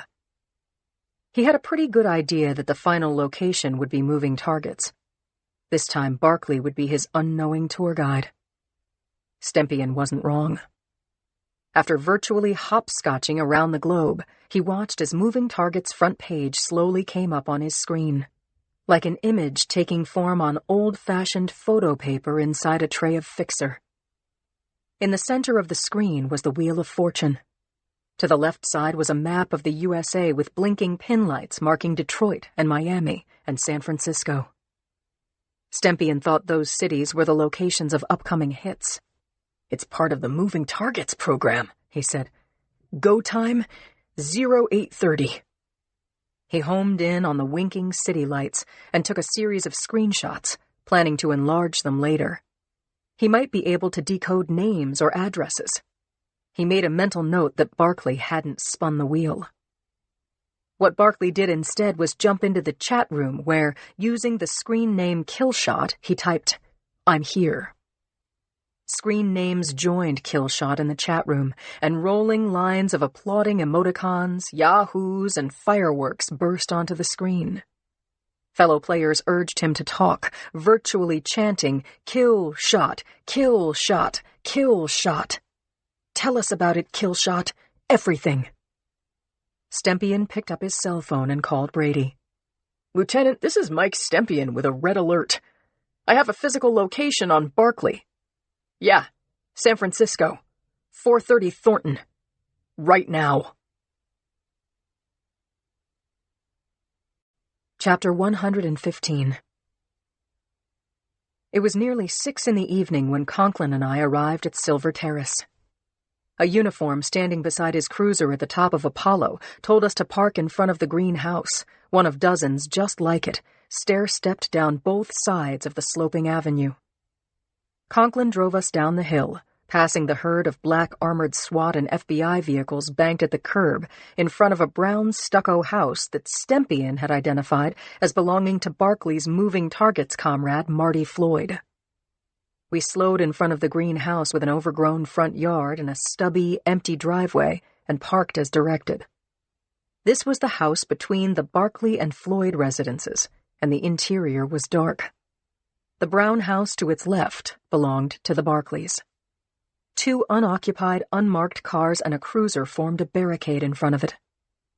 Overhead, an Eyewitness News helicopter chopped at the air, and any minute now the press would attempt to penetrate the scene. They would be barred from this section of the street, but there was every chance that Leonard Barkley would flip the table, set off explosives, and turn this porous residential neighborhood into a shooting gallery. As I had those thoughts, a pair of black and white cruisers parked crosswise on the north and south ends of the 800 block, cordoning off the area, bracketing Floyd's brown house, Barkley's brown house, and the greenhouse in between. The stage was set. Richie and I were there mainly to arrest Barkley, and I hoped to God that that would happen without anyone firing a shot. I had an edgy feeling, a cross between high anxiety and disbelief. We'd been looking for Barkley so intently, and he had gotten away so many times that I could hardly accept that he was trapped, that we would be reading him his rights within minutes or hours. As I mentally prepared for the unknowable, Conklin spoke on the phone with Paul Chi. I picked up that Chi and McNeil were inside the Barkley house with Randy and her personal cop escort, Officer Pat Hudson. That Randy and her husband were separated by one 25-foot-wide front yard had to have been planned. Conklin hung up from his call with Chi and filled me in on the consensus of the cops inside the Barkley house.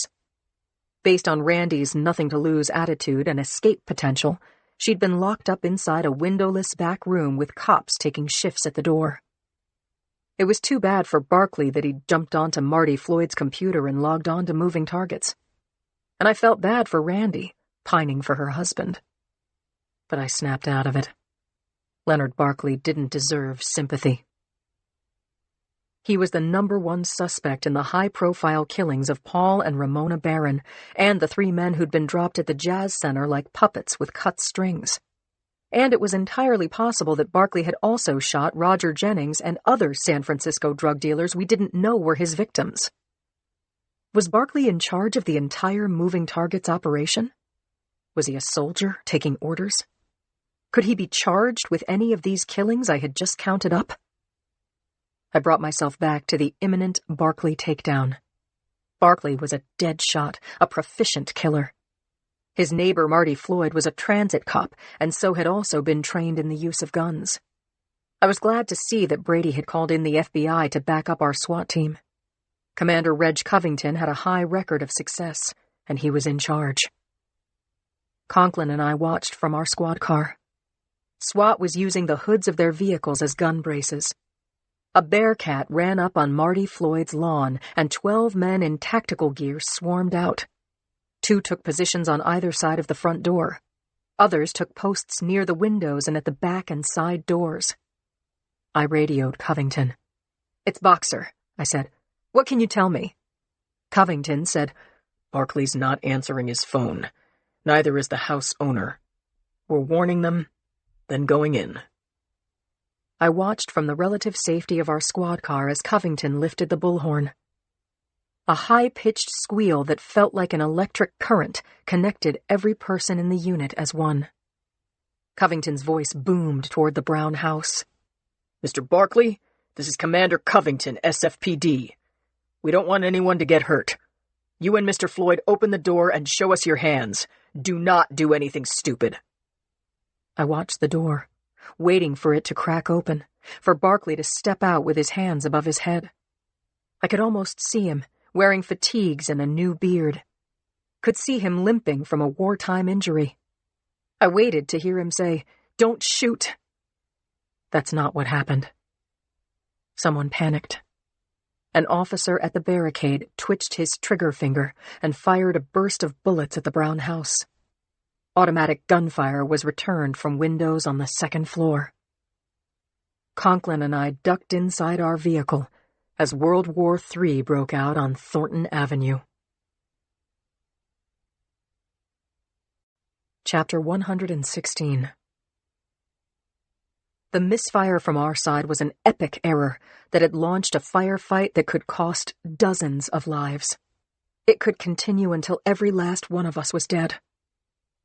I clapped my hands over my ears and stayed down, actually shaking as I waited for it all to be over. During a brief break in the shooting, I lifted my head from under the dash to scope out the scene and glanced at the Barkley house, ahead and to our right. I saw a side door open. Randy Barkley darted out, and despite the recent gunfire, she streaked across her side yard toward the rear of the empty house, armed with nothing but ragged jeans and a tank top. She was trying to get to Barkley. I knew that because she'd told me she and Barkley had a pact with death, and that she expected to die with her husband, and clearly she was trying to make that dream come true. Pointing through the windshield, I said to Conklin, "Look!"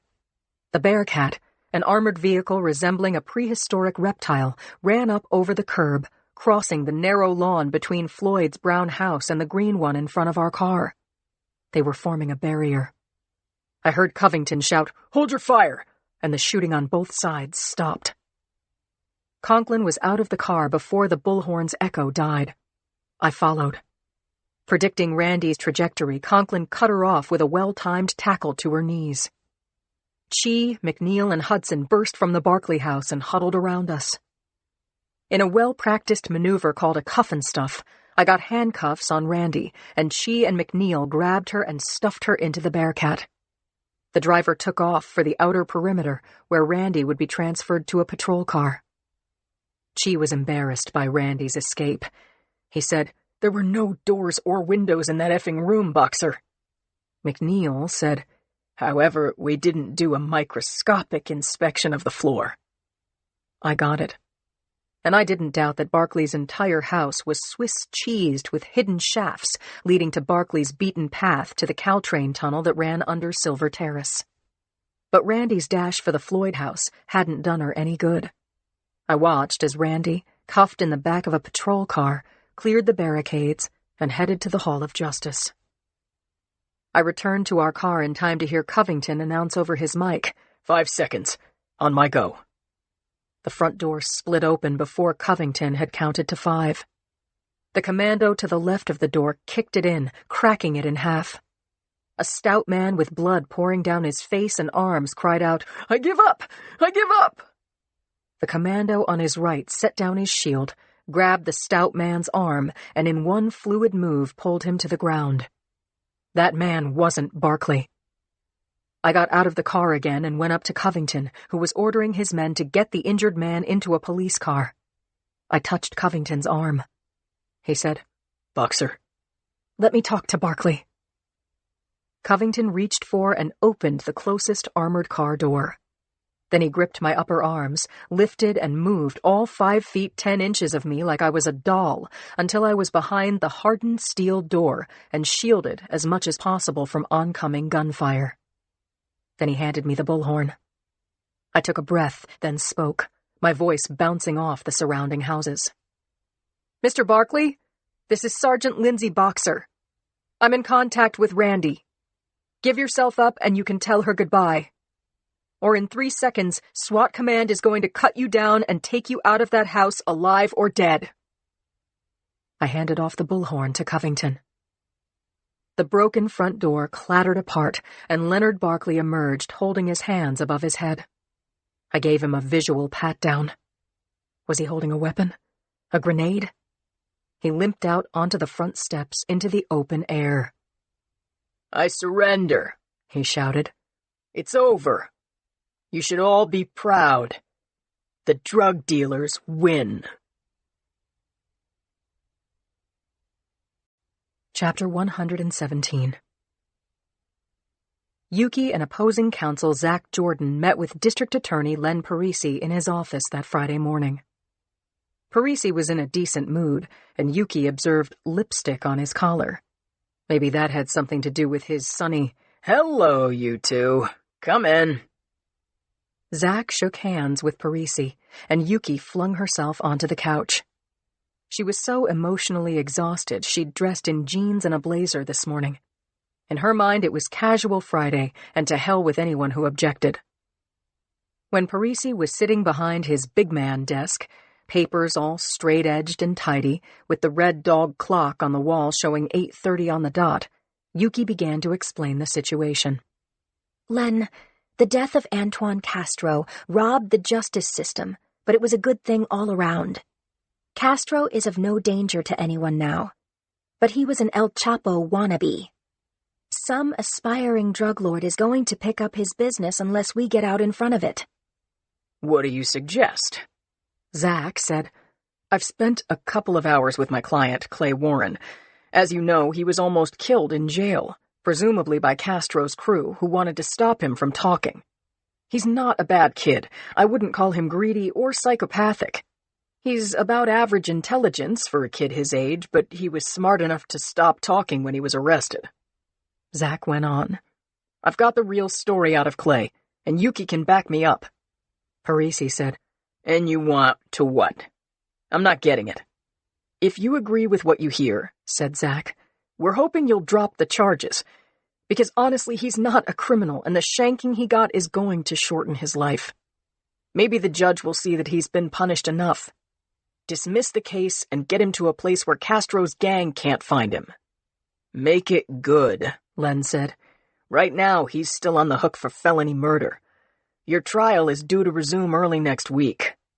Clay is outside, said Yuki.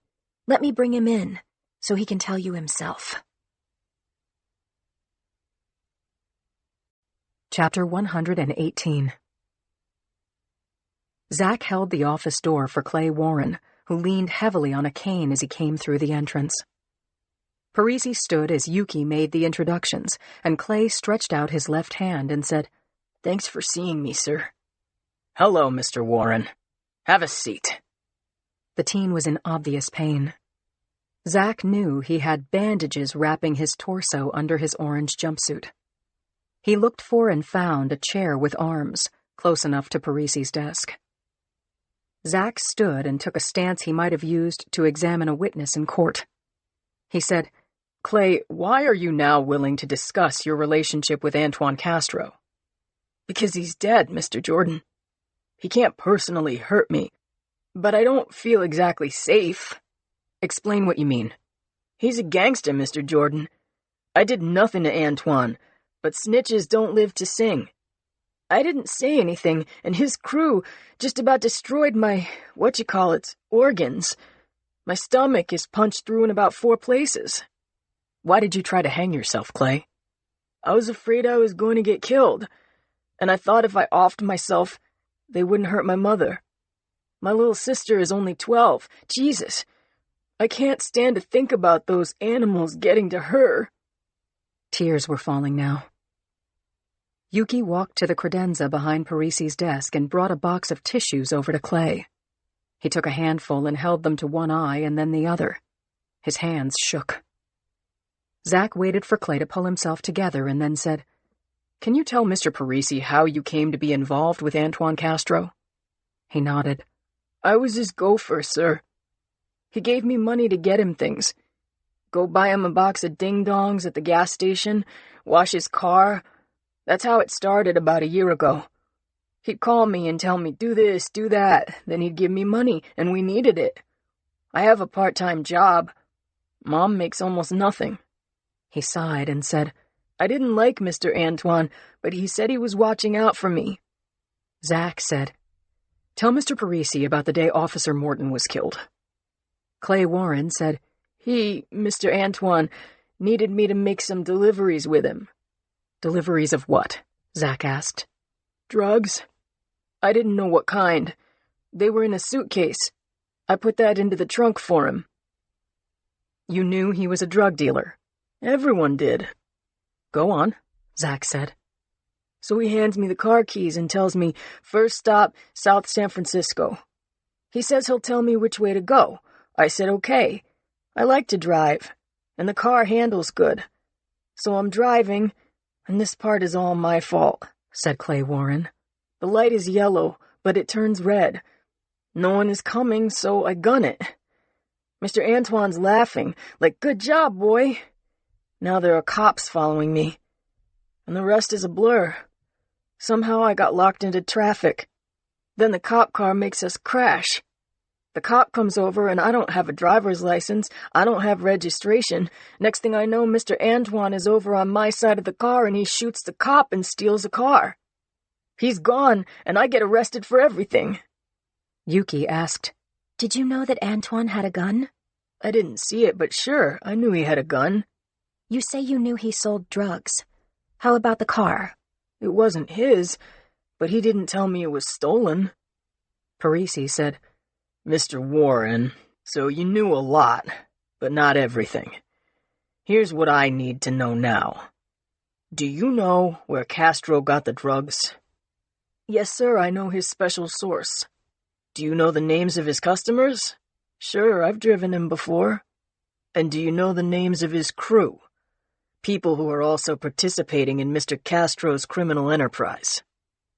There was a long silence as Clay more or less shut down. Yuki saw the same expression on his face that she had seen when he'd stopped talking to Zach and to her, when she'd been looking at a slam-dunk conviction for felony murder. His expression was flat. He didn't make eye contact. No one was home. Chapter 119. Yuki stood in the center of the room with her hands on her hips, staring at the kid. "Zach, tell him," she said. "Clay," Zach said, "if you don't want to go through with our agreement, I'll be happy to take you to jail and say goodbye." The kid shook his head, looked past Yuki and Zach to the doorway as if he were going to make a run for it, a physical impossibility.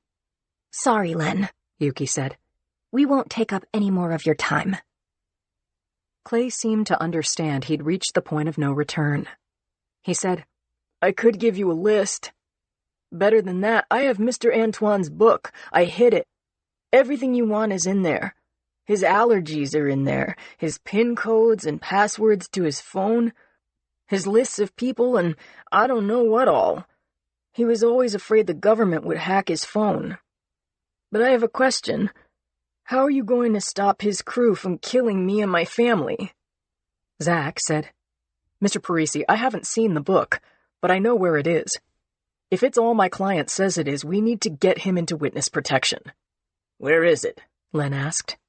It's in the property desk on the 7th floor. What? What are you talking about? Clay, tell Mr. Parisi.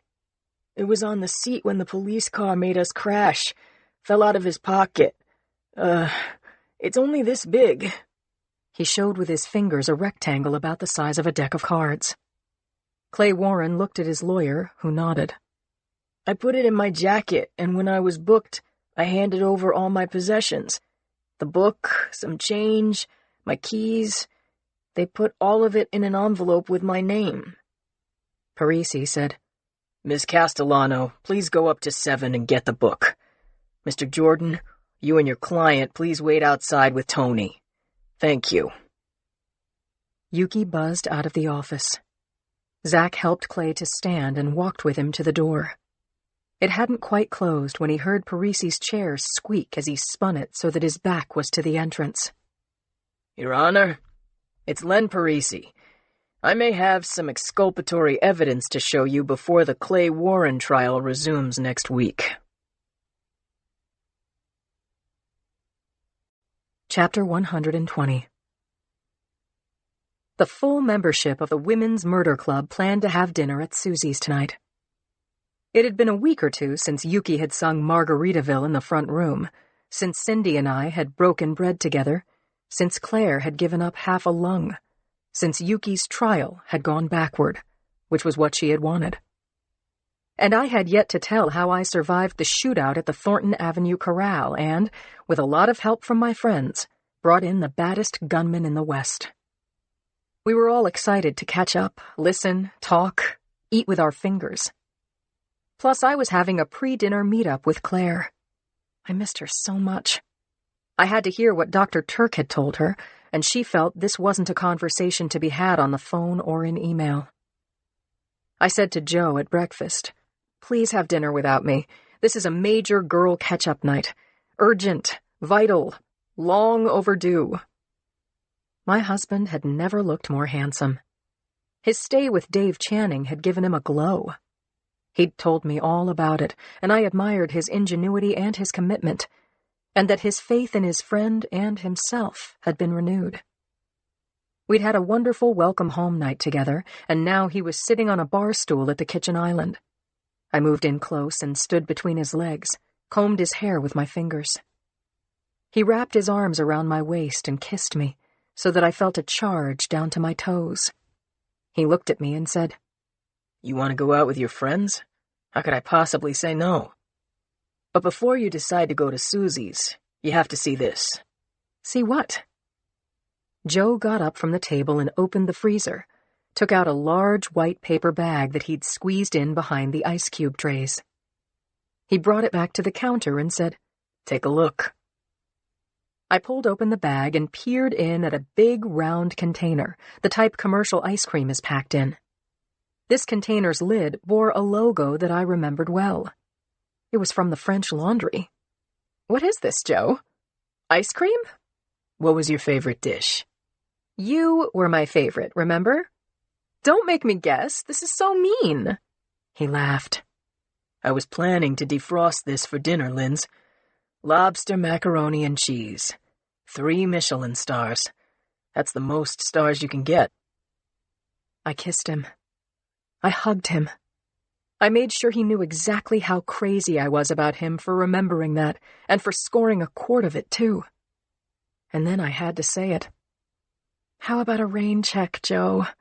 I need a night out with my girls. We'll always have Napa." Chapter 121. Claire and I got to Susie's before 5 o'clock and took a small table in the front room, which housed the long bar and the little stage for the steel band. "Weird seeing this place in daylight," Claire said. Nothing's cooking, I said. Literally. Afternoon sunlight lit up the ochre-colored, sponge-painted walls and street paintings of a marketplace in Jamaica. The steel band often played a tune about that marketplace. I softly sang, "Ackee rice, salt fish are nice, and the rum is fine any time of year." Claire didn't join in, but she signaled to the bartender. He went by the name of Fireman, and that was name enough. He called out, "What can I get for you, ladies?" Claire called back, "Vodka, rocks." I said, "Anchor steam, and we need chips." I assessed how Claire looked and sounded, and determined that she was tired and sad, and sobered by her medical experience. She said, "I know what you're thinking, but it's not as bad as I look." "Tell me," I said. We had to wait for Fireman to set down the drinks and the bowl of chips, and after he'd said, "Can I get you anything else?" we shook our heads no in unison. "Are you in pain?" I asked her. "Not like you'd expect," she said. "And I'm half a lung lighter. Can you tell?" I forced a grin. It was hard to do. Claire sipped her drink, commented that they'd given her no alcohol at the hospital. She crunched on some chips as I tried to find a way to ask her, "What's the prognosis, girlfriend? What's the deal?" "Have you met my replacement?" she asked. "Mary Dugan?" "Temporary replacement. She's nice. Qualified, too," Claire said. "I'm going to kill you now," I said. "If you don't talk, this fork is the last thing you'll ever see." She laughed, and God, it was a great sound. She looked happy for a couple of seconds, and my heart expanded. Was she going to take her job back from the blonde in the ME's office? Was she going to go to Napa with Edmund and have another life-changing meal at the French Laundry? Or was Claire stalling? Was she looking for a way to tell me very bad news? "You know how much I like Mitchell Turk." "Dr. Turk, yeah, I know." I swear I couldn't help it. I was gripping the fork so hard my knuckles were white. "He says the margins are clean." "This is true? You're telling me the truth?" She gave me a look like, "This is me. I don't lie to you." "There's a little more," she said. "Don't stop now." "Put down the fork, Sergeant. Keep your hands where I can see them." I laughed hard. Then I said, "Will you please frickin' tell me, Butterfly? Speak, and don't stop until I say so." She took a pause to sigh, then said, "Cancer's a bastard, Linz. I'm good right now. But I have to go in for a checkup every 3 months for a while. Then every 6 months. And I have to take doctor's orders. No problem. Turk said, I'll dance at my daughter's wedding. He'll be dancing too." I stood up, reached across the table, and put my arms around Claire's neck. It was not the most graceful hug in the world, but I couldn't let go. Claire got an arm around me and patted my back and said, "I love you, Lindsay." I told her that I loved her too, bent to kiss her cheek, and rocked the table, knocked over the drinks, soaked the chips, listened to the beer bottle hitting the floor. "Oh, man." Fireman called from the bar. "Set you up again, ladies?" "Please and thank you," I said. "This time double chips, and I'm having what she's having, with a bow on top." Chapter 122. Fireman said, "Your table is ready." That was great news. Claire and I made our way through the bar, which was filling up rapidly, past the pickup window, and crossed into the back room. We slipped into the red leatherette booth we considered our own and sat opposite each other. Lorraine checked in with us and brought sparkling water, and within a couple of minutes Yuki arrived, looking like she'd had a full body massage and a mani-pedi. "So damned great to see you," she said to Claire, sliding in beside her. "What's it been? Couple of decades?" "Couple of weeks, Yuki dear. All's well. I was just telling Lindsay it's checkups for a while, but Dr. Turk blew the all-clear whistle and said I'm free to go." Yuki hugged Claire and said, "We missed you. When are you coming back to work?" "Soon. Going to try something new. Sleep late. play with my little girl, listen to music. I told the powers that be not to expect to see my shadow until Groundhog Day. Ha! Groundhog Day had passed, but never mind the details.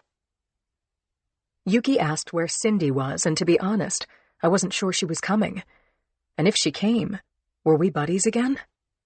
I said, "Why don't I go first? Cindy knows all about the firefight in Silver Terrace."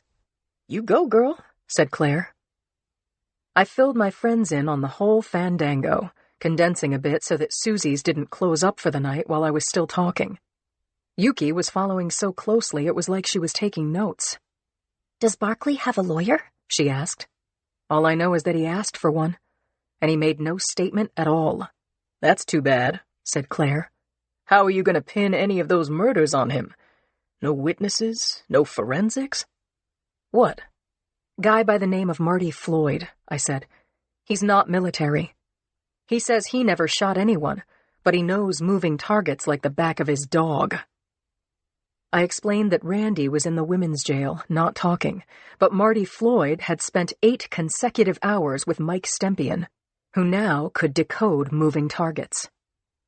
When Stempion goes back to the FBI next week, he's going to be the man of the hour, the week, and maybe the year, I said.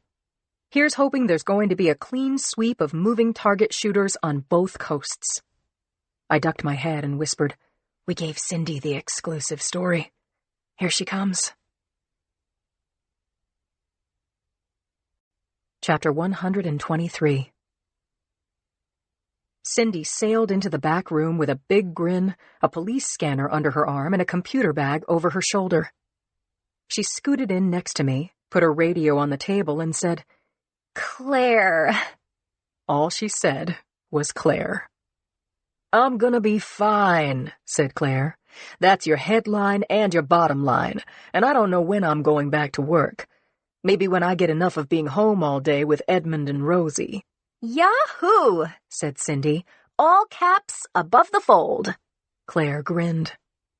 Cindy had questions, of course, but when she was assured that Claire was on the right road, she linked her arm into mine. She said, "Damn it, Lindsay. That was awfully good of you." "To hand me the finale on the Kill Shot series.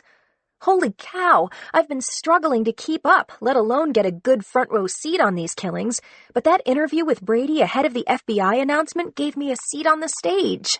"Great, Cindy. I'm glad it turned out that way. And when Stempion's back with the FBI, I think they're going to shut down the whole moving targets operation." "It's going to be hard," Cindy said. "Killing drug dealers really caught fire with the populace. They liked it. They cheered every time a drug dealer bit the dust. But the good guys won. Oh, before I forget, I got a raise." Yuki said. "And that means dinner's on me," Cindy said. We lifted our glasses and ordered our dinners, and I swear it was like starlight was beaming down on the 4 of us. And as our meals were served, Yuki had a few things to say. "I picked this up on the ADA grapevine," she said. "Lindsay, Joe was mentioned." "My Joe?" "The very one." Yuki told us what she'd heard about Carolee Atkins, RN, who was some kind of angel of death. "The DA's office here will be prosecuting her. 2 murders have been charged to her so far, but I have a feeling about this. More bodies are going to turn up. When old men with heart disease die in a hospital, nobody is alarmed. But I think the alarm has just sounded. I see autopsies in the near future, looking for a medication that just plain stops your heart." Claire said to Yuki, "Last I heard, you were trying a case of a kid wheelman in the wrong place at the wrong time." Yuki said, "Sorry to say I cannot tell you more, but that young man disappeared with his family, and we're about to roll up a lot of drug dealers without firing a single shot." We ate with our fingers, got a little sauced, and reveled in our camaraderie. Before we refused to let Cindy take the check, she asked me to come with her to the ladies' room. "Hey, Linz, I'm sorry I was such a pill. I was wrong to push you where you couldn't go." "You were doing your job, Cindy." "And you were doing yours, Sergeant. I really cannot express how much I admire you." I thought of the many times Cindy had been instrumental in solving crimes with her press card, by being the dogged bulldog she is. I remembered her taking a bullet and bringing down an armed killer on the block where I lived. I said, "I feel the same about you, Sin. You're the best." Back at the table, we made a coffee toast to the Women's Murder Club and to how lucky we all were in our jobs and our friendships. Claire said, "I'm going to add some heavy cream to that." She creamed her coffee, and then all of us, even those who hadn't had real cream in years, dosed our Java. I looked around at my 3 friends and thought how we didn't take our luck for granted. We never did. We split the check and, soon after, went home to the men and children we loved. May it always be so.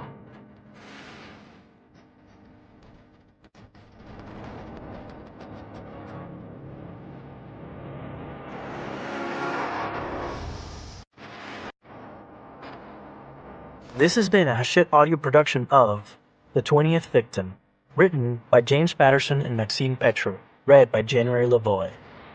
Produced by Dion Audio and Listen Up Audiobooks. Post-production by Emma Mills. The 20th Victim is also available in print and digital formats from Little Brown and Company, a division of Hachette Book Group.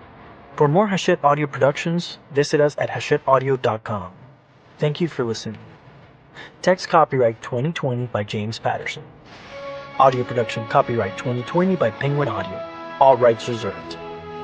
Hachette Book Group supports the right to free expression and the value of copyright. The purpose of copyright is to encourage writers and artists to produce the creative works that enrich our culture. The duplicating, uploading, and distribution of this audiobook without permission is a theft of the author's intellectual property. If you would like permission to use material from the audiobook, other than for review purposes, please contact permissions@hbgusa.com.